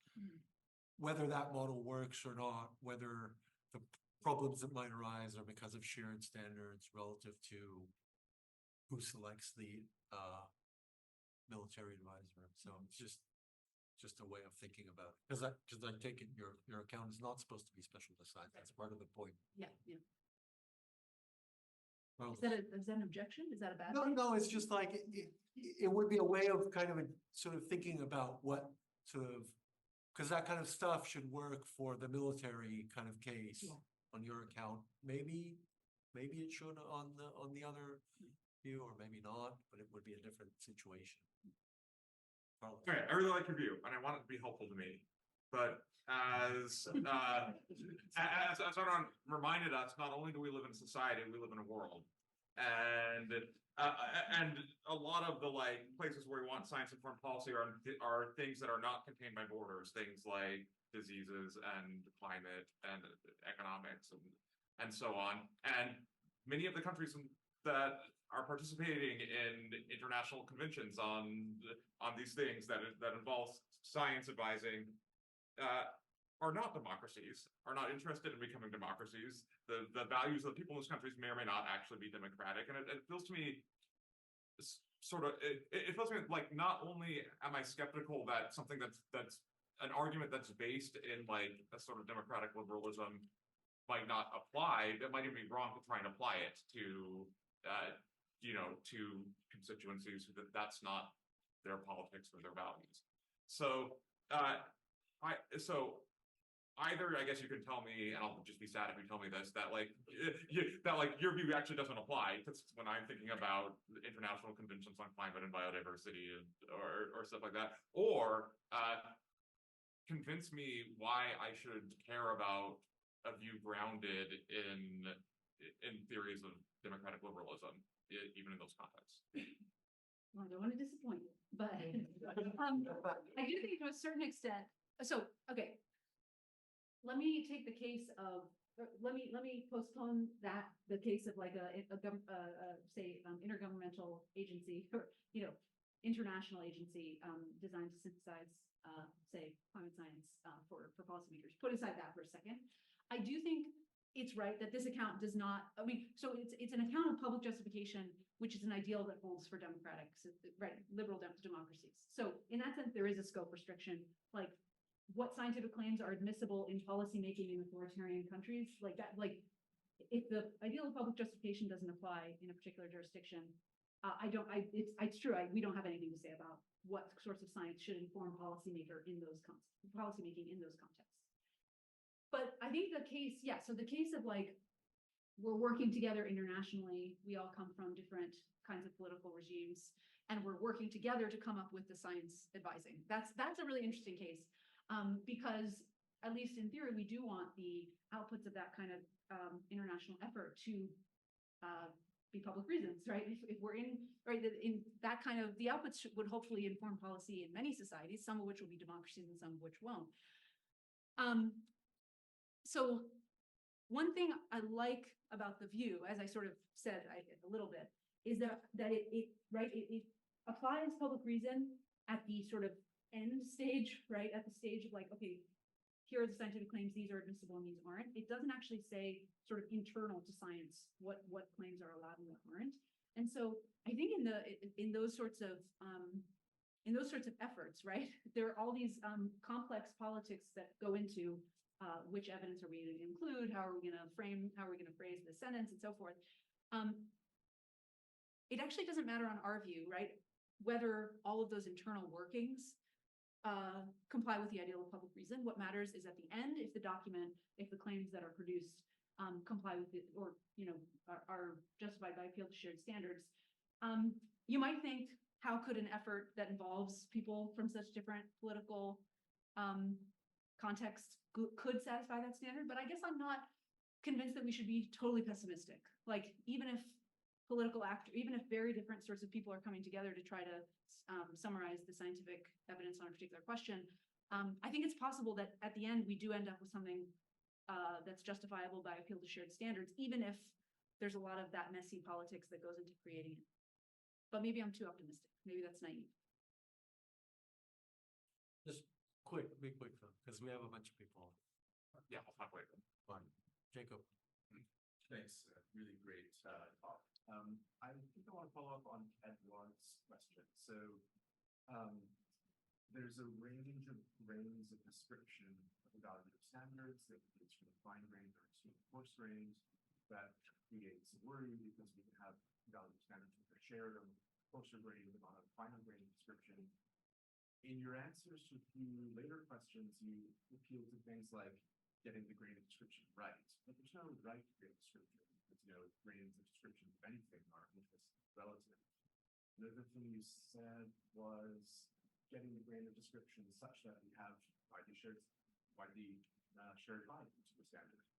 But that raises the worry that the whole community is extremely permissive. So if I'm a state and I want to enact like enforce policy, all I need to do is make sure that the grain description of the value standard is described at the right grain, right? The grain that I want to be such that I can enact the standard. So we can. Yeah, so I mean, I think the problem of finding the right grain is a problem for the political theorist, right? I mean, I'm thinking of it as not something to be decided by the actors involved, but something to be decided by the theory. And I guess, I mean, what justifies the choice of a particular grain? I mean, I think this is probably subject to a number of different theoretical desiderata, right? Some of which I sort of alluded to, like we want a grain that's not so coarse that like everything, right? That they're Kuhn's theoretical virtues. We don't want something that's too fine, such that we lose this distinction between shareability and accessibility. So I think it's kind of a theoretical, right? It's part of specifying the theory, would be specifying the grain that allows us to achieve these different theoretical desiderata. And whether that, I mean, I don't know, I think there's a concern about whether that's sort of arbitrary, but I don't want it to be a case-by-case basis or case-by-case judgment for precisely the reason you say. You can gerrymander a widely accepted standard for any case if you allow yourself all that discretion. Jesse. Thank you for this talk. I have so much to say. I also, you're the first academic to mention anything I've said on the slide. I took a picture of it. I'm going to send it to my mother so I can what I've been doing for the last 5 years of my life. Thank you. I should have said Hamilton 2024. I think that what you said about a claim P and not P, both potentially being part of public reason, is counterintuitive, but absolutely true. And I wonder, so that's part one of my question. The other part is that you can think of two experts, one who holds the view P and one who holds the view not P. And let's just for now say that they are testifying in a court case. It seems like both of those are public reason, would be admissible by public reason. And so do you see any difference between, so I'm thinking about Congress or some legislative body like debating the law. Should we reduce fossil fuel emissions or something like that? And there's a set of facts that might be contradictory that politicians can draw on to make their argument to support their case, to support the law or whatnot. But they could also appeal to testimony as well. And so if you take those two things, so I'd be interested in your view. It seems like your view really clearly demarcates the normative work and the epistemic work, where you're allowing the political apparatus to actually do its job, which is to choose from a set of possibly true views, and then actually do what we're aiming to. Right. So so I think as you say, this is a consequence of the view that I want to accept. I think that I want to embrace, right? And I think it's important to distinguish between like if there's anything politically wrong with that situation where you have the competing experts testifying to Congress or whatever, and whether there's something sort of practically bad about that. I do think like there are practical reasons that it's unfortunate if our expert testifiers in Congress are saying incompatible things, particularly since it can be hard for the lawmakers to actually assess their evaluative standards if evaluative standards are sort of partly belong in the domain of expertise. So yeah, I want to, right. I mean, that one thing about this account that I sort of want to emphasize in general is that it's an account of political legitimacy, and there can be practical problems and epistemic problems that the view doesn't capture, right? There could be practical problems with having incompatible scientific claims in public justification, for example. And our view says there's nothing politically wrong with it, but there might be something practically problematic. I don't know. I think that's an interesting question about like how we prioritize like testimony versus looking at the first order scientific claims themselves. Yeah, I think that's a really interesting question that probably also depends on how accessible it, not, sorry, I shouldn't say that, how like,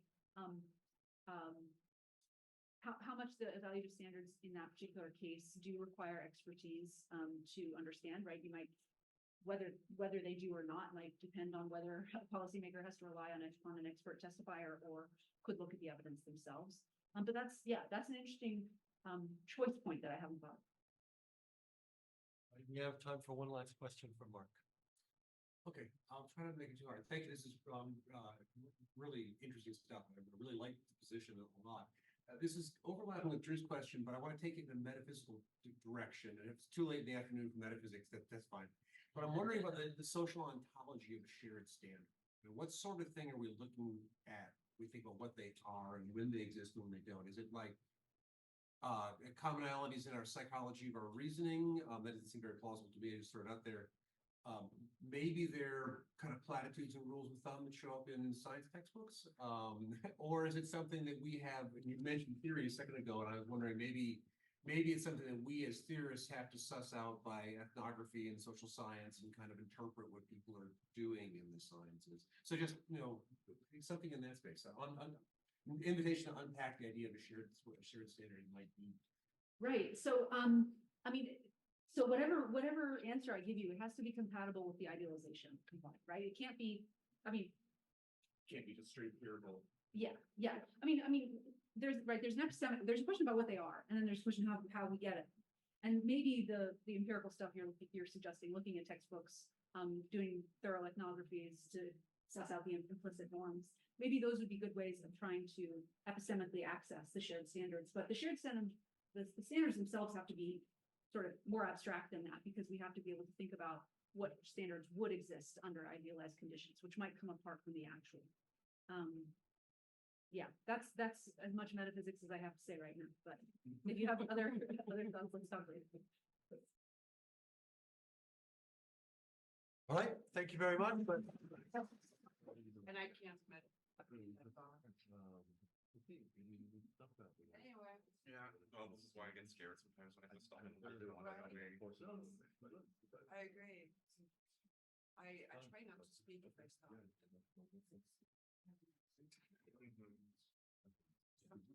Yeah, I mean, during the pandemic when I had to traveling, I was always like a decision, do I actually wear a mask when I go to the gas station?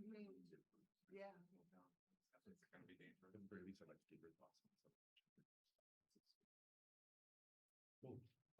Well, welcome everyone. Our final day. It's been great so far. I'm sure it'll continue this way.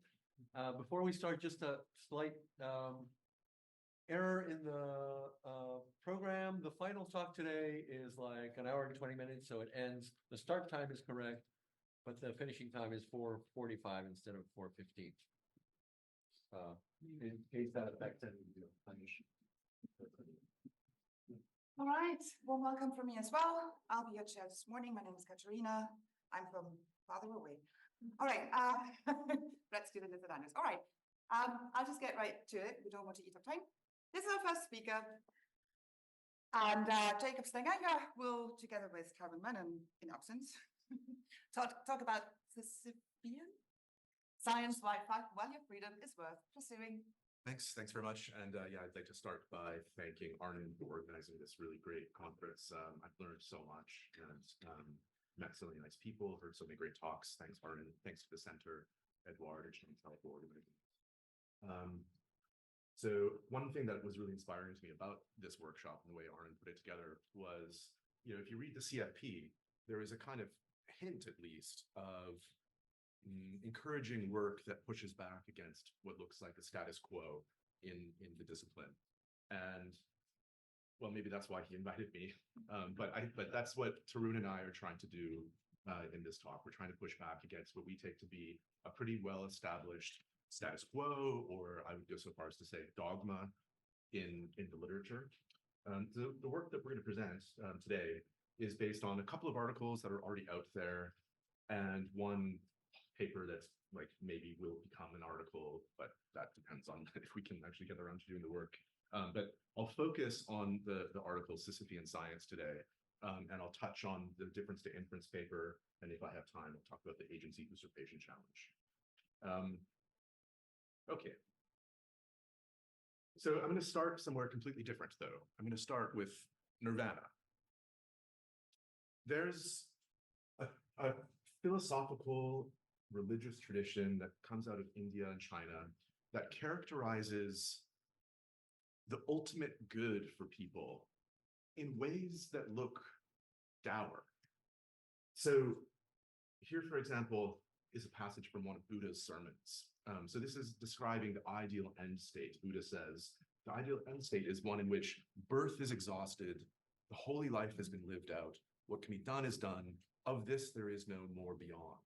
And that state is, you often get these metaphors of like a candle burning out, the loss, the complete dissolution of the self. And this has puzzled some commentators, because if the self is completely dissolved, how can there be an agent for which anything is good or bad? How can nirvana be good for an agent if there's no more agent? So commenting on this, Adamson and Guarneri say, well, maybe what's going on here is these descriptions of nirvana aren't really intended to be descriptions of the good for human being, say Adamson and Guarneri. They say, maybe we should ask instead, how does the idea of striving to achieve that state help one make progress? So Tarun and I take inspiration from this idea.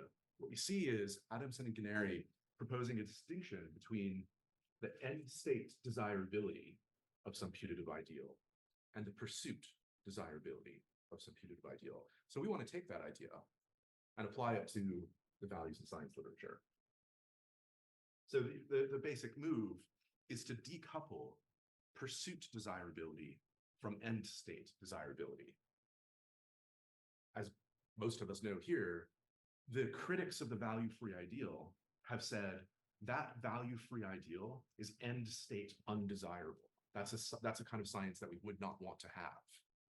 So what we're doing is our best to grant that as an operating premise, and then see, can we in any way salvage a version of the value-free ideal?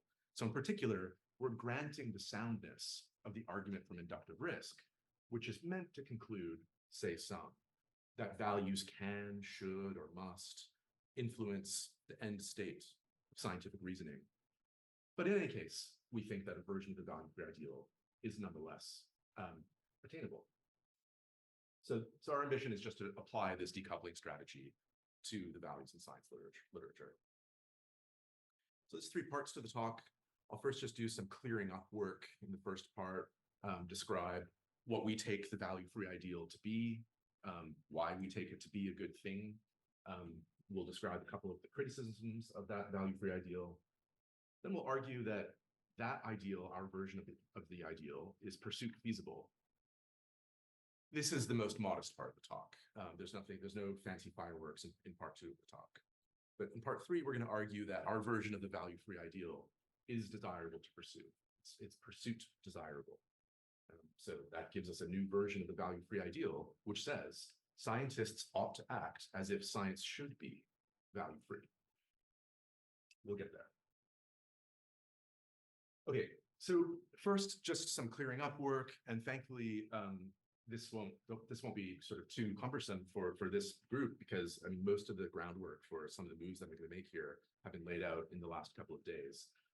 So it is important, though, to clarify various ways in which people have said values influence science and distance ourselves from several of these.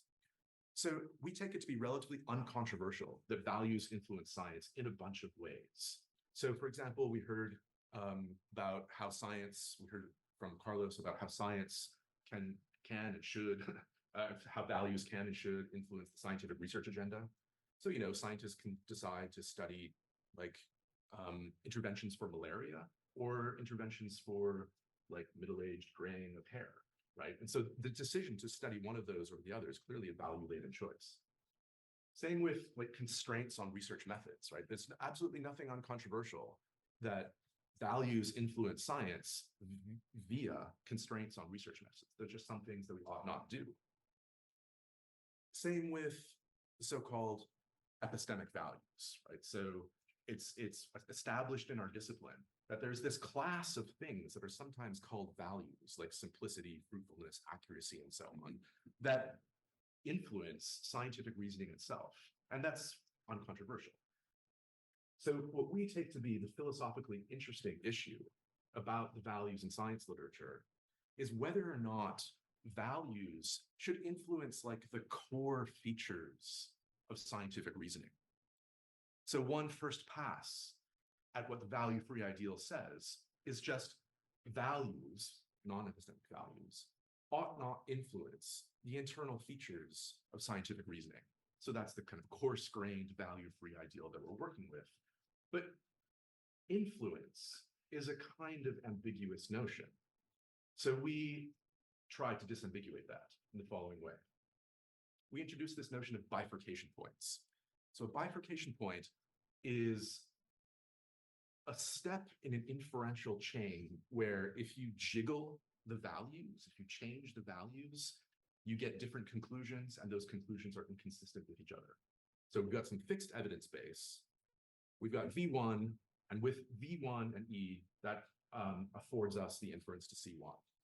If instead we've got that same evidence and value set V2, that affords the inference to V2, and V1 and V2 are inconsistent, that's a bifurcation point. So a slightly more technical way to understand what our value-free ideal is, science should be aiming at the elimination of all bifurcation points. We think this is a compelling way to think about what the threat of value influence is. This article goes some way to arguing that this is the best way to think about value influence in science. Okay, so why should anybody ever have thought that the value-free ideal was an actual ideal? Why VFI? We've heard of some of these arguments in the last couple of days. One very basic argument is by appeal to truth conduciveness. So here's a very plausible principle. And we work this principle out in this difference to inference paper. The principle is the difference to inference principle. The difference to inference principle says the only things that should make differences to inference are epistemic features, are truth conducive epistemic features. Values are not truth conducive. Values don't tell us anything about the way the world is, right? Values tell us about how the world ought to be or how we want the world to be. Now, strangely, some of our colleagues in this literature dispute that, and I just completely do not understand the grounds for that dispute. So values are not truth conducive, evidence is truth conducive. There are these famous cases like Lysenko, in which values influenced the theoretical and empirical reasoning, and that led to disastrous conclusions, that led to the promulgation of falsehoods. So in Lysenko's case, the promulgation of Lamarckian genetics, and that of course had downstream practical consequences, like the disaster that befell Soviet agriculture. So here we have, the caption here reads, "Работать так, чтобы товарищ Stalin спасибо сказал." Work in a way such that Comrade Stalin will say thank you. And that's what Lysenko did. So argument one for the value-free ideal is just very, very basic. This is where Tarun and I, show you how old-fashioned we are. Values are just not truth conducive. Okay, argument number two, we've heard a lot about this particular argument in the last couple of days. When science is policy-facing, like this famous epidemiologist Neil Ferguson, did the epidemiological modeling work during COVID-19. When the science is policy-facing and values permeate that scientific work, then you end up with, or there's this risk that you end up with policies that are permeated by a potentially idiosyncratic and opaque set of values, values that aren't representative of the broader citizenry, we take that to be a problem. And of course, many of folks in this room have been developing ways to respond to that problem. But it's the reason why I take it that folks like Andrew and Zina are attempting to respond to this problem is that they take it to be a problem. Okay, and arguably another reason why the value for ideal is important is because if the broader public comes to think that science is value laden, that will hinder trust in science, even when that science is trustworthy. Okay, so I like this passage from Bohr, who says science is the gradual removal of prejudices, and basically we're doing a lot of work here to try to substantiate Bohr's principle. So 3 arguments for the value-free ideal. Value-free science is more truth-conducive, more democratic, and trust-enhancing. Now, we're going to see that actually some of our colleagues have denied some of these good-making features of the value-free ideal. So part of what we're trying to do is to respond to some of those arguments. We'll get there. Okay, so what are the main challenges to the value-free ideal? Thankfully, in a conference like this, I don't have to spend too much time laying out these arguments. What I take to be the most important challenge to the value-free ideal is the argument from inductive risk, reignited by this very important article by Heather Douglas, and that, of course, was extremely impactful. That led to basically an entire genre of work in our discipline. So as we all know, the argument basically goes like this. In some domains of science, particularly policy-facing domains, scientists are forced, that's controversial, scientists are forced to take a binary doxastic attitude towards a hypothesis or a theory. There's 2 fundamental ways in which they can get things wrong. They can say the theory is true when it's not. They can say the theory is false when it's not. And those errors have downstream practical consequences. If you overregulate dioxin, this chemical on the screen, you harm the manufacturer of dioxin's financial profits. If you underregulate dioxin, you hurt the people who are exposed to dioxin. That's the argument for inductive risk. We are granting for the sake of argument that that argument is quite clearly a challenge to the end state feasibility of the value-free ideal. So in those situations in which scientists have to make like an assertion about the truth or falsity of some hypothesis, which is policy-facing, then their evaluation of the consequences of error are liable to influence the various parts of their scientific work and scientific reasoning that led to that assertion. So we're granting that for the sake of argument for this paper. I actually think there's a lot of things wrong with that, well, we would never have gotten this through peer review if we dwelt on those various problems. Okay, some of our colleagues take both the argument from inductive risk and other arguments like it, the underdetermination argument comes from Longino. Some colleagues take these arguments to also be challenges to the end state desirability of the value-free ideal. They say, that's not a science we'd want to have. We're also going to try our best to grant that for the sake of argument and see what follows. So sometimes you get arguments like this kind of Longino style argument, which I'll appeal to throughout the talk, which basically goes like this. There was this science of some complex domain, like the study of primate behavior. That science, until about 1970 or so, was dominated by a very homogeneous group of scientists with a particular set of values. Those values led to biased work. And then roughly around 1970 or so, there was an influx of a more diverse set of values. And that led to more objective science.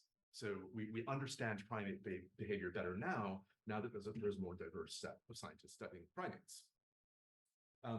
Some colleagues conclude from that things like this on the screen. Some colleagues say, right, values are helping to debias science. Claims Longino values and interests must be addressed not by elimination or purification, but by more and different values.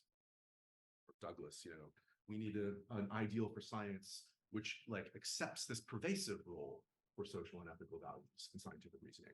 Now, we take this to be extravagant. We take this to be the wrong conclusion from the kinds of considerations that that motivated the study of values in science.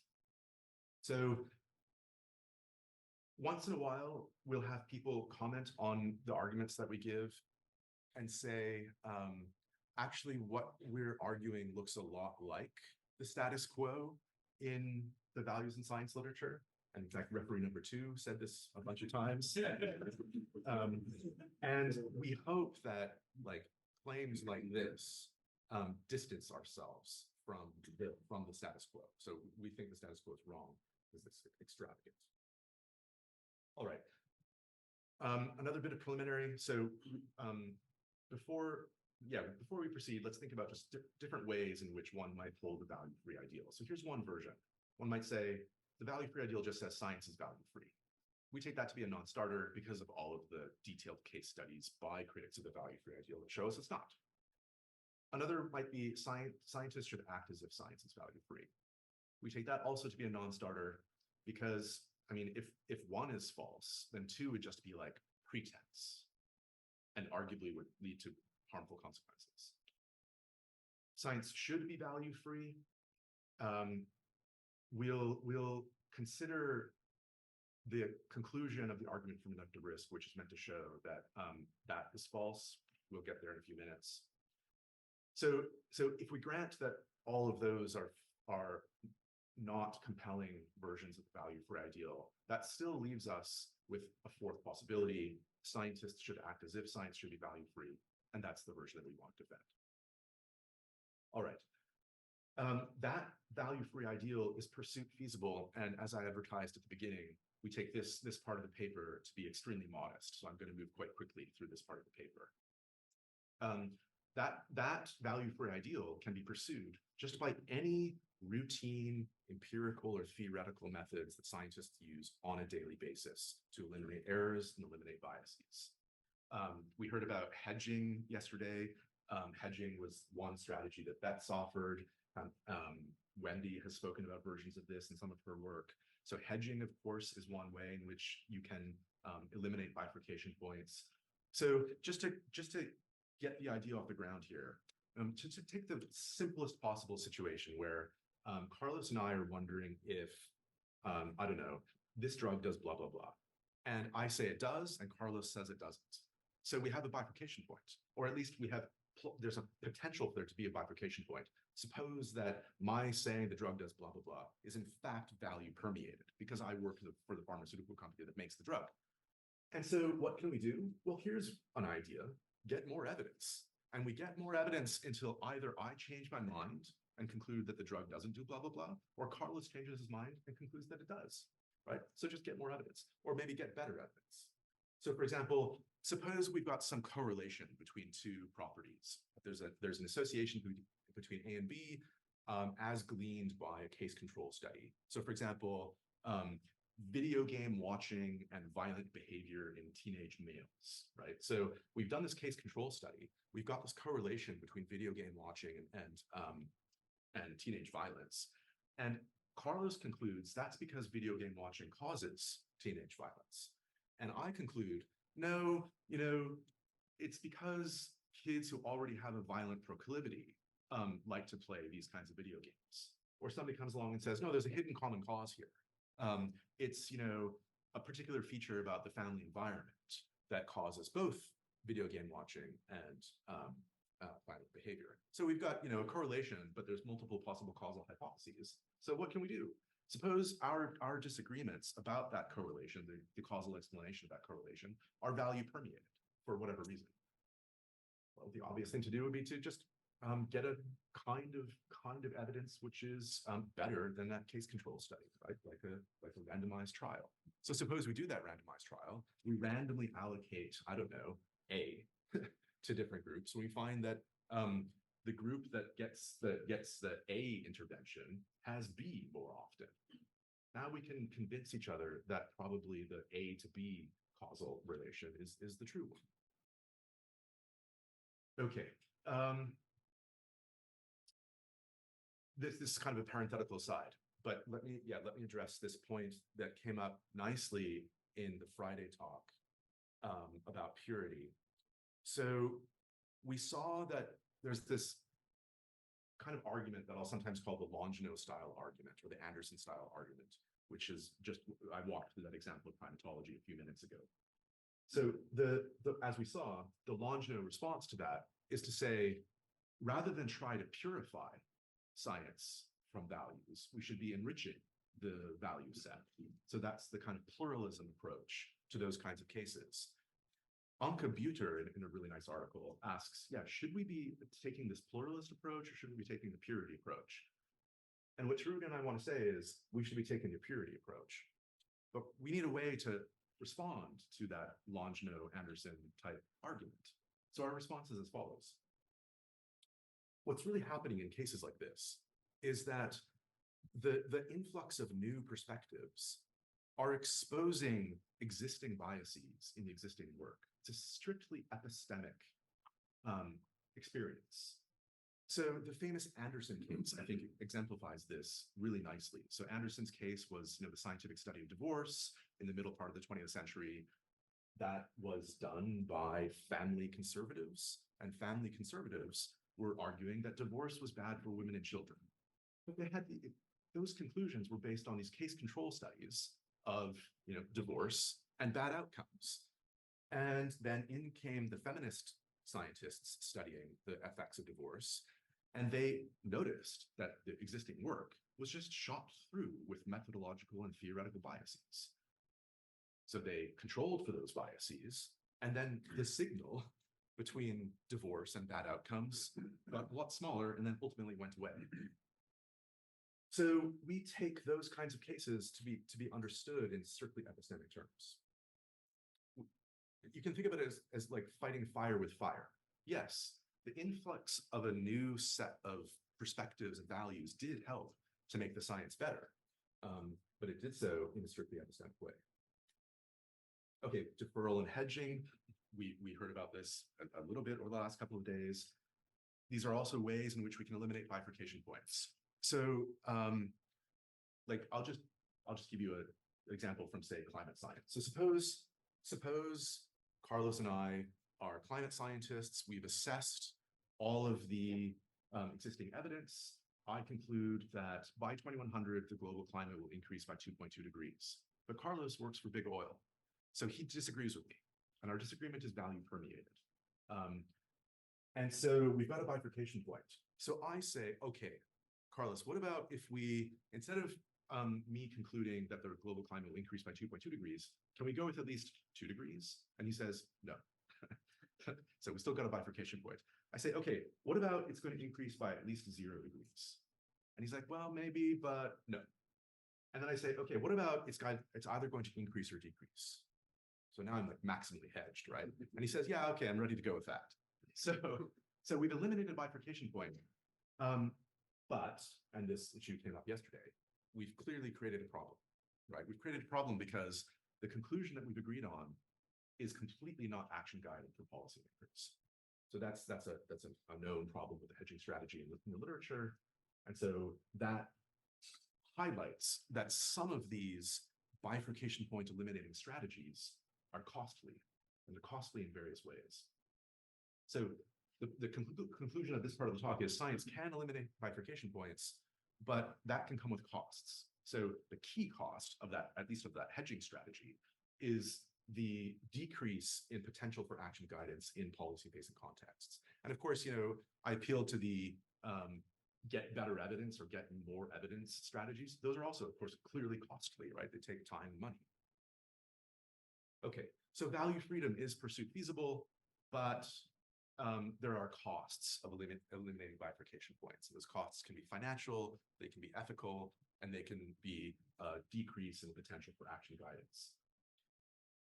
Our move here is to think of these as constraints on science. So, I mean, financial and ethical constraints are are clear in this sense, right? So scientists can only do so much work based on the resources that they have available to them, based on the ethical constraints that they have to work within. And then action guidance too, we can conceive of as just an external constraint on science. So there are some domains, clearly not most domains in science, but some domains in science in which the scientists are expected to provide information in a way that helps policymakers do what they're supposed to do. Okay, so we can conceive of the state in which a particular domain of science satisfies those side constraints, but has eliminated as many bifurcation points as possible. We'll call that the minimal value set. Well, that's state M. So state M is like the optimal state to be in, basically by definition, right? Because we're satisfying those side constraints and we've eliminated as many bifurcation points as possible. The state of complete value freedom, we'll call that VF. There's just absolutely no bifurcation points. So this is a pure value-free science. There's absolutely no influence of non-epistemic values on scientific differences whatsoever. That's VF. But to get to VF, we may have to violate some of those side constraints. We might have to have done studies that we weren't able to do, or not inform policymakers as much as they need to be informed. I mean, you can conceive of this was a kind of example that I just cooked up in my interview with Edouard for his podcast a couple of days ago. You can conceive of a domain of science, call it austerology.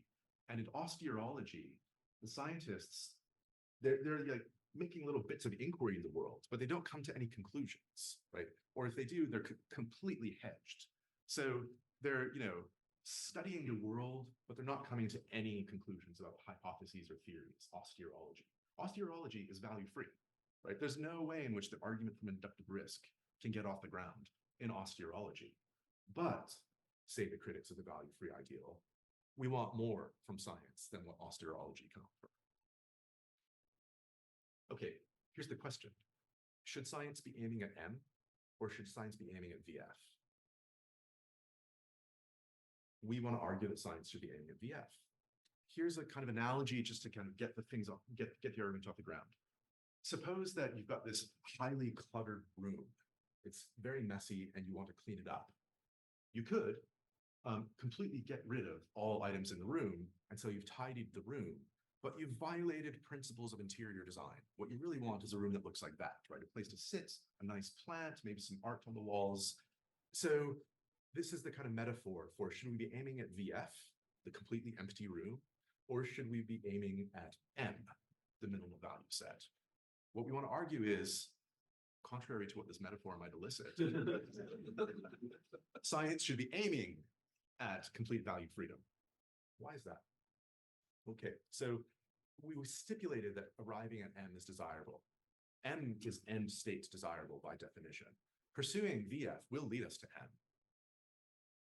But, we've granted to the critics of the value-free ideal that VF is undesirable. And we could just aim for M. That's one possibility. It's just to aim for M. Yet, we claim science should be aiming for VF. And why is that? Well, aiming for M is not action guiding. I mean, first of all, M is just a philosopher's fiction, right? So there's no sense in which you could tell a community of scientists aim for the minimal value set, and they would know what to do. There's no like signpost that tells scientists they've achieved M. That's in part just because we don't know what M even looks like, and M is changing over time. So think about, for example, Fisher's innovation in experimental methodology. It took Fisher's innovation first to identify that there was this important kind of bias in when you're doing a population level study, allocating some subjects to this group and some subjects to that group. Fisher noticed that, under most kind of obvious ways of allocating subjects to those different groups, that could introduce a sort of selection bias or an allocation bias. And so he developed the innovation of randomization. That innovation of randomization then had the consequence that more bifurcation points could be eliminated. So changes in methodology change what the actual minimal value set can be. And aiming for M has all the drawbacks of value labeliness. So all those problems that we spoke about at the beginning, like, for example, trust in science. So imagine the public got wind of the fact that science is aiming for some state in which values are still influencing their scientific reasoning, but just in a way which is sort of as minimal as possible. We take that to have the drawback of value labeliness. All right, on the other hand, aiming for VF is action guiding for scientists because the principle is extremely simple. Just anytime you've got a bifurcation point, do all you can to eliminate it.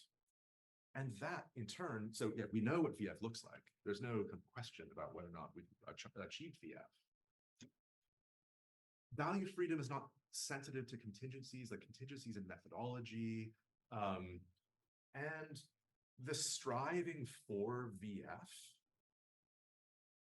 can contribute to those developments, those innovations in methodology.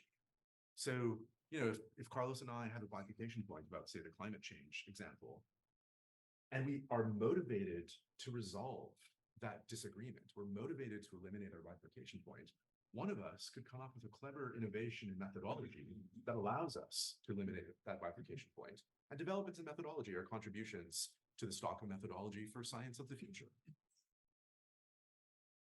Okay, so here's a kind of metaphor. Suppose we're wandering around lost in this barren desert and we're thirsty, we need some water, but we don't know where to get water, but we find a local, we come across a local. And the local says, well, there is an oasis not so far away. The landscape is such that I can't give you like path by path directions. I can't tell you like walk this way 100 meters, turn left, go straight, turn right, and then you'll get to the oasis. But here's the thing, that oasis is right in front of that rock with the 2 spikes on it. So just aim for that rock with the 2 spikes on it. But you don't want to get on top of that rock because there's dangers of being on top of that rock. It's steep, it's got some, you know, poisonous snakes on it or whatever. So it's an undesirable end state to get on top of that rock. But aim for that rock and you're going to find your oasis. So just keep aiming for that rock. So that's the kind of idea that we have here. It can make sense to actively, consciously aim at an end state that you grant is undesirable, because aiming for that end state will get you to where you ultimately want to be. Let me skip this. And I'm going to skip that. Okay, now let me float this new argument past you. Well, we're not sure if it's new, actually. I mean, it's been addressed, it's sort of been addressed by some of the literature in the values and science literature, but well, we're not sure. Let me give it a try. Let's see what you think.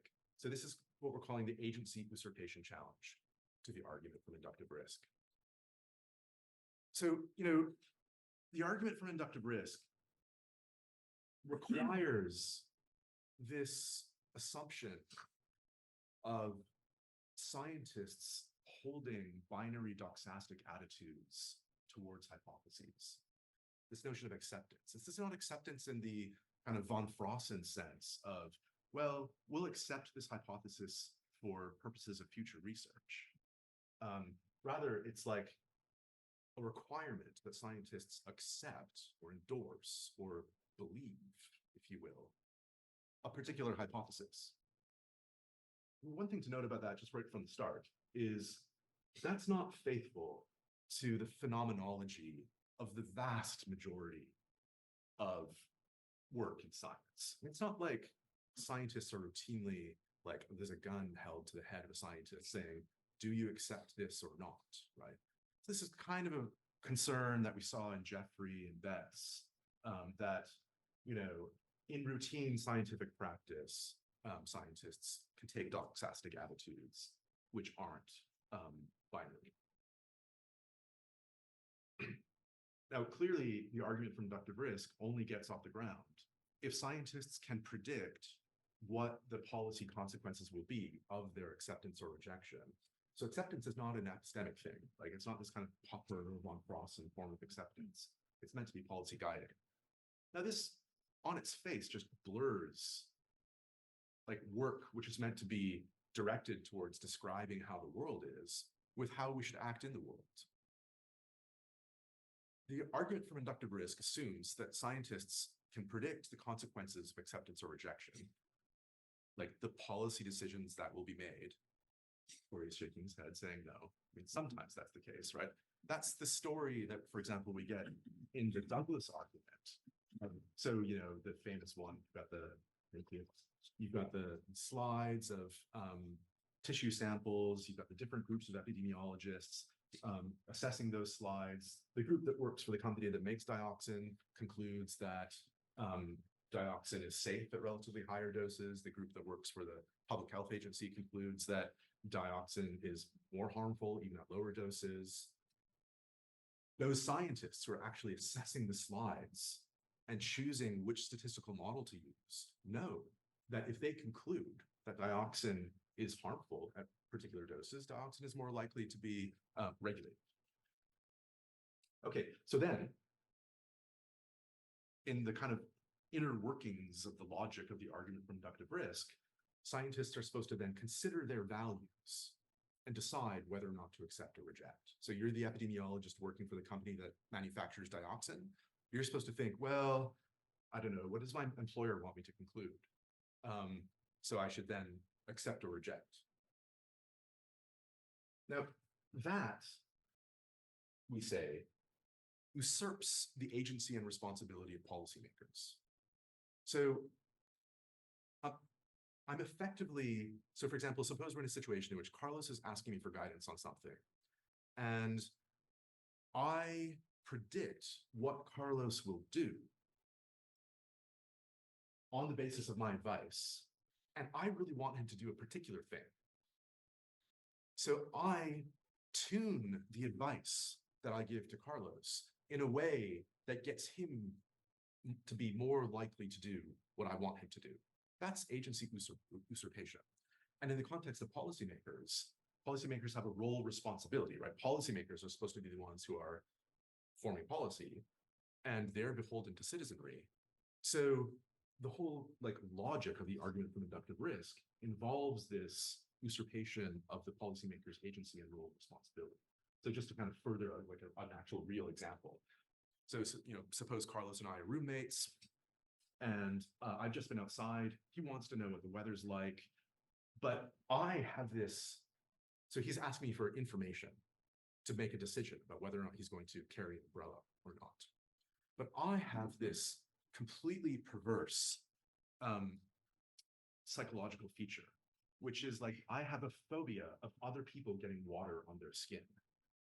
So I know that, and I know that if I say things in a certain way, Carlos will be more likely to carry an umbrella. And that's ultimately what I want him to do. I want him to carry an umbrella. So I tune my acceptance standards in a way which makes it more likely that Carlos is going to carry an umbrella. That's effectively what the argument from inductive risk involves. And we take that to be a problem because effectively we're deciding for others. That's the core problem. Okay, so that's the argument, the challenge, the agency usurpation challenge. Okay, so quickly, 2 more minutes. I'll just consider a couple of objections here. So one thing that referee number 2 said is that value minimization is not value freedom. And in fact, a lot of the critics of the value-free idea are friendly to the idea, to the notion that, sure, science should be trying to minimize the impact of non-epistemic values in science. So we're just like Heather Douglas. And that's a misreading of what we're arguing here, right? We're arguing that science should be doing everything it possibly can, not merely to minimize, but to completely eliminate value influence. Okay, here's another referee number 2 claim. So we're saying scientists should act as if science should be value-free, but, comma, subject to value-laden constraints. But that's not value-free. And our response here is, but that's just true for every ideal. So imagine an ideal, like, I don't know, Anjan is like, he wants to be a sprinter for the Canadian Olympic team. And so the ideal is run as fast as you can, comma, subject to value-laden constraints such as don't cheat, don't engage in doping, right? Or here's an ideal of world peace, like achieve world peace, but comma, subject to value-laden constraints, like that there still be people on Earth after you've achieved your ideal. So every ideal has this comma subject to value-laden constraints. Everything that follows that comma, though, doesn't entail that the ideal in question is not an ideal. Okay, I'll skip that. So we're saying science should aim at value freedom. Of course, that's only plausible if, like, given the premises that we've granted, namely the soundness of the argument for reductive risk, aiming for value freedom, like if value freedom is undesirable, then our ideal is only plausible if pursuing it, like the desirability of pursuing it, can be decoupled from the desirability of actually arriving. Now, that might be puzzling, that might be paradoxical, but that's why we started with the Buddhist monk. So we think that there are, situations in life in which we can decouple end state desirability from pursuit desirability. And so we've argued that pursuit desirability is the right thing for the value-free ideal for science. So in a slogan, scientists should act as if science should be value-free. Thanks.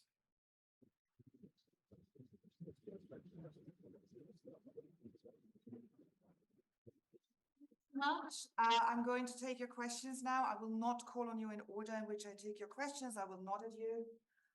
If you feel you've not been nodded at, then just, All right.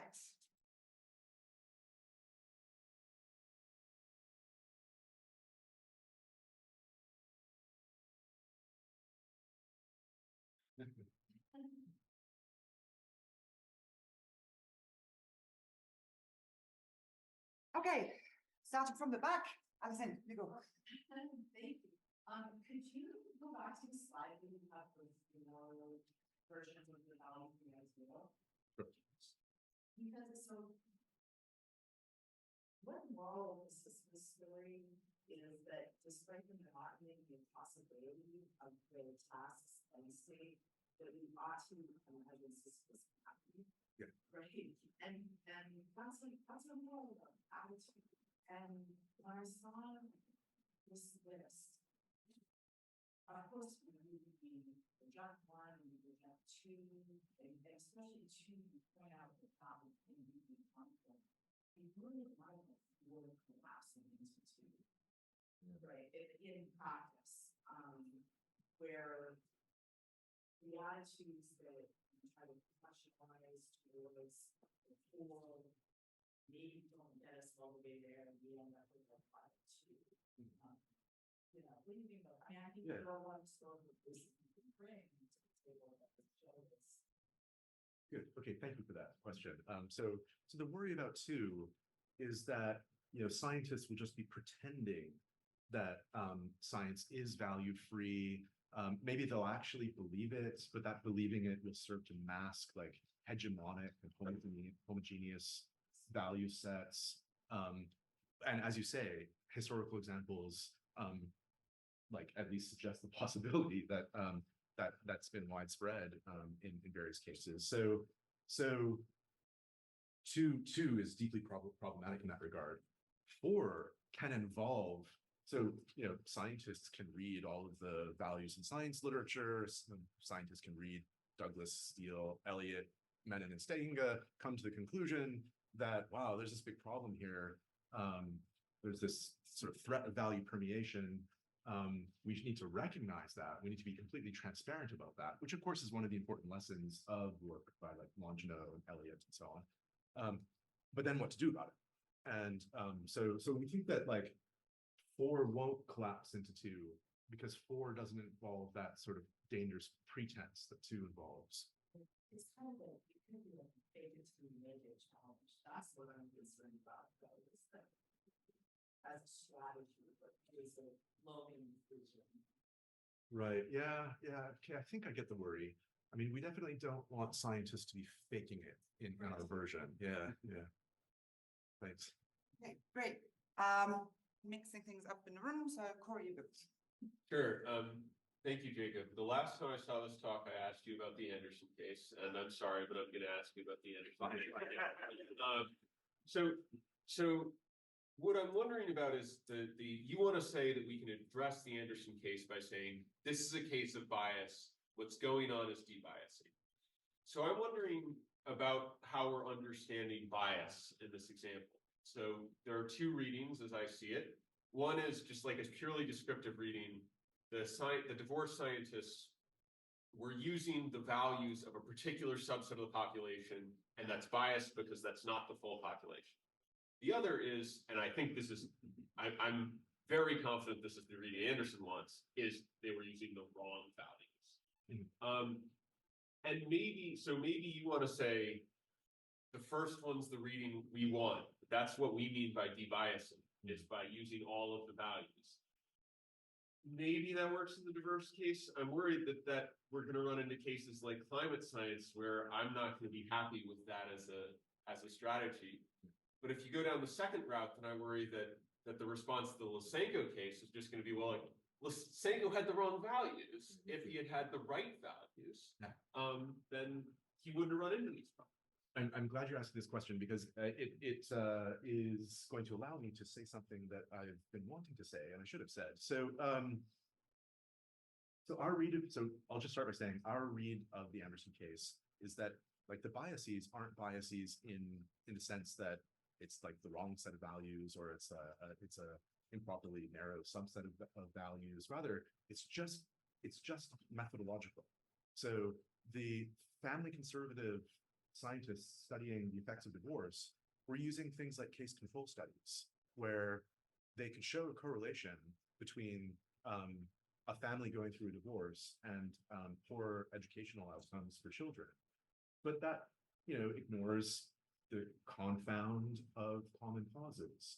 And so that's a bias. That's a methodological bias. The influx of a broader range of perspectives in the science noticed that. I mean, this is Anderson's explicit about this, that's the epistemic good that occurred when feminists started studying the effects of divorce. So what we want to say, so this whole business about the right values and the subset of values, and you've got the Wilt-Holt and Pullman new demarcation problem, got the democratic values. I guess my view is, if we're right, then everything that Drew is saying is wrong, and so on. There's no right value approach, right? There's no new demarcation problem. There's just an influx of values that should be eliminated as much as possible, regardless of whether or not those values are, conservative values, feminist values, libertarian values, environmental values. So that's why I really like, the Puritan talk on Friday. Brief, yeah. This is long. Brief. What count as bad outcomes then? What counts as bad? We have no values in our picture. We want to say, divorce leads to bad outcomes. What count as bad outcomes? Right. Okay. So it's so clearly we're valuing agents, right? So we evaluate the goods that events in our world cause us and the harms that events in the world cause us. And we can study those goods and harms scientifically. That doesn't mean that the science itself is valuated in our sense, right?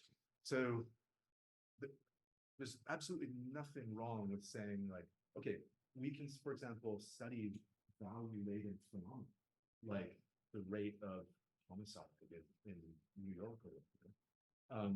So homicide itself is value-laden. It's a terrible thing, but we can study it in ways that are value-free. We've got it 10 minutes long. We actually have good time. Okay, next one, Zina. So I wanted to ask about this idea that we would achieve the value, the minimum value set, better by pursuing value freedom, where the minimum value set is constrained by the side constraints.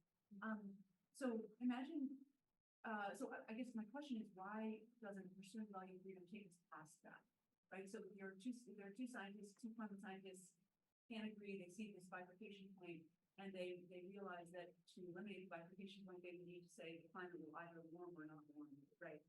And if they're pursuing value freedom as a right or as a operative thing, they're going to try to eliminate that bifurcation point, and thereby will pass the minimum value step. So how do No, this is a great question. Thanks, Zina. And it's so I mean, you're putting a finger on like a very important potential problem for this view, which is if you're aiming at some end state, which itself is undesirable, and you go too far and you end up at that undesirable end state, then you're in a worse situation than you otherwise would be. Our response to this, the particular version of your question is sort of simple and flat-footed, basically. So one of the side constraints just is sufficient action guidance. So if we sort of go too far in our hedging and we end up with the climate will either increase or decrease, then we violated that action guiding side constraint. So that side constraint keeps us from going too far. So the individual scientist has to keep the side constraint in mind. Yeah. So are they really pursuing value freedom? I mean, well, maybe you're too. Yeah, they're pursuing value freedom subject to those value-laden side constraints. Yeah. Right, Wendy. Thanks, Rita. I think my question is something related to that. It's about what happens when you're like diligently trying to eliminate bifurcation. You get to a place where there's really nothing you can do. So like, let's say I'm trying to, except for guess, right? So I could choose between, say, two instruments. Say different kind of inductive risk profiles, but I can't use them both. And if I were to pick one, and I try to like factor in what would my uncertainty be if I had used both. Let's say I don't have a lot of like knowledge about the good of say that. What does your view say about how we should make those choices and what we should do in those kinds of situations where we've kind of exhausted our opportunities to eliminate the bifurcation point, we don't have a lot of like background knowledge that could guide us for like a headroom strategy. Yeah, okay. And so it's the idea that now so there's two different methods that we could choose. They have different inductive risk profiles, and we know what those inductive risk profiles are. Kind of vague, right? Yeah.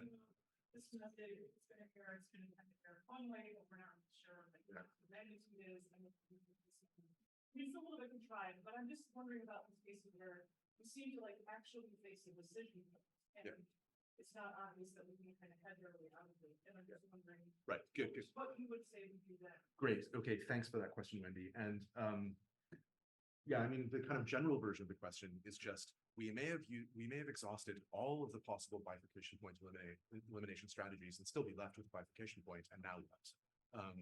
And so that could be hedging doesn't get us as far as we want it to be, as far as we want it to go. It could be that like the actual developments in empirical methodology are stalled. There's all sorts of reasons why we could have done our best to eliminate bifurcation points, and there's still some left, and policymakers still need guidance from us. Yeah. So that entails that complete value freedom may not always be feasible if we're attempting to satisfy those side constraints of action guidance. So if we violated the side constraint of action guidance, then we could just hedge, right? But if we're trying to satisfy that side constraint, then we could be left with situations in which the particular science still is value-laden. So the conclusion there is value freedom may not always be end state feasible. So that's okay because it's pursuit feasible, and it's end state desirable. But there are going to be situations in which it's not end state feasible.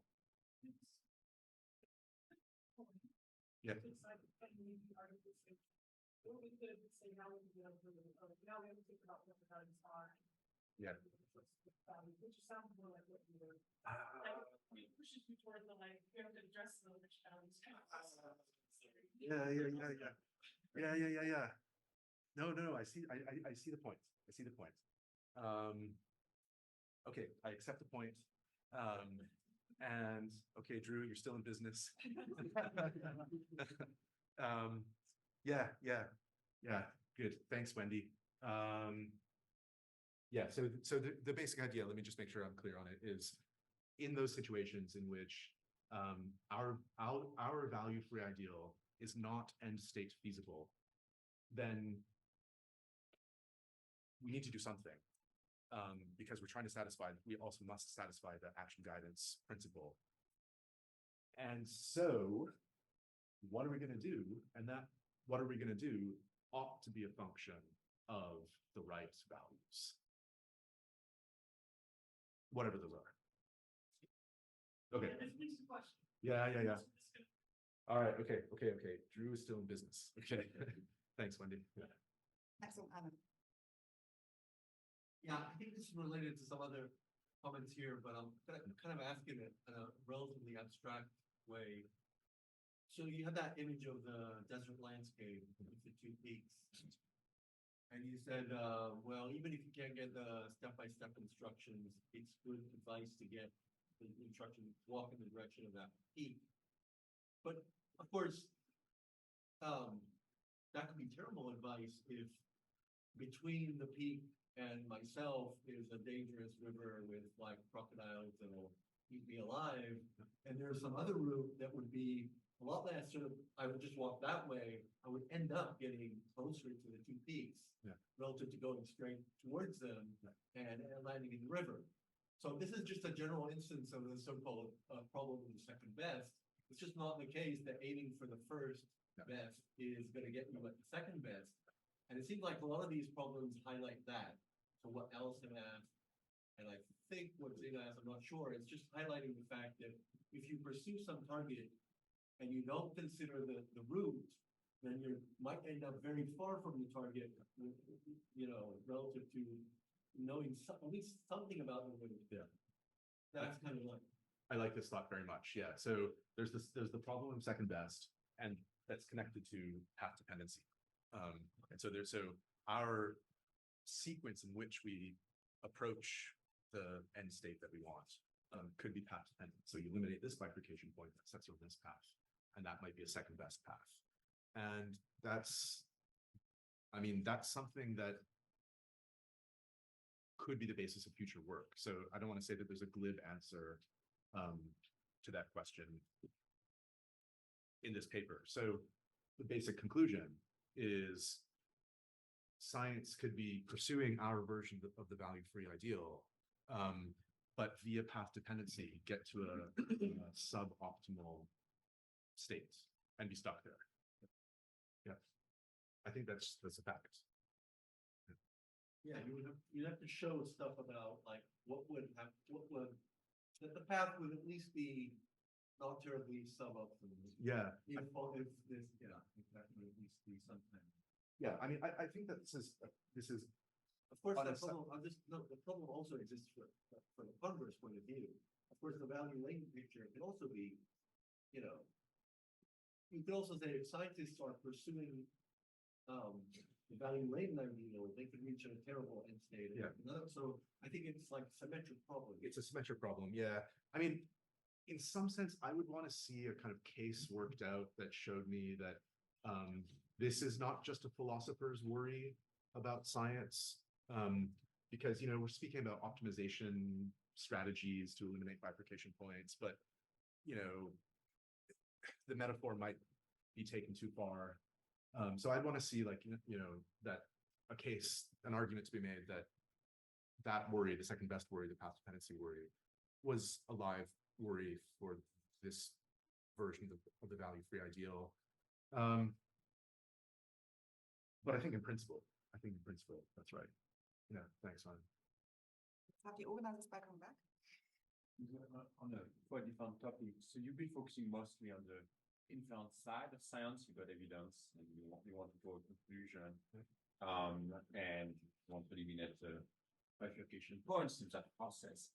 And when it comes to the design of science, you only focused on the choice of hypotheses. And instead, it's trivial there, that values trivial and non-problematic, and values matter for the choice of hypothesis, which I think everyone agrees about that kind of question.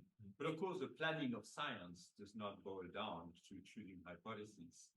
It's a much more complicated process, and in fact, it does impact what inferences you can draw, because how many data points are you going to be collecting? What kind of methods are you going to be collecting? Yeah. And all of that, one might think, all of that is trivially, in fact, influenced by value choices, right? Think about how many data points you must be collecting.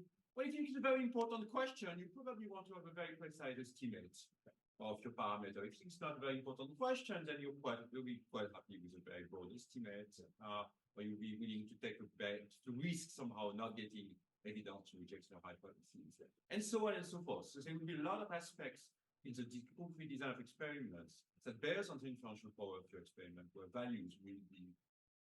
And I'm not quite sure exactly how the elimination of bifurcation points here is going to be working. And given the connection with the inferential aspect of science, I do worry that values might re-enter from that side. Yeah, I completely see the point, Edward. And yeah, so an example of this would be when you're designing a trial to test the benefits and harms of a drug, and you're the manufacturer of the drug. So you just don't look for the harms, right? Exactly. That's a good example. And so that's a clearly value-laden decision. It influences the methodology, and that impact on methodology then influences the actual evidence that you get. Yeah. And so, yeah, point well taken. I mean, you might not be satisfied with this response, but what we want to say is, like, those are exogenous to scientific reasoning itself, right? Those decisions are exogenous to scientific reasoning itself. What you choose to study, both in the big picture and those like fine-grained choices about, do you study harms on kidneys, harms on livers, harms on blah, blah, blah. Those are, of course, value-laden, but they're value-laden in a way which is exogenous to scientific reasoning itself. Our bifurcation point elimination articulation of the value-free ideal is silent on that issue. That's not to say that the issue is not important. Of course, it's extremely important. It's just that, yeah, so what we're salvaging here is a kind of particular, and you might say narrow, version of the value-free ideal, which just salvages like the core of scientific reasoning itself, not the choice of hypotheses, choice of methods, and so on. Yeah, I'm not going to be satisfied. I think the choice of hypothesis is actually very easy for you. Think about the choice of estimators in statistics. You choose various estimators. They have different properties in terms of their relation to the population parameter. You know, various costs and benefits. It's hard for me to see that the choice of an estimator is not part of the core of science, in the way that choosing whether to study malaria versus graying of hair is not. I mean, I think we can all agree about that. Yeah. Okay. I do worry that, you know, you're sort of. Yeah. So there, I mean, I think I follow the example, and the example is kind of similar to some of the Douglas type examples where, like, particular decisions that you make in your methodology will, So yeah, there I think that our bifurcation point elimination strategy will help. Okay. So you use estimator 1, I use estimator 2. We take ourselves to be drawing a conclusion about the same hypothesis, and you conclude conclusion 1, I conclude conclusion 2. Our choice of estimators is value motivated. We have a bifurcation point. And so what to do about it? Well, do anything we can, perhaps choose a different estimator or make an argument that one of our estimators is superior to eliminate the bifurcation. Yeah, I think I need to hear more about how to map what you think science should be doing, what you think scientists should be doing.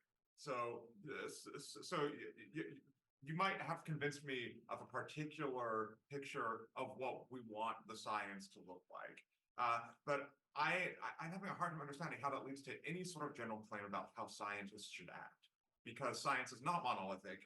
And And even if what we want is we want to be eliminating bifurcation points or reducing the prejudices in science, et cetera, I think it's going to be very contextual about what's going to effectively do that. In some cases, it might be something like hedging. In some cases, that might backfire, not be available. In some cases, the most effective way for scientists to actually lead to that outcome in science might be to do something more like the Longino thing and be like, let's create a more critical community by importing more values. Or I can think of cases where like people try to like, here's a bunch more evidence that didn't change the science, and then other people are like, look, here's a better value set than the one you have. And that actually worked, and that was just because of the culture of that particular scientific community.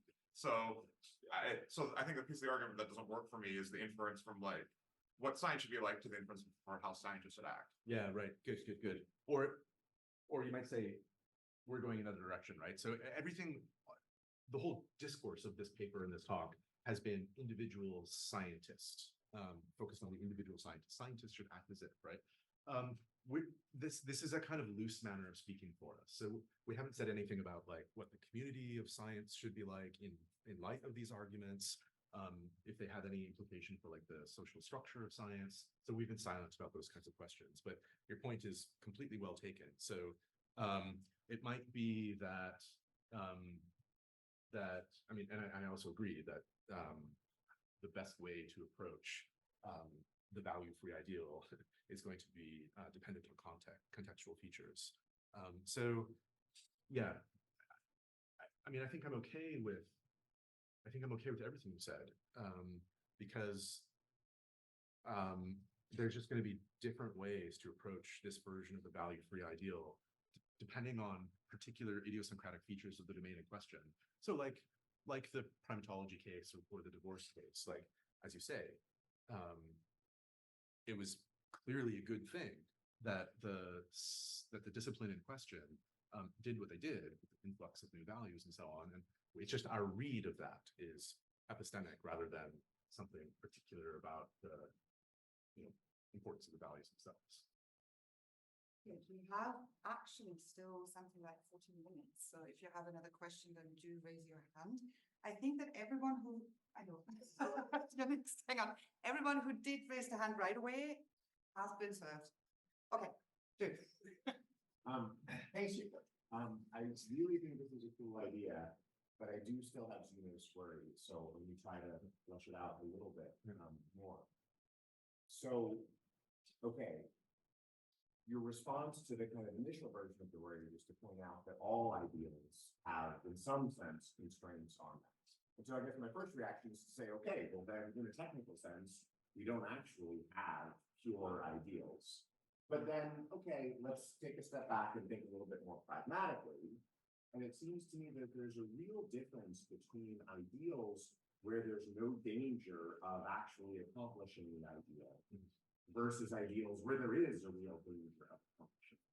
So let's take your two rocks case, and I forget why it was dangerous, but we don't want to get up on the two rocks.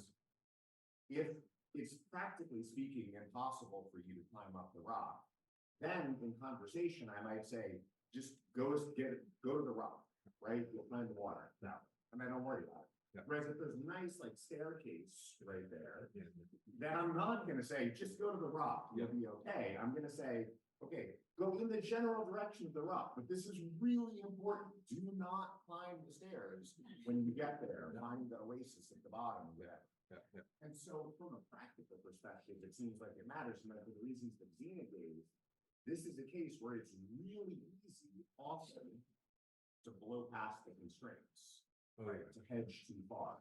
So it's like the staircase case. And so from a practical perspective, it seems like what I'm going to say to scientists, if I believe all the other things that you said, is, okay, generally move towards value freedom, but this is really important. Don't blow past and then list the constraints. Yep, good. Okay, so I'm glad this metaphor was helpful. So I think that, so I guess my response might just be to bang my fist on the table and sort of repeat what I said to Zina.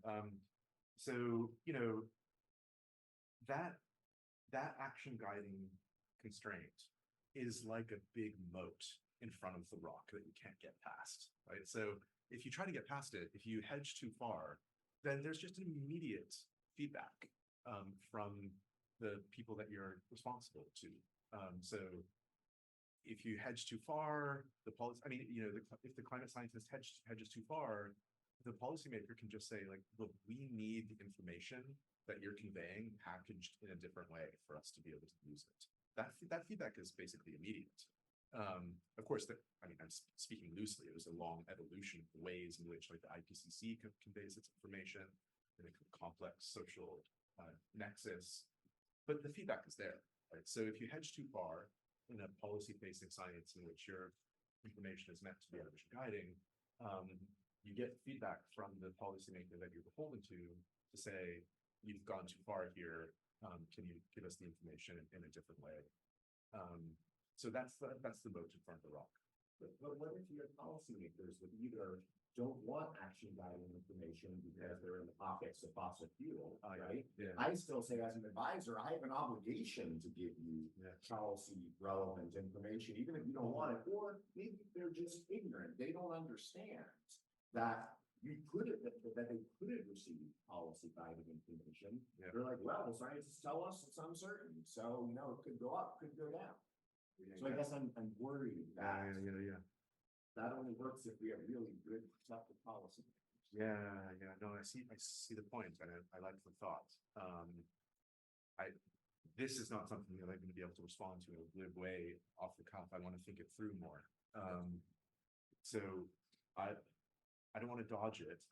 I do want to think about it carefully. So I will take a pass, but I really appreciate the question. Yeah, thank you, Drew. I got the vibes that both Corey and Wendy were somehow, that was a hand finger, and Arnon actually as well. Given your response, is the finger still a finger, or? I'm a hand. Your hand, you were a finger. I'm kind of a finger. Arnon, is that okay for you, Adam? You would be next in the row, but we still have Adam. You would be next, but would it be okay if Arnon gets? Yeah. Okay, cool. No, I just wanted to point out there's other hedging. You're conceiving of hedging here in this discussion as just kind of like, well, maybe yes, maybe no. I think that's like an overly restrictive view of hedging. So like in the Alexandrova 2018 paper, and in her book, he talks about this thing that she attributes to Nagel, if then. This is your operationalization, here's your outcome. That's, in a sense, a hedging strategy, but it's a hedging strategy that does give policy guidance in a way that I think is much more sensitive to the stuff that you have here. It says, look, I'm not going to make the value judgment, but you could go 4 different ways here, and here's how GDP would look if you did it this way, or that way, or this way, or the other way. Definitely. So I think you can complicate the idea of hedging in trying to answer some of these responses while being consistent with your basic idea. Thanks, Arnon. Yeah, no, I appreciate that. You're helping me out, and I completely agree. I mean, hedging itself is a graded notion, right? So it's not like you either completely hedge or you don't hedge at all. I mean, like as this example on this slide suggests, hedging can be a graded notion.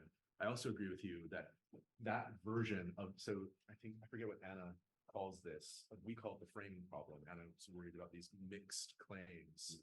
And one response to the mixed claims is we take that to be a hedging strategy. Anna doesn't like that approach. We like that approach. So our view of the framing problem, the use of mixed claims in scientific work, is just if you hedge appropriately, you're not getting any value influence. Yeah, thanks. Adam? Thank you for the talk.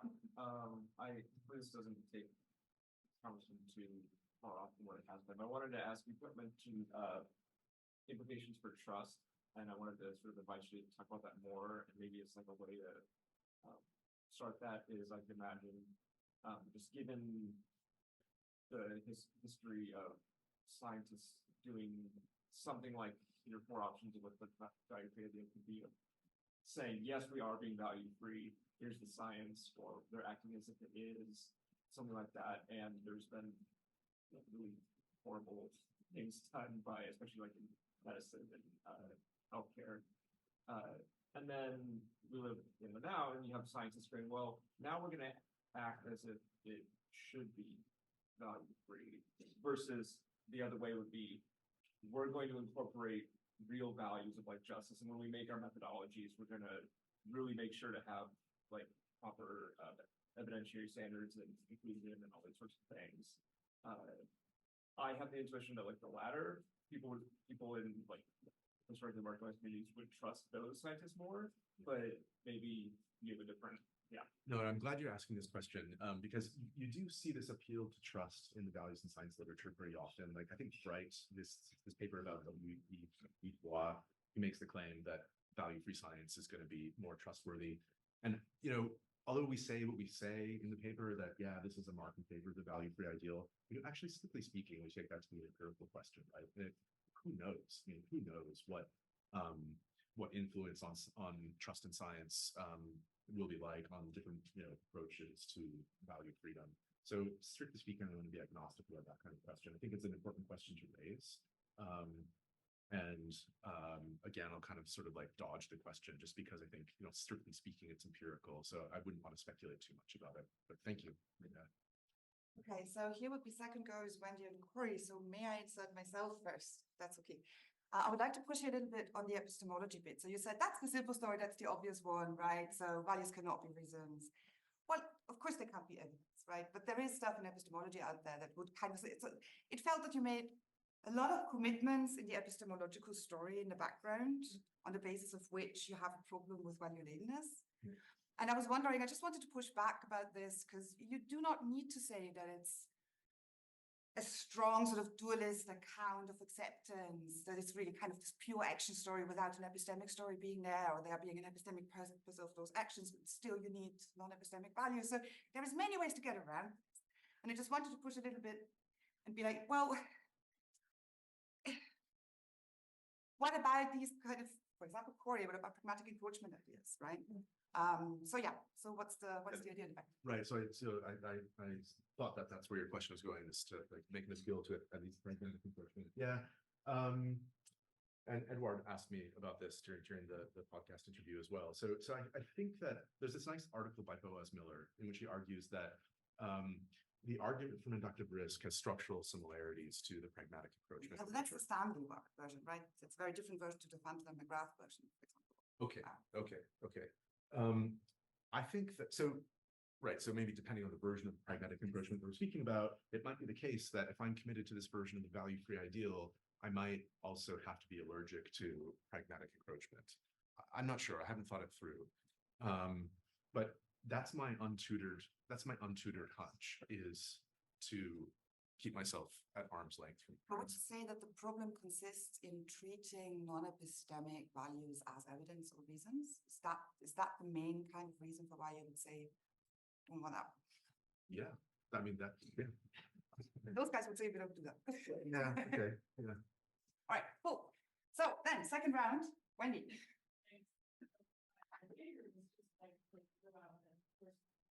Sometimes we don't have action guiding science. Sometimes it's not say, sorry, we can't provide you with, we can give you the pen, but we can't give you something that actually guiding you really want. And so we don't want to artificially pretend, like we don't want the constraint to push us to like say, okay, well actually then here are. So that's just science. My real question is really just kind of a clarification of understanding. So I think the way you said the argument of it is you kind of sit on the, let's just grant that every state is undesirable. And I'm wondering, like, do you think that, or like, how does that fit into the story here? I just want to understand. I don't have any like hidden, Yeah. Thanks. Yeah, I mean, just on the finger. So I think like a nice example, first of all, I think most basic science is like that, right? So most basic science isn't action guiding. It's not meant to be action guiding. And so inductive risk considerations, at least in the version of the argument for inductive risk, don't really get off the ground. But even in policy-facing contexts, like the L'Aquila earthquake example, I think is one where the scientists were like, in a sense, like forced into a room and forced to give guidance to policymakers, and they did their sciencey probabilities, blah, blah, blah stuff. And the policymakers were sort of like, well, okay, therefore there's no threat in this town. And then they were put on trial for having conveyed uncertain or information in a sort of uncompelling way or non-action guided way. And their defense was just like, well, look, we're just earthquake scientists and you can't predict an earthquake, we can advance. Yeah, so I think there's lots of examples that really illustrate that finger point. And then the actual question. Whether the NC is undesirable. Oh yeah. Like in the deepest, darkest places of my heart, what do I think about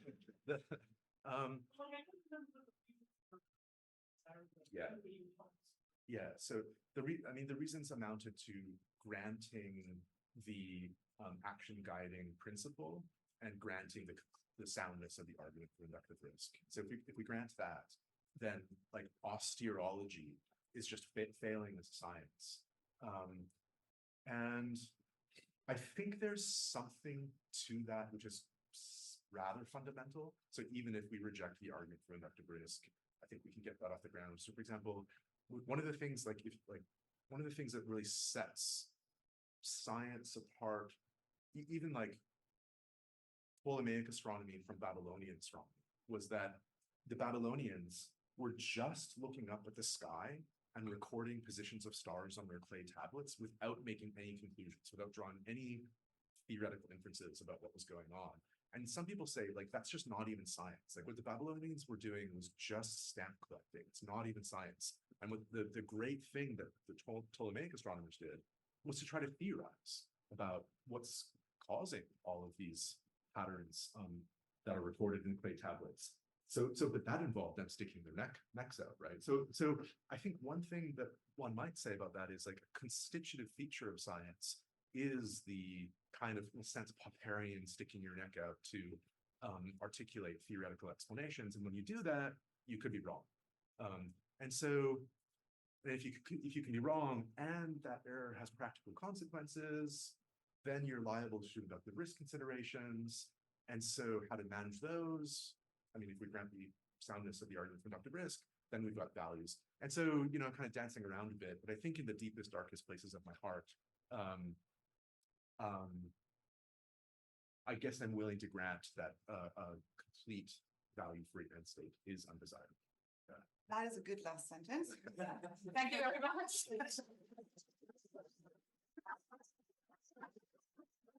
The next talk is coming right up. There's no break. So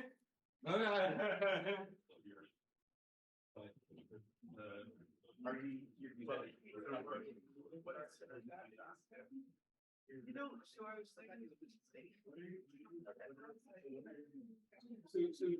thinking there was this like back and forth between you and them and where you said, well, this is sort of the momentary. You said, well, I don't know that maybe was, but the math is good, right? But the way you responded to me, where you by appealing to, we think about what are you going to do to keep us all awake? Maybe some dances or something. That'd be great. That would be great. There's a quiz out there. Yeah. That's not gonna work. I don't work with my students. It's not gonna work with me. The dancing thing though. Yeah. I've been to several golf companies now where they've been both dancing in some way and it always works. There are going to be ways. Probably not visible and not sneak in the sense that there are other parts of science where they're value, but like are sort of genuinely speaking in. We can like because and so I don't there I was like you should drop it like oh yeah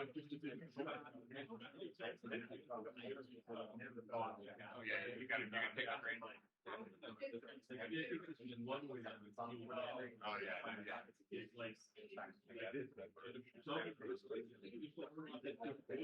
No, I've got to get up early. I got first train in the morning, so I can get back and do all my time. I might I got the same train and we can talk about it. Let me actually check what my train is.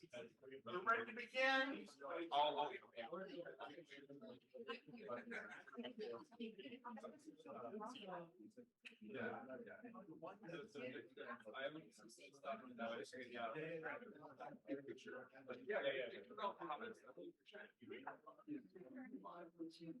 I'm not surprised.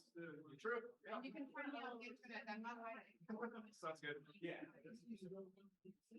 It's my pleasure to introduce the final keynote address of this conference. And it'll be given by Wendy Parker, professor at Virginia Polytechnic Institute and State University. Thank you very much for doing this. So like everyone else, I want to thank Arnon and the center for organizing this meeting because it's really been enjoyable and so many great talks. I also want to thank all of you for sticking around all the way to the end to hear this talk, especially when you're missing out on the women's basketball championship right now. So I appreciate your sacrifice. I hope that we can check in on the score now then. Okay, so I'm going to be talking today about this thing I'm calling the epistemic projection approach. It's a paper I published recently in Philosophy of Science, which I sort of bill as a kind of intermediate position in debate over the value-free ideal. In the paper, I kind of frame it, or I suggest that the motivation for doing this is that I'm going to provide some kind of means of rapprochement between at least some people on each side of the debate, as you would expect an intermediate kind of position to have the potential for. Also, everyone will hate it at the same time. But I thought I sort of framed it in this way. But in reality, this was not the original motivation for writing this paper. This wasn't like what I set out to achieve in the paper. It's really a framing that emerged in the course of navigating the peer review process because some of my framings were less satisfying, even though the overall experience of that process was great. I mean, the reviewers really helped improve the paper. So what I want to do today is take this opportunity to say a little bit more about what my real motivations were for sort of undertaking this project, because I think it sheds a little bit a different kind of framing, a little bit different light on the project itself. Then I'll tell you a little bit about what the approach is, and then I'll talk about what I see as the main challenges and some of the challenges I talk about in the paper, but I'm going to highlight some that I think I didn't bring out as much in the paper. And I'm sure you can think of some more. All right, so I'm going to start with sensibilities and motivations. So I'll just confess that, arguments against the value-free ideal make me nervous. They make me uncomfortable.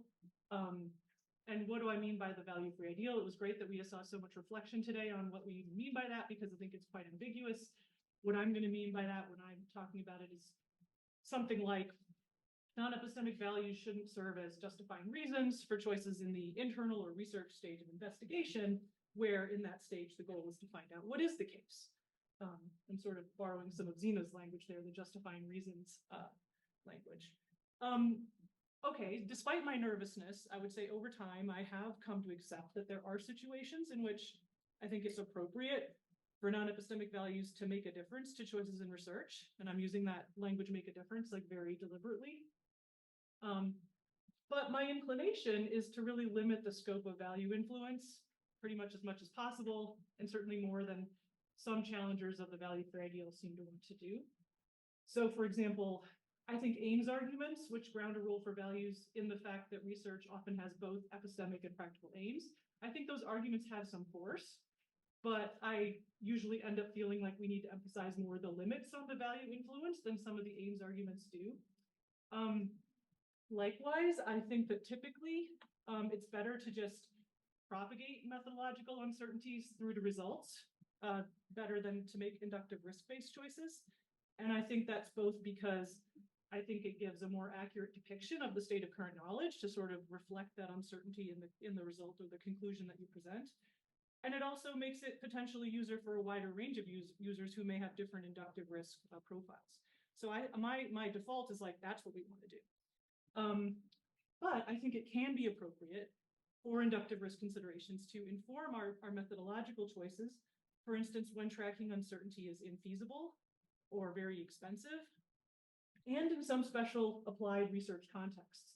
And here I have in mind things like when we're doing government or agency science where values are kind of built into the agency mandate, or also what we might call consulting science, where the client has very particular inductive risk preferences. So those are the kind of special applied research contexts I have in mind. Now, it just so happened that in the other work that I was doing related to climate, there arose a kind of context of discussion where some of these features that I think kind of justify taking into account values were present.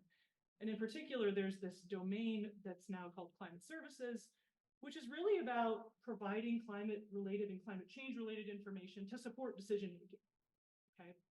So you can see some examples of the kinds of questions that might be addressed under the sort of framework of climate services. Let's just look at the last couple, right?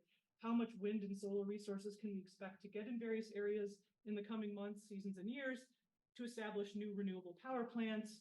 Or is our city's infrastructure resilient to projected changes in extreme rainfall under a changing climate?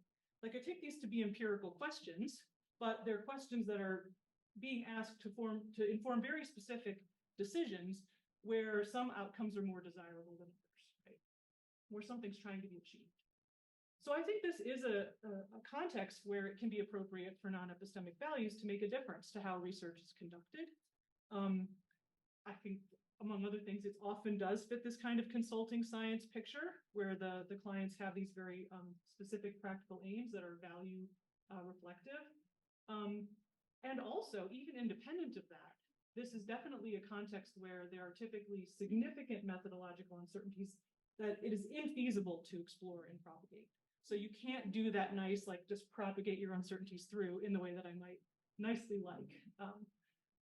So if you look in the discussions around climate services, what you find are some practitioners saying, we really need to take account of the user's values here, where we need to do better. We operate very much in a kind of physical scientist, physics mindset, and we need to change that. In this context, at least, that's some of the rhetoric or the discussion takes that form. But there's a lot of uncertainty about what that actually means. Like, what would it mean to be responsive to the user's values or decision aims? And there are also some climate scientists who are just very uncomfortable with the idea. So one motivation that I had in doing this project was to try to provide some concrete guidance on how research can be proactively responsive to broader aims and values in these limited contexts where I think it can be appropriate, like climate services. I do think that various insights from the last 2 decades of work on values in science, both descriptive work and normative work, is relevant here, but they needed to somehow be distilled into something that the scientists could use in doing their climate service work. And so I wanted to try to provide something like that guidance, but also remain true to my own sensibilities that tend toward a relatively limited role for values. So that was one of the motivations that I had as the project kind of took form, which didn't come through very strongly at all in the paper. Even before that, though, that kind of emerged a little bit in the middle of the project, I would say.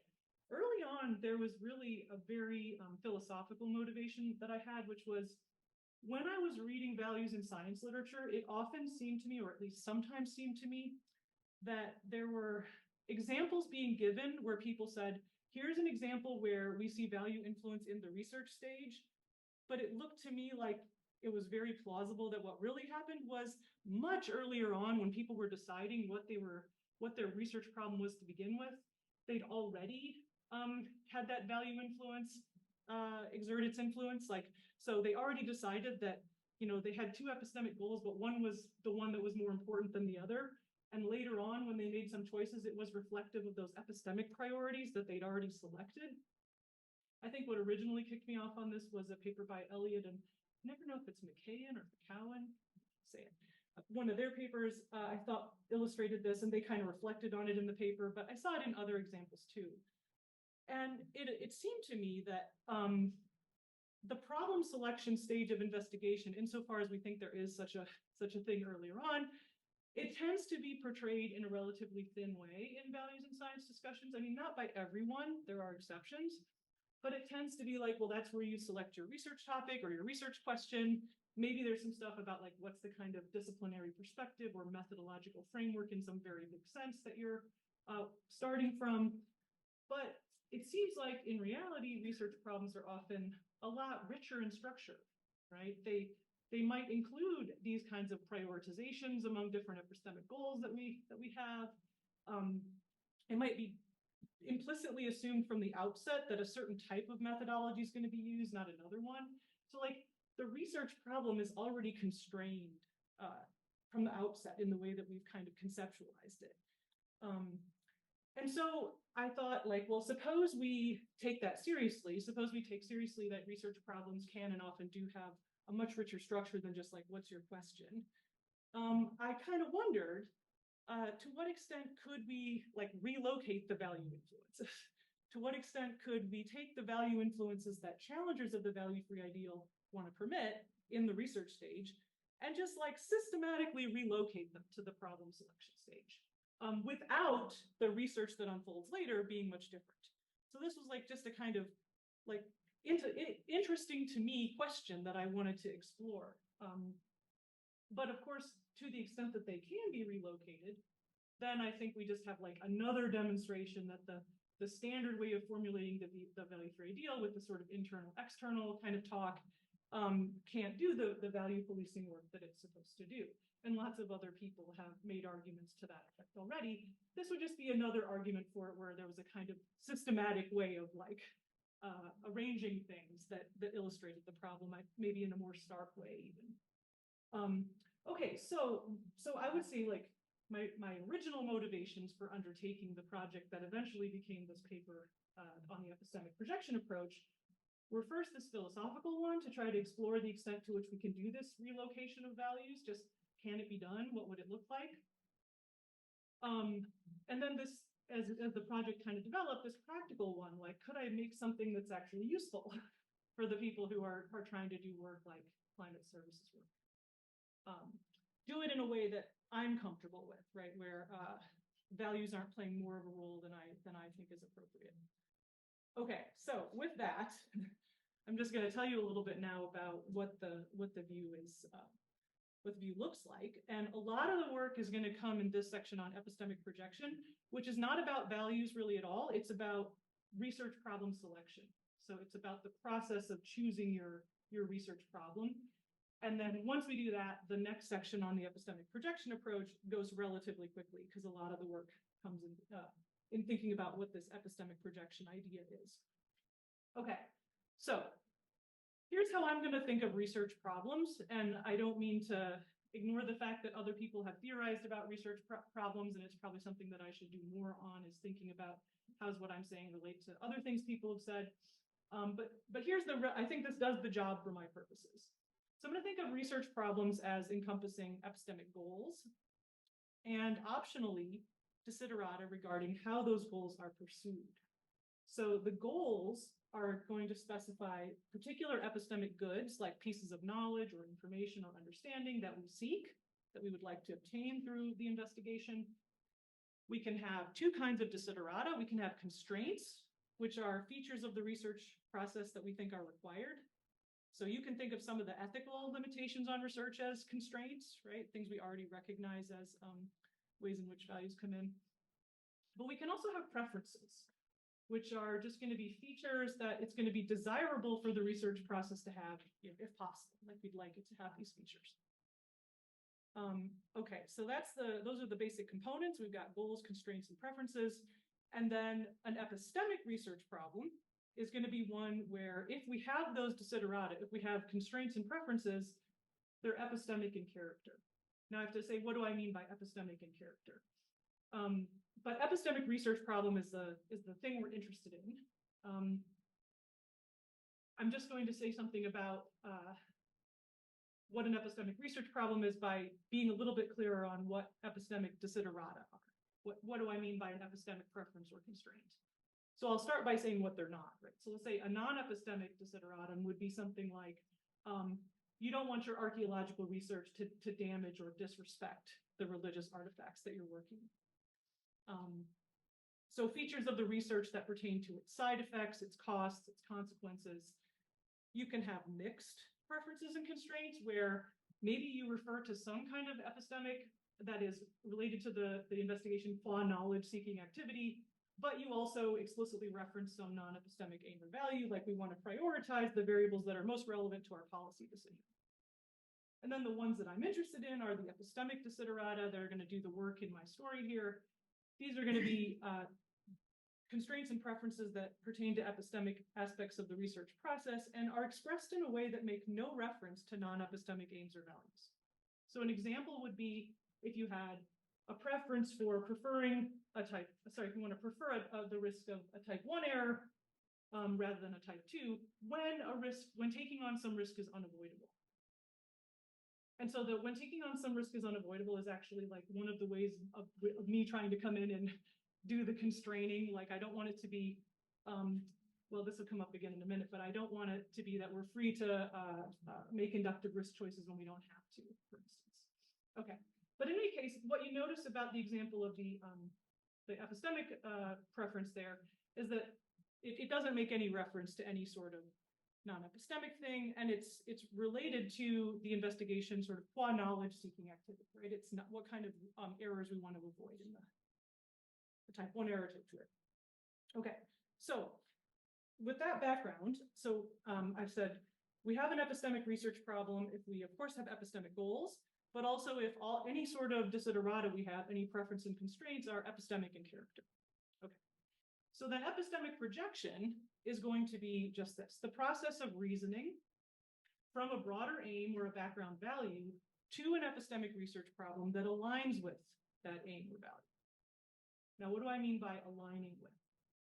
I would say a research problem aligns with an aim or a value when its goals and desiderata can be expected to help make the research relevant to, useful for, or in some other way well suited to the pursuit of that broader aim or to the protection of some background value that you don't want. Why do I call it epistemic projection? Well, I think there's a kind of loose analogy with geometrical projection, where we think about like, what would this three-dimensional object look like if we, collapsed it down to a two-dimensional plane? It's like we're asking, what could pursuit of the broader aim look like if it were limited to choices concerning the epistemic features of the investigation? Another way of putting that is to say, what we're really trying to do here is ask, if we want to facilitate this broader aim or protect this background value, what epistemic research features should the research have? In other words, what epistemic goals should it pursue? How should the goals be pursued? So the process of epistemic projection is just that reasoning process of saying, given that we have this broader aim or this background value that we don't want threatened, what goals should we pursue and how should the goals be pursued? But strictly in epistemic terms. We're looking for an epistemic research problem. Okay. Sorry, I said there was a lot of setup in the epistemic projection part. We're getting through it. Okay, so we've got this process now, a process of problem selection, where we're trying to identify an epistemic research problem that aligns with, let's say, some broader aim that is reflective of a value. So how would that work? So identifying goals is the easy part, right? We ask, what epistemic goods are, for instance, relevant to the pursuit of the broader aim? So if the broader aim is to protect people from flooding in an area, then learning how extreme the rainfall events in the area can be, or how extreme those rainfall events, how that translates into local river heights. These are relevant pieces of information, right? So it's very straightforward, right?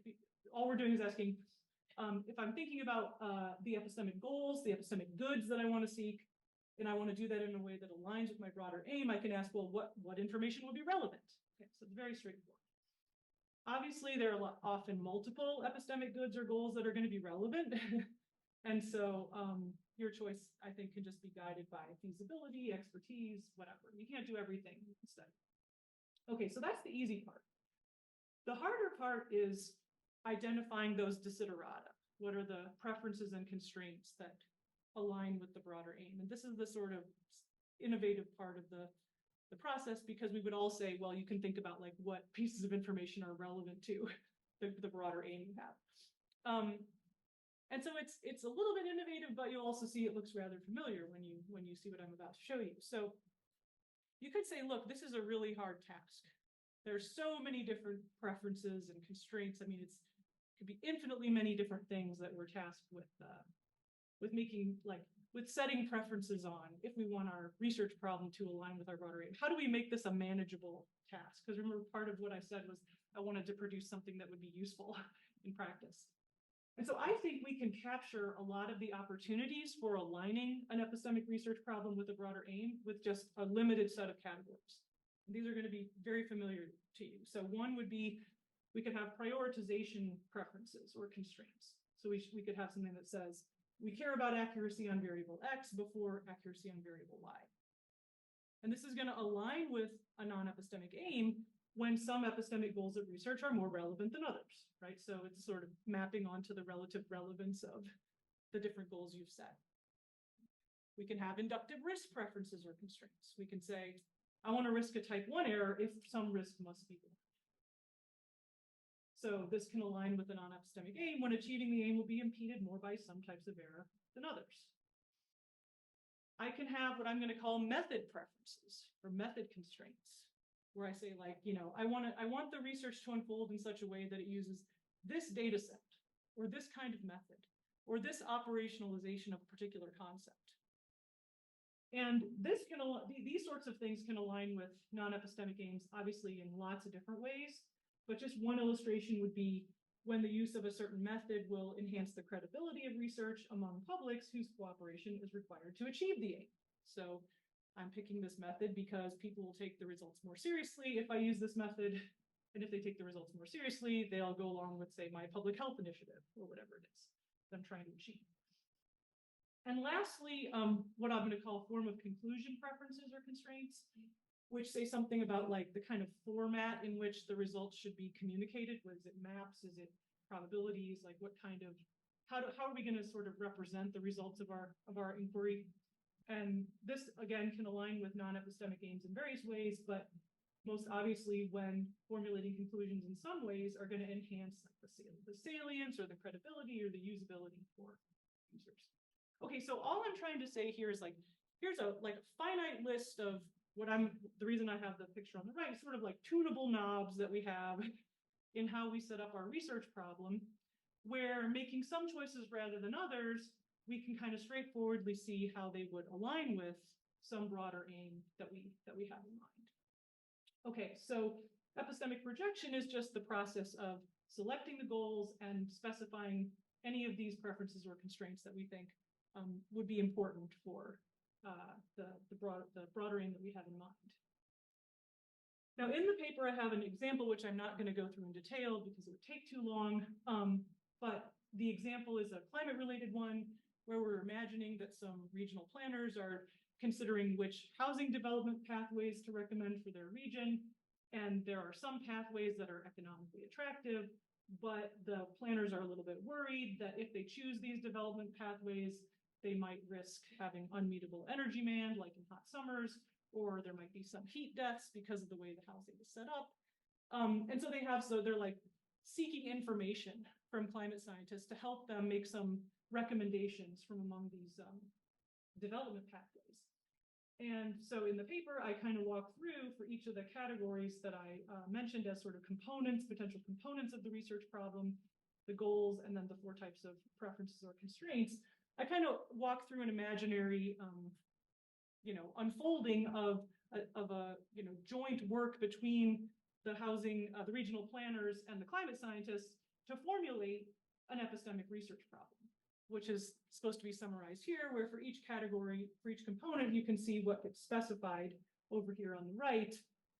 And what's important, so there are things like they want people to use a particular government data set as a baseline for past temperatures because that's going to like work really well with lots of other policies that they're making. They're all being based on using this data set. They have a prioritization preference. They have a few different goals, few different things they'd like information about, but their highest priority is information about strings of hot nights because it turns out that's what leads to the most heat deaths and that's what they're most concerned about. So they walk through this kind of reasoning process and come up with this. This is supposed to be the epistemic research problem, what's in the box. And what is important, what you'll notice here is that the process has screened off the values from whatever comes next. Because if you look at that epistemic research problem, it's something that could be undertaken by someone who is completely unaware of what the values were that might have, been operative in its formulation, right? It just says, do this, estimate these things, and as you do it, here's some guidance. Here's some guidance for how you should undertake things. You don't need to know the values behind them. Okay, so far all I've done is say, here, let's imagine this process epistemic projection, where we reason from a broader aim to an epistemic research problem, where we've conceived of research problems in this slightly richer way, as consisting of goals plus these desiderata. You don't always have to have desiderata of all those kinds, right? It's just if it turns out that, oh, this is a case where one kind of error really would be much worse for our decision problem than, for instance, you specify one of those. Okay, so now how does this turn into a view on values in science? We're going to use epistemic projection, this process of research problem selection in the problem selection stage. So the epistemic projection approach says, okay, when you're in this situation where you want to make the research responsive to some non-epistemic aim or value, you perform epistemic projection at the outset to get your research problem. But the research problem that you choose has to be what I'm going to call scientifically acceptable. Because nothing I said about in the last section ruled out people specifying epistemic research problems that would be like guaranteed to get you a certain conclusion, right? I say, you must use this method, right? Where the method is guaranteed to get a certain result. So obviously I don't want that to be permissible. So the problem has to be scientifically acceptable, by which I'm just going to mean it has to leave room for a study that respects basic constraints on epistemically adequate science. So it can't virtually guarantee a particular conclusion. It can't involve cherry picking data to support a result. The view I have in mind is really a variety of what Dan Steele calls epistemic constraint approaches, where the sort of bedrock starting point is that science is conceived of as fundamentally an epistemic endeavor. And insofar as it's going to serve any other ends, it's going to do so by providing epistemic goods. So for me, that's what feeds into this idea of scientific acceptability. There has to be like a limit on the nature of the research problem that we choose. All right, so this is the kind of first stage of the picture, the problem selection stage. We perform epistemic projection to get our epistemic research problem. And as we're thinking about that, we want to ask ourselves, is the problem we've selected actually aligned with our aim or value? And is it a scientifically acceptable research problem? Okay. Then the research stage. The way I like to think of it is the epistemic research problem is like a kind of brief for the research. It's like, here's your job, here's your task, here's the problem you're being asked to solve, right? Your job is to try to carry out a study that achieves the epistemic goals while satisfying the specified desiderata, the constraints and the preferences. Do that as best you can. Now, in doing so, I say scientists qua scientists are going to need to respect basic constraints on epistemically adequate science, because we're doing science. In fact, it's stronger than that, right? I think they'll be expected to strive to conduct research that's of excellent epistemic quality. That is research that uses reliable methods, that controls for errors, that involves sound reasoning, all these things, because those are the kinds of things that are gonna help them succeed in achieving the epistemic goals, right? The goal is to find something out. So I think we get more, I think once we buy into this, like science is fundamentally an epistemic endeavor, I think we get more than just you have to respect the basic constraints, but that as you're trying to carry out the research in response to the research problem, you're doing it in such a way that as best you can, you're trying to achieve the goals, which means trying to do epistemically high quality research. Subject to the fact that you've been given maybe as a constraint, right? Or as best as you can, you want to meet the preferences. So that's like the second piece of the study. Of the picture. You've got your problem, you do your study. The way we evaluate it, is it high quality science? And also there's this bit about fitness for purpose, which I'm not going to go into in detail here, but the basic idea is that the study that you come up with, or the study design, is better to the extent that A, it actually is likely to achieve the goals, it satisfies the constraint. So it has to satisfy the constraint and be, well designed for achieving the epistemic goals as best you can in order to be adequate. And then if you also, the more preferences you satisfy, great, right? Like even better. Okay. Okay, last bit. I do have a transparency requirement here, kind of analogous to the requirements that lots of other values-related views have, but it's slightly different. So it's a requirement that says you should say what the epistemic research problem is, so like the thing I showed you in the box, and you should say which choices you made in response to those desiderata. You don't have to say what the values were. So that's a difference on my view. So I think you should do this transparency. I think you should report these things because it facilitates interpretation and it facilitates scrutiny. We might worry about some of these choices, so I think it's a good thing to report this. But I don't think you need to report the values. I think there are reasons related to trust that we might not want to, but I'm also not prohibiting. So I think like in the climate services context, it may actually be seen as desirable. Like if the scientists say, look, we were responsive to the stakeholders, the planners or whoever. Okay, so you can report the values if you want, but it's not. Okay, great. So back to the motivations that I introduced at the beginning. So there was this philosophical motivation.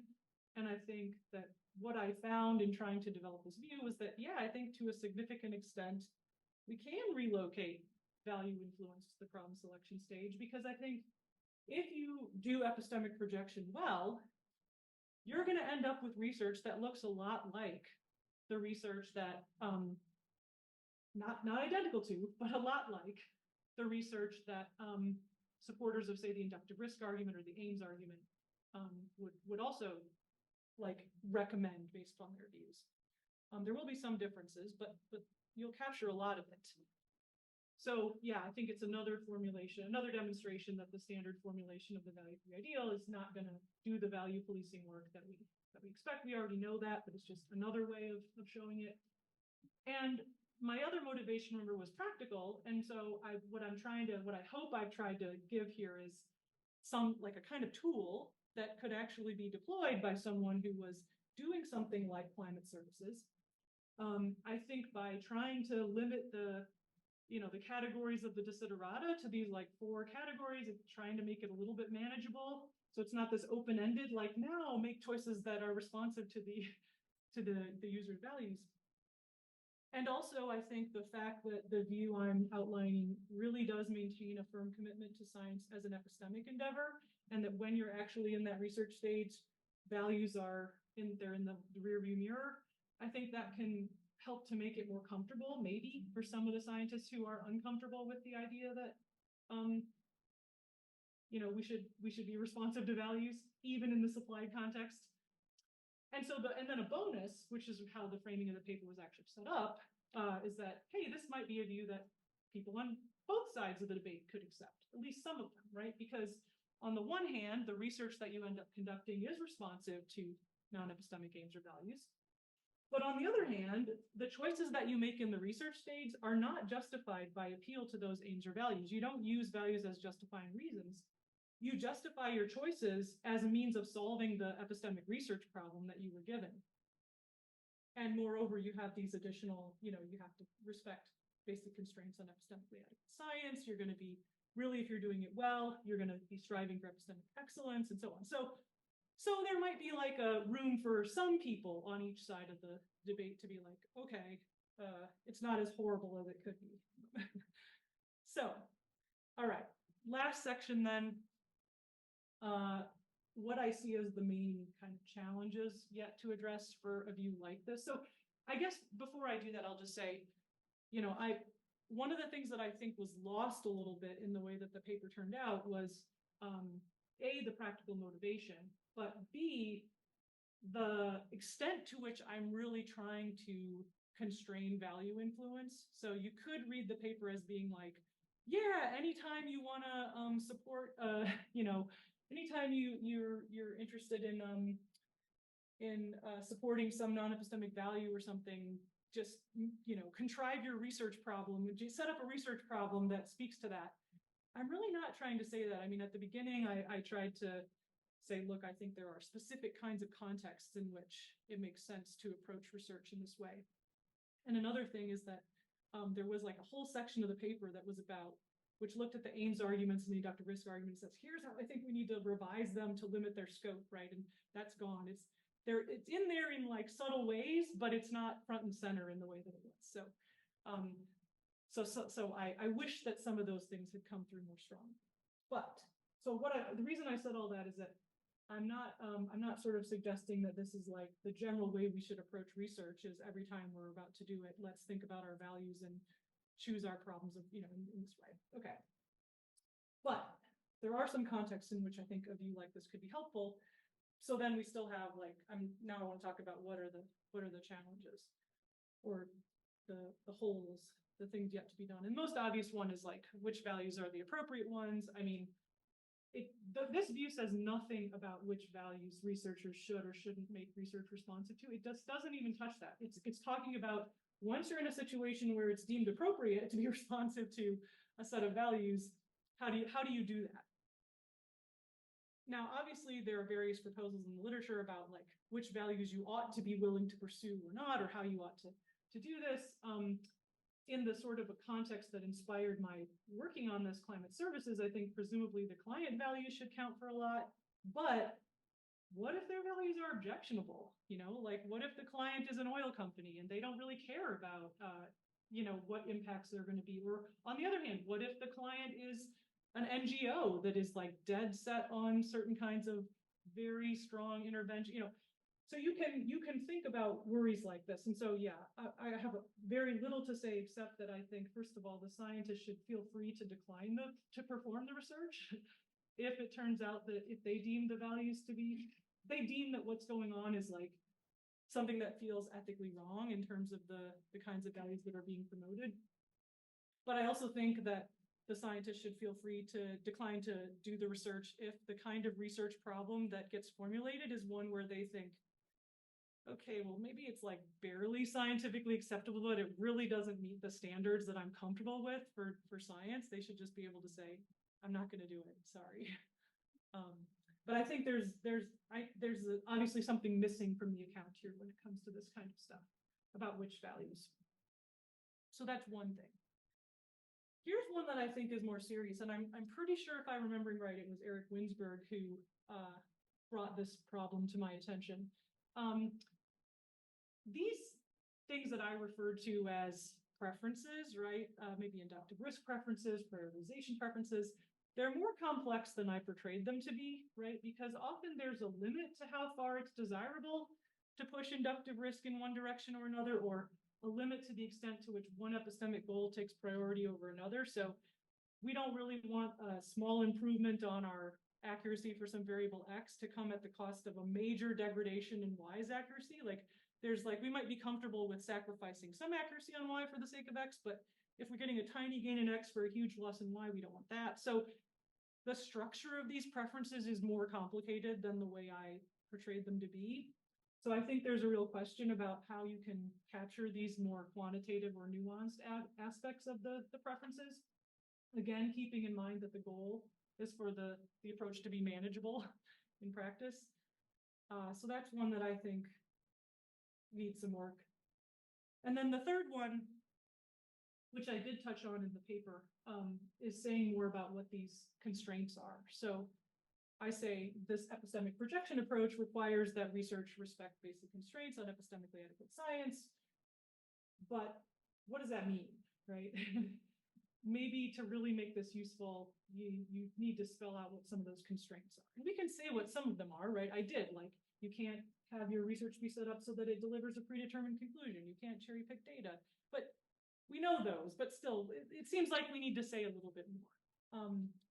Dan Steele has like what he calls the weak severity criterion, which says like a test can't be set up such that it's, that it has to be likely to reveal the hypothesis to be false if it is false. It's not super severe, but it's like, you can imagine somewhat demanding basic constraints, but they need to be, like, more should be said about what these are. So I'm acknowledging that. And a referee also raised the question of whether these basic constraints vary from context to context. And I think that's a very reasonable thing to ask. And if they do, then there's even more work to do. But I think, to be fair, this is a challenge that's faced by any epistemic constraint view, not just my view. Okay, so with that, I'm finished and I would welcome your questions.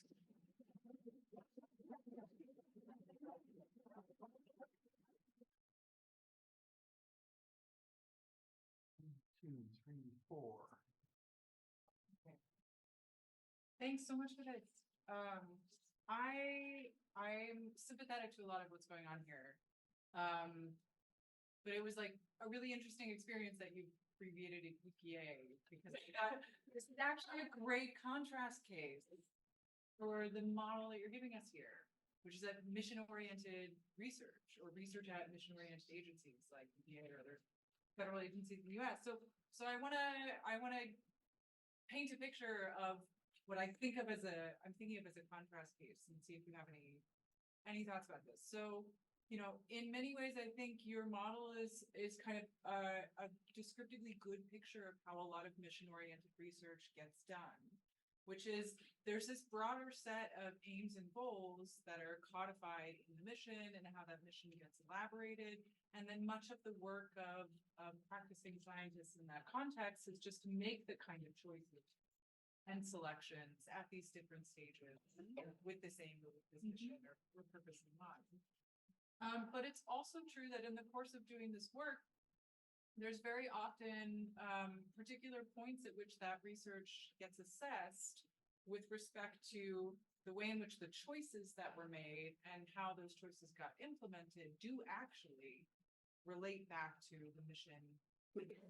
So you have a point in the talk where you were saying that the choices that get made in the process of spelling out the kind of research plan aren't justified by appeal to the values and aims. And I think mission-oriented research is a good contrast class, because it seems like there's multiple points in which the assessments are saying, yes, the choices that get made are justified precisely insofar as we can show that in the context of conducting the research, they still do actually meet these aims and these values.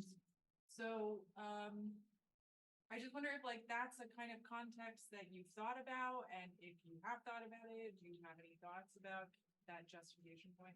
Okay, so let me see if I understand right. I think if I understand, you're saying there are some contexts in which the assessment that goes on of the choices that were made in the research stage do actually look to see whether they're responsive to the values that are set out for the agency.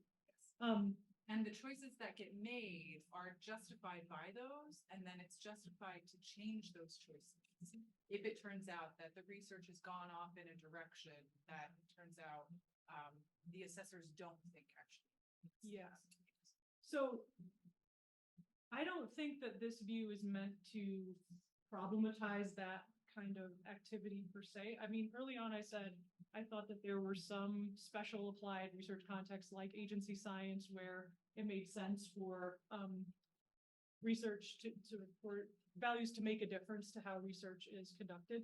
It's true that the way I set this up is that I'm trying to set it up so that if you want, you can have it be the case that the choices that are made in research are not in fact justified by appeal to values, that they're justified by appeal to the way that the epistemic research problem has been set up. I think in some contexts, that will be more comfortable for people. That will be a way to for them to do the science that they're trying to do in a way that feels better to them.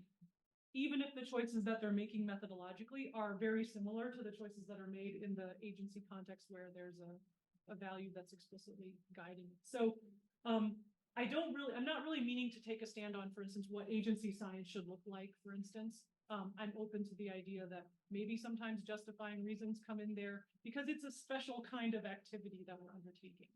But I'm more inclined to say there are these other kinds of contexts where we're trying to do research that's responsive to values, and I'm trying to give a way of doing it where we don't have to be appealing to values as justifying reasons, where we can kind of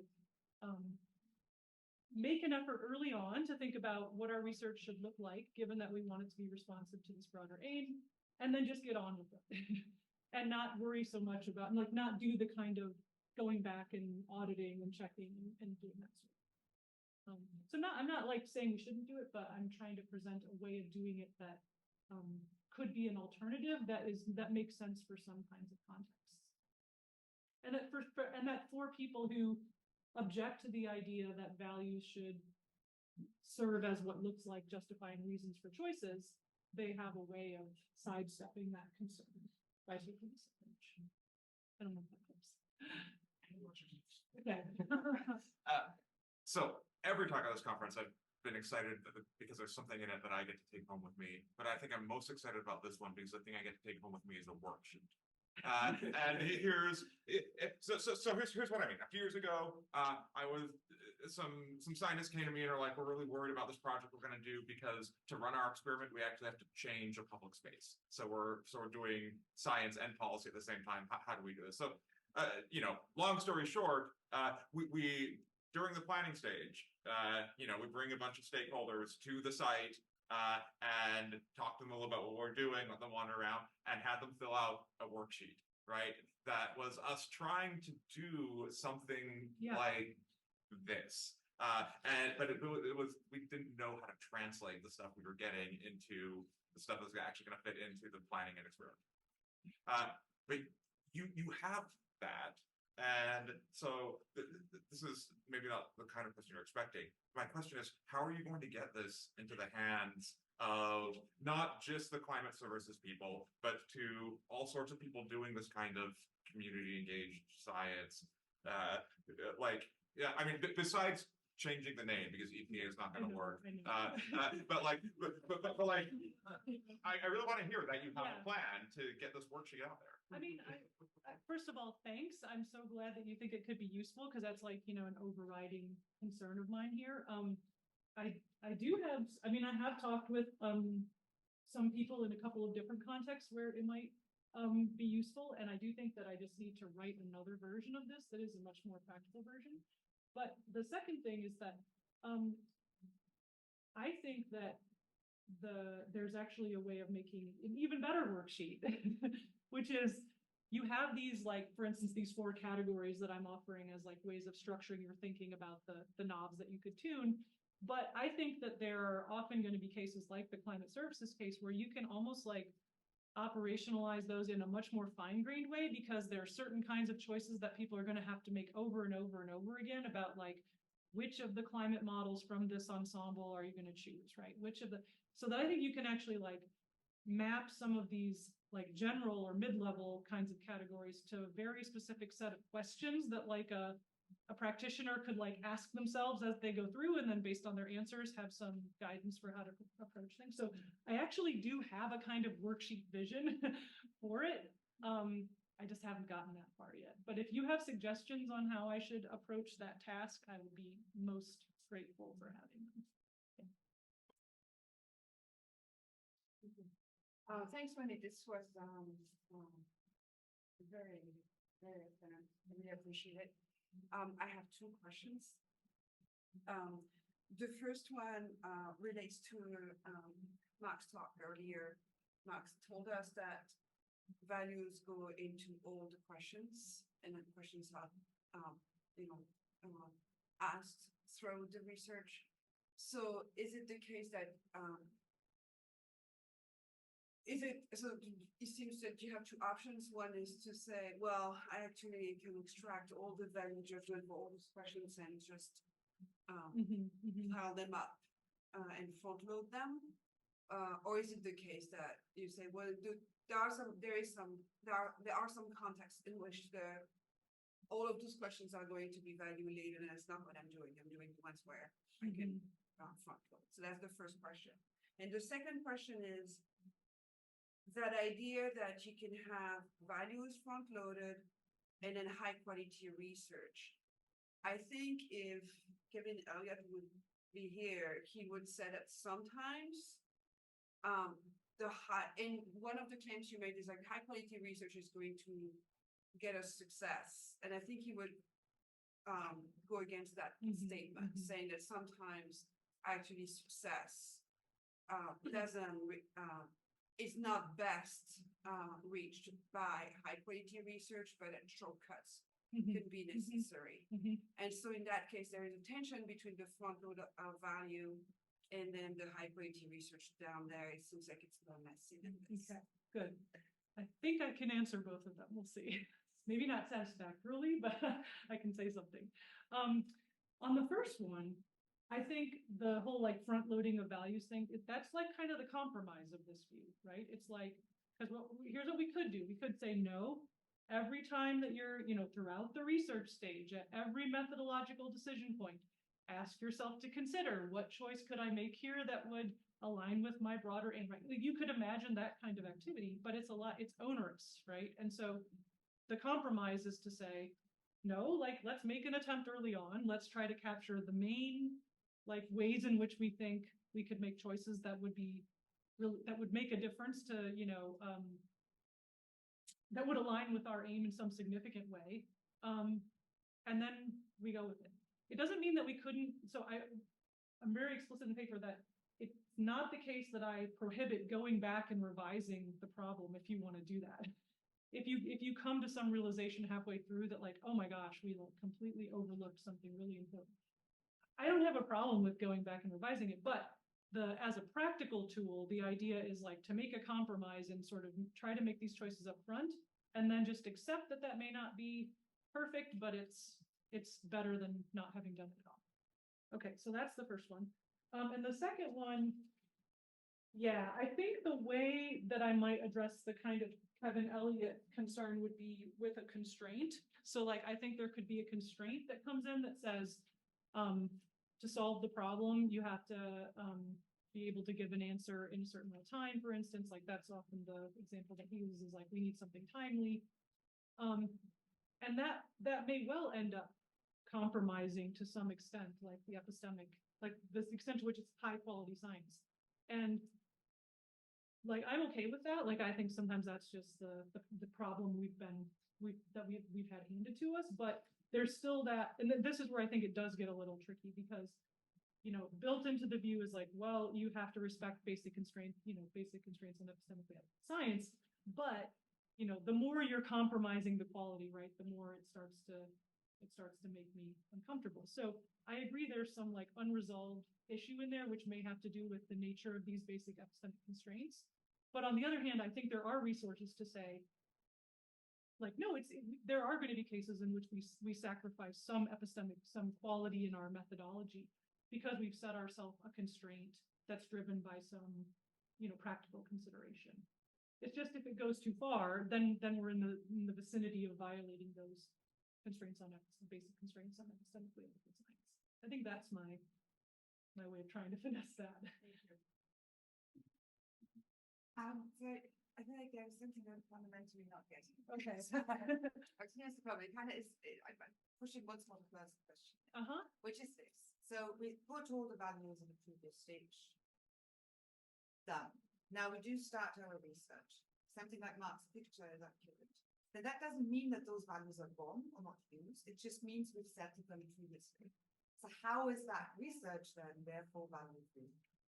I'm not claiming that the research is value-free. Okay, I'm saying that I've met the letter of the value-free ideal. No choices in research are being justified by appeal to values as reasons, right? Instead, the choices are being justified by appeal to, by a means and reasoning, right? I've been set a particular research task, which is to answer these questions while meeting these preferences and constraints. And I'm making choices that are responsive to that. I don't even need to know what the values were.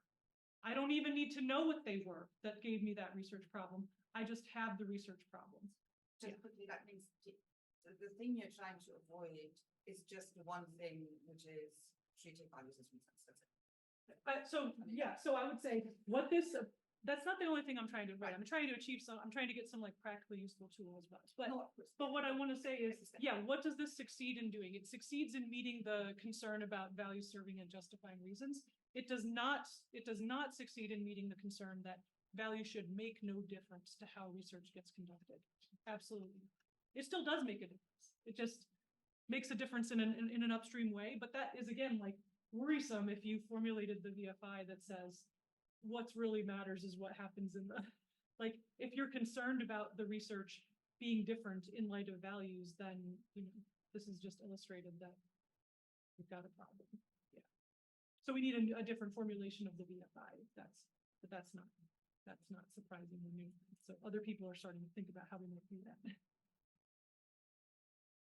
Thank you so much, Wendy. This is super interesting.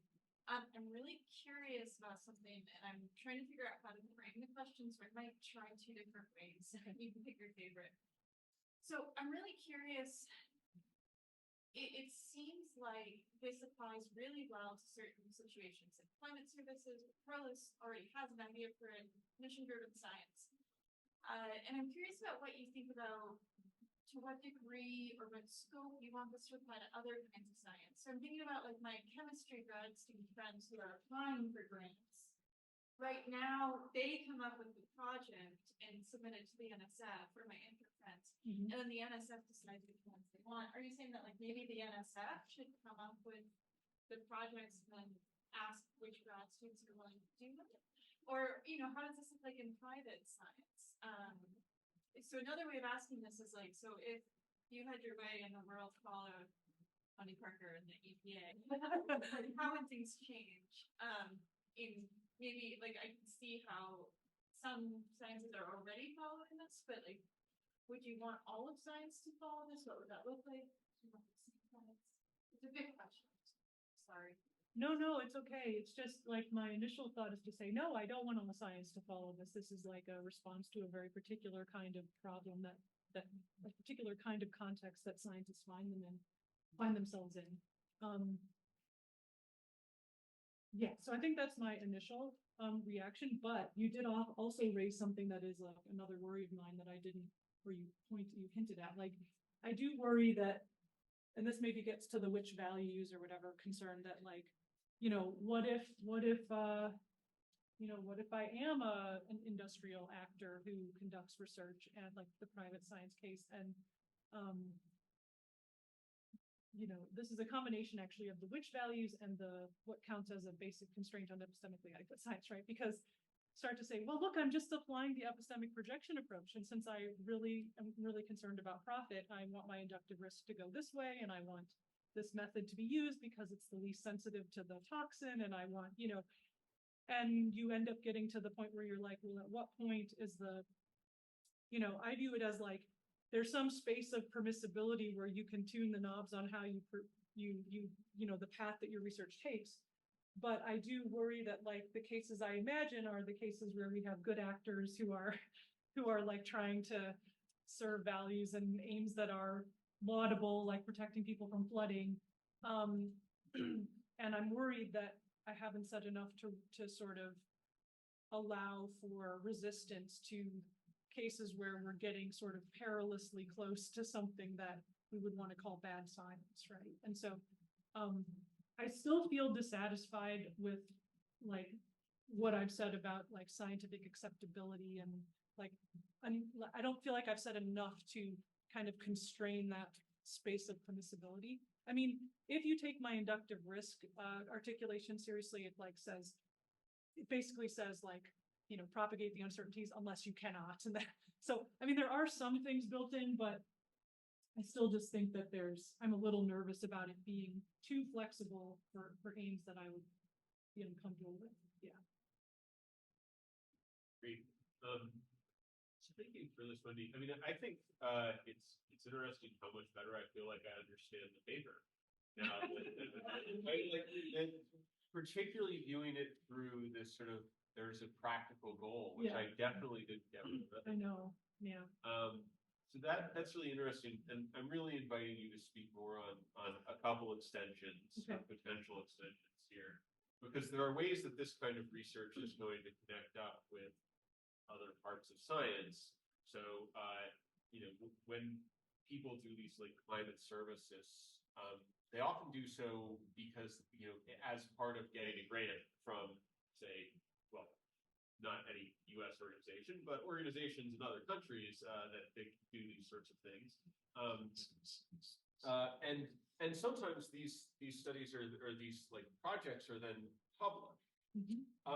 So I mean, it seems like you might extend your view to suggest that the sort of research, like publishing the research question and putting the research question as part of your grant application, that would be like a new part of science that these sorts of things conduct. And if you think that might be a new part of science, do you also think that the value judgments that go into setting that research question, I think you've explicitly said you're not committed to those needing to be in these kinds of publications. But do you think that that might be a productive sort of thing to have in grant applications? And if I write up how my project went in some sort of journal, putting that in the journal publication too, to say, here's how I did it. Yeah, so when I said the thing about the transparency requirement, I did mean that to apply like in publications. So like, I think that's exactly what you should report if you're publishing the results of this kind of work, which some people will definitely do, like in the climate space. I don't necessarily think so I kind of think that it's often going to be infeasible to include it in like a grant application, because you won't actually know in advance what some of these things are until you actually sit down and talk with people about like what their decision problem is in detail, which is going to come later. But you might still say that, you know, the goal of, you might frame it as like, we want to undertake this project where we're going to try to, you know, give decision relevant information to people, and our research will be our categories of research and these aspects of our research will be informed by the specific decision problem for the stakeholders in the end. So I mean, I think it could be in there, but I'm not really envisioning it as I don't see it naturally lending itself to the grant context. But I think if you did have that information, I think it would be nice if you shared it, but I'm not sure how it would help your chances of there might be some broader like institutional questions about how that information gets perceived, like in the same way that we have concerns about like this came up earlier, like people losing trust in science unwarrantedly. Like, so even when the science is of good quality, admitting that there was some value related aspect to it can, so I think we just want to be we'd have to be careful about that kind of stuff. Thanks so much, Wendy. I think that I really like this a lot. So, no, like it's, but kind of what was initially bothering me turned out to be the same thing that you mentioned. I think you said it came from Eric Winsberg, just this idea that the kind of preferences that we really need are going to be much more nuanced than what you were showing there. And then a kind of related concern that, at least in my experience, when you talk to people about what they want out of some endeavor, they give you a really long list of mutually incompatible goals. And that's going to be worse in cases where you have a broad spectrum of stakeholders, like an entire city council or whatever. And so that seems like a potential issue for a bunch of reasons, right? So number one, the transparency goals of your proposal would be undermined if we had complex representations of preferences plus long lists of things, because it's just going to get very complex. And the long list is also going to function to give the scientist a lot, or force the scientist to exercise a lot more discretion when deciding, okay, there were 8 preferences here, they're not mutually satisfiable, I need to figure out how to do it. And that's what we're trying to avoid. So leaning into the pragmatic aspect of your proposal, like I wonder what you think about one step back. My wife's a lawyer, and so, you know, when she has to do, you know, when she's involved in a court case, the court imposes like really strict rules. Like your submission can be 12 pages long.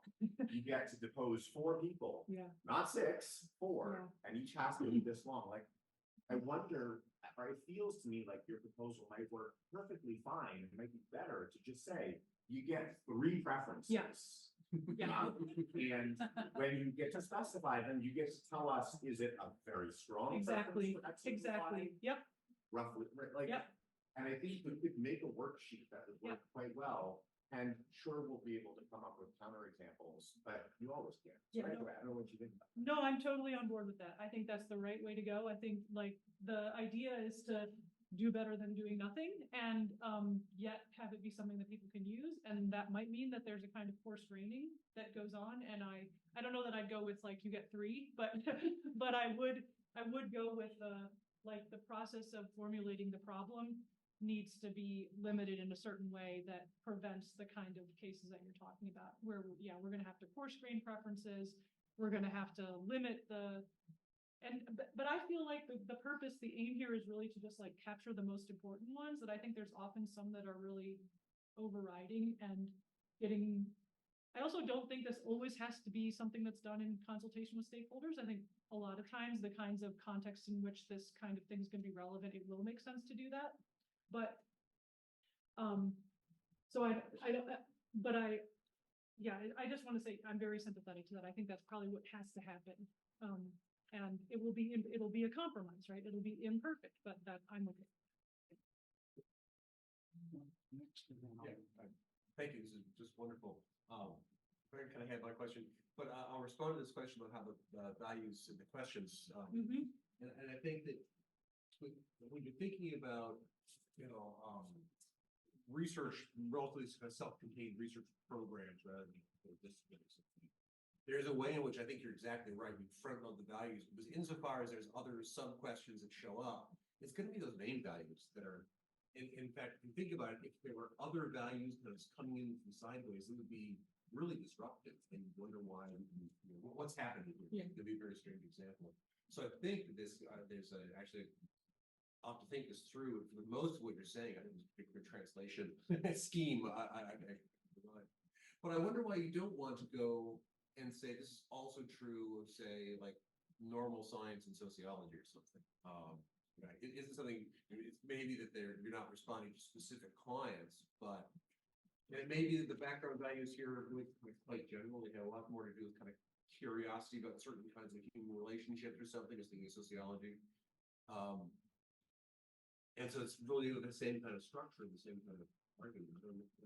Yeah, I on the first part, on the questions part, yeah, I think that a lot of the more fine-grained questions can get resolved by appeal to the desiderata and preferences that you specify up front, because they're just going to be variations on them. Exactly. So I agree with that. I really haven't thought carefully about this is like going back to Rebecca's question about like how broadly this might be employed. Like when I think about the sociology case, I think like, well, what are the broader aims? Like, does the research have broader aims? Is there some background value that people are very concerned to protect? And actually, maybe so. Like if the concern is like, I don't know, something to do with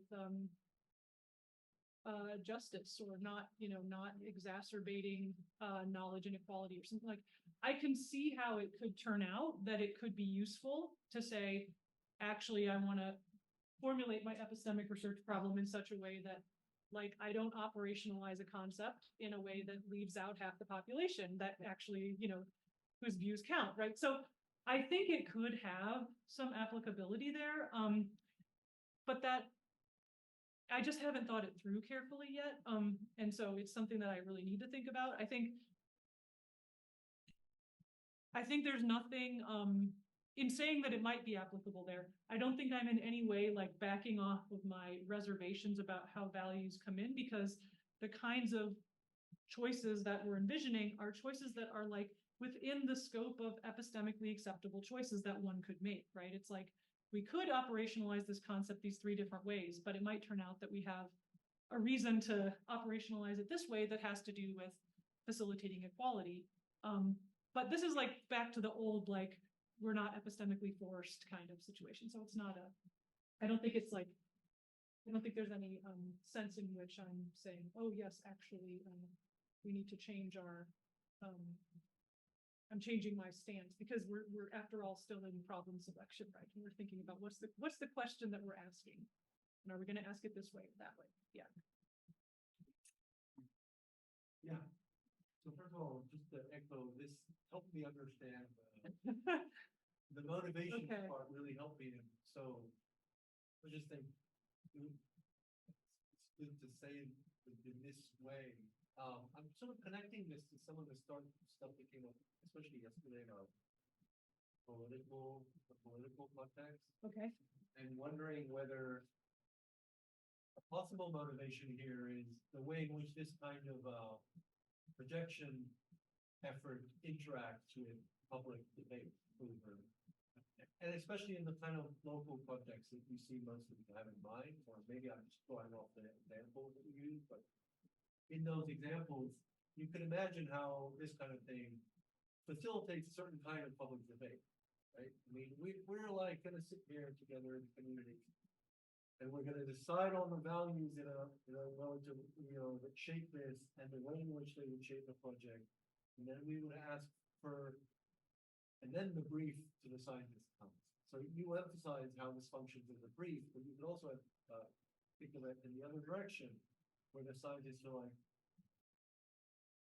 we're asking you, the community, to help us do the work that you really want us to do. And you will do that by thinking carefully about what the brief that you're presenting us with is going to be. So that looks sort of, I don't know, up or down, the direction exactly is, but towards the more political actors in the overall picture, and sort of pose the requirements in the appropriate way for me to be able to do my work. Yeah. That could be, I don't know, different motivation or complementary thing. Yeah, I actually think that it's rarely gonna be the case that you're gonna say, here, give us our, It's idealized. like, that's like, because, if I'm a policymaker, I don't know what kinds of I don't know what's within the scope of the kinds of methodologies that you could choose, right? I think it's gonna have to be more something like, there's a conversation about like, okay, if we were to tell you information about this, would it be worse for your purposes if we overestimated or if we underestimated? Just a simple question like that. And nothing more like we want to probe your values and just like, what your decision problem is. Would it be worse for you if we overestimated rainfall or if we underestimated? And then how much worse, right? Like how much should we, in some coarse-grained way, like how important is it that we not overestimate or not underestimate? And then we'll ask like, okay, here's what we imagine, here's the kinds of questions we think are relevant to your problem. What is it, let's try to figure out if some of these questions are more important than others. And for that, we might have to talk with you about like, what are the kinds of outcomes that you're most concerned about and what information is relevant to that. So, I mean, I envision this happening in like a very kind of low, like I don't envision a lot of like debate and dialogue about what our values should be and like handing things over to the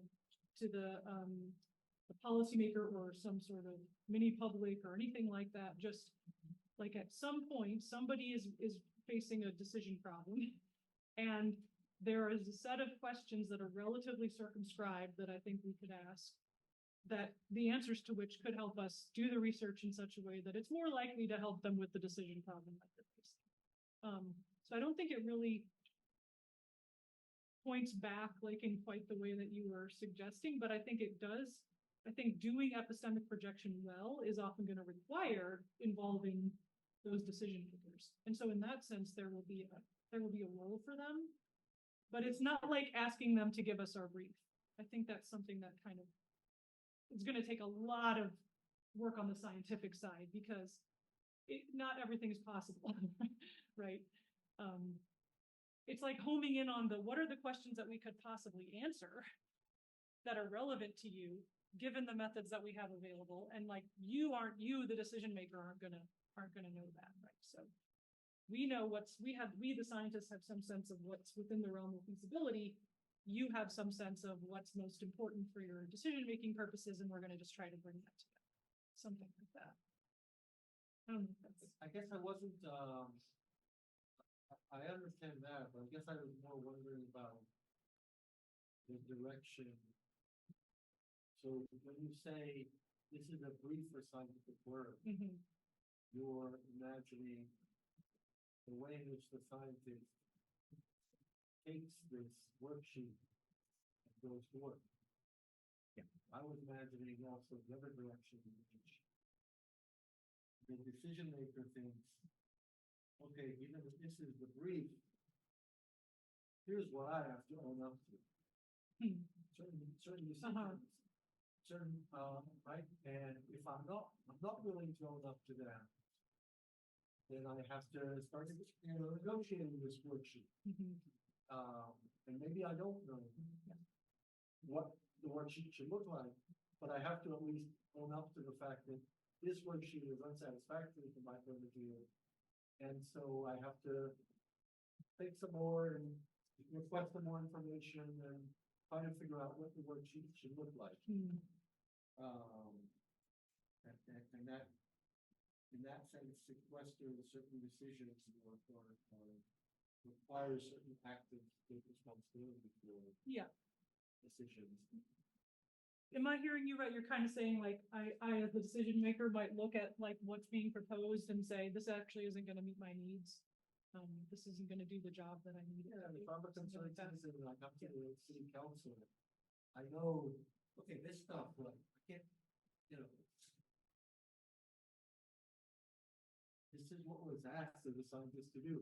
That's like, I can't complain about scientists in a sense. Oh, yeah. Locate. I see, right. Oh, I see now what you're getting at. Yeah, that there's a kind of relieving of a burden for the scientist as well and placing the burden on those who. Yeah, the placing of the burden is more what I'm assuming. Interesting. Yeah, thanks. I'll think about that. Here's a long distance question. Okay. Shout it out, Allison. Thank you. I'm so easily trying to figure out the question.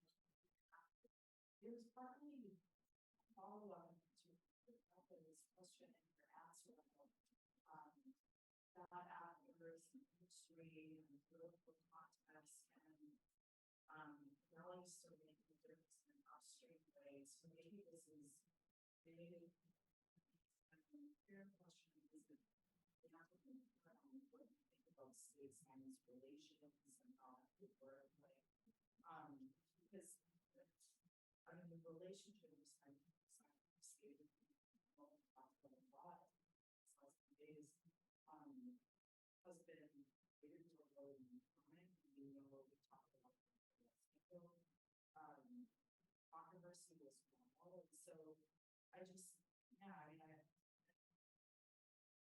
there seems to be lots of historical cases where the integrity of science, even though it's following certain practices at this level, is still in question because of its relationship with political actors, I guess. So that I think that's makes sense of why but I want to ask maybe. This is the context that we're talking about as a citizen, represented and the political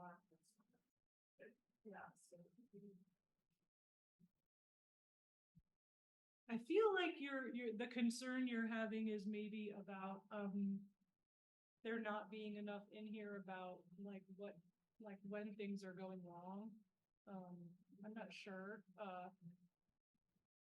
And I've already said, like, to some extent I'm sympathetic to that because I didn't try to address that in the project. I said, I'm sort of imagining a case where, like, here we are, we're scientists, we're being asked to help someone get information that will help them make some decision or that will somehow help with some practical aim that they have, but we're there to provide information, not to take their decision for them or usurp their agency or anything like that. And I'm just trying to say, like, how could we imagine the scientist in that position undertaking what we would recognize as still good science, but in a way that is responsive to that makes the resulting product more relevant and usable to the person who then is going to make the decision. And you could always say, like, well, what if that decision maker is evil, right? Like, that's a real concern. And I say, look, I haven't said anything about that beyond that the scientist should feel free to say, I'm not going to do this work. So yeah, I'm not proposing something that should be like, you know, this is how the state, or this is how in general we should approach every scientific investigation. The starting point is just like these very specific applied contexts where it seems quite reasonable to argue that it is appropriate that it would be good, that it would be helpful for within the bounds of good science to do the science in one way rather than another. And that's really what I'm trying to capture with this. Yeah, I don't know if that helps at all. Sorry, could you say? I wonder whether you anticipate maybe later and maybe taking go to those things so that they're getting policy aspect of this, because we always are looking on information. Yeah. Obviously,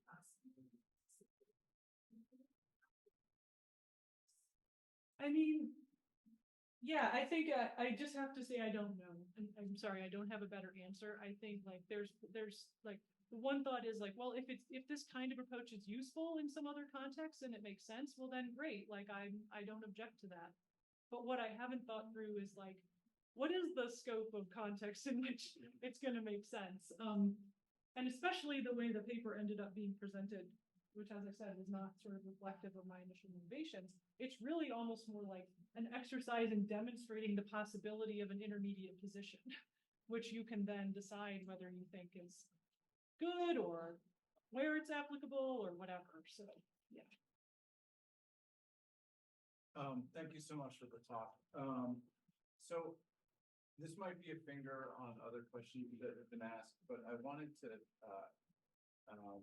invite you to say a little bit more about private science.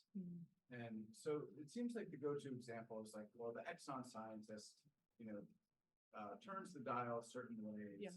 And that's in alignment with corporate profits. And we don't like corporate profits, so therefore we find this science a little bit questionable. So I want to change the thought experiment slightly and say, let's just say there's some independently wealthy scientist who happens to just hold some reasonable political conception of justice that is consistent or prioritizes corporate profits or economic activity, something like that. And they do this scientific research. And would the findings of that research, could that be legitimately used by a government agency or legislative body to support some type of legislation? And the reason I ask is because if the answer is, if you're still concerned about that, then is that your concern qua philosopher of science or qua philosopher who holds some different political conception of justice?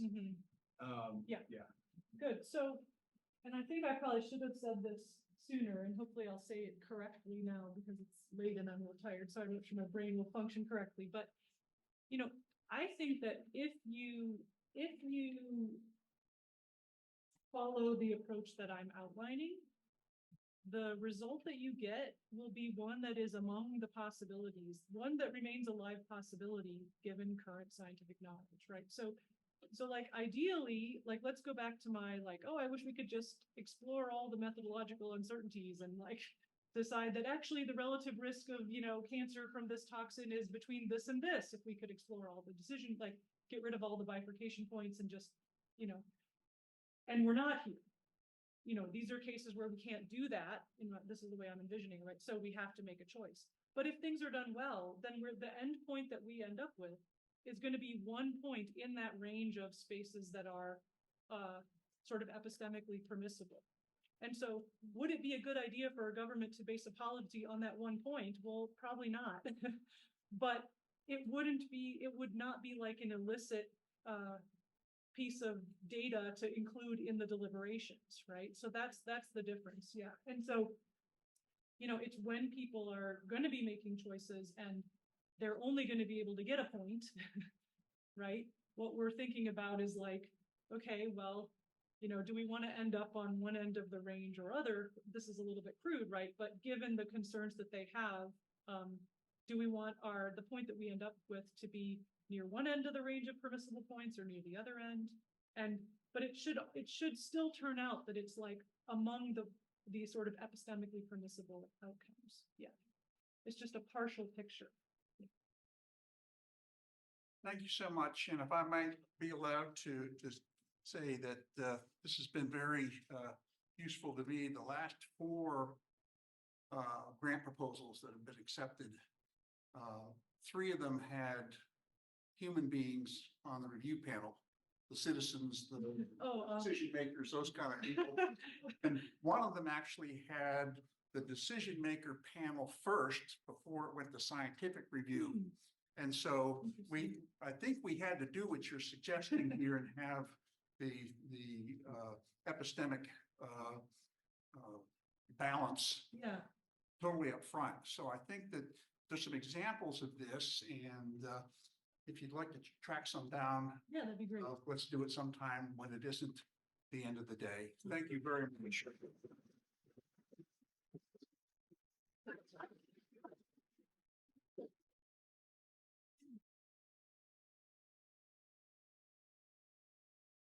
Thanks, everyone. I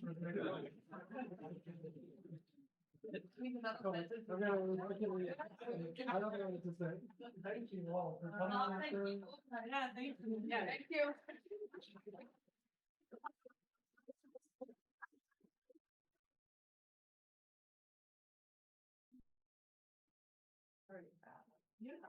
Sorry, no. No, this is like you don't have to worry about the industrial factor nearly as much as you seem to think on some of those things to worry about. One, that's not your job, that's politics' job to keep them in check. It's easy to do this. And two, pressure.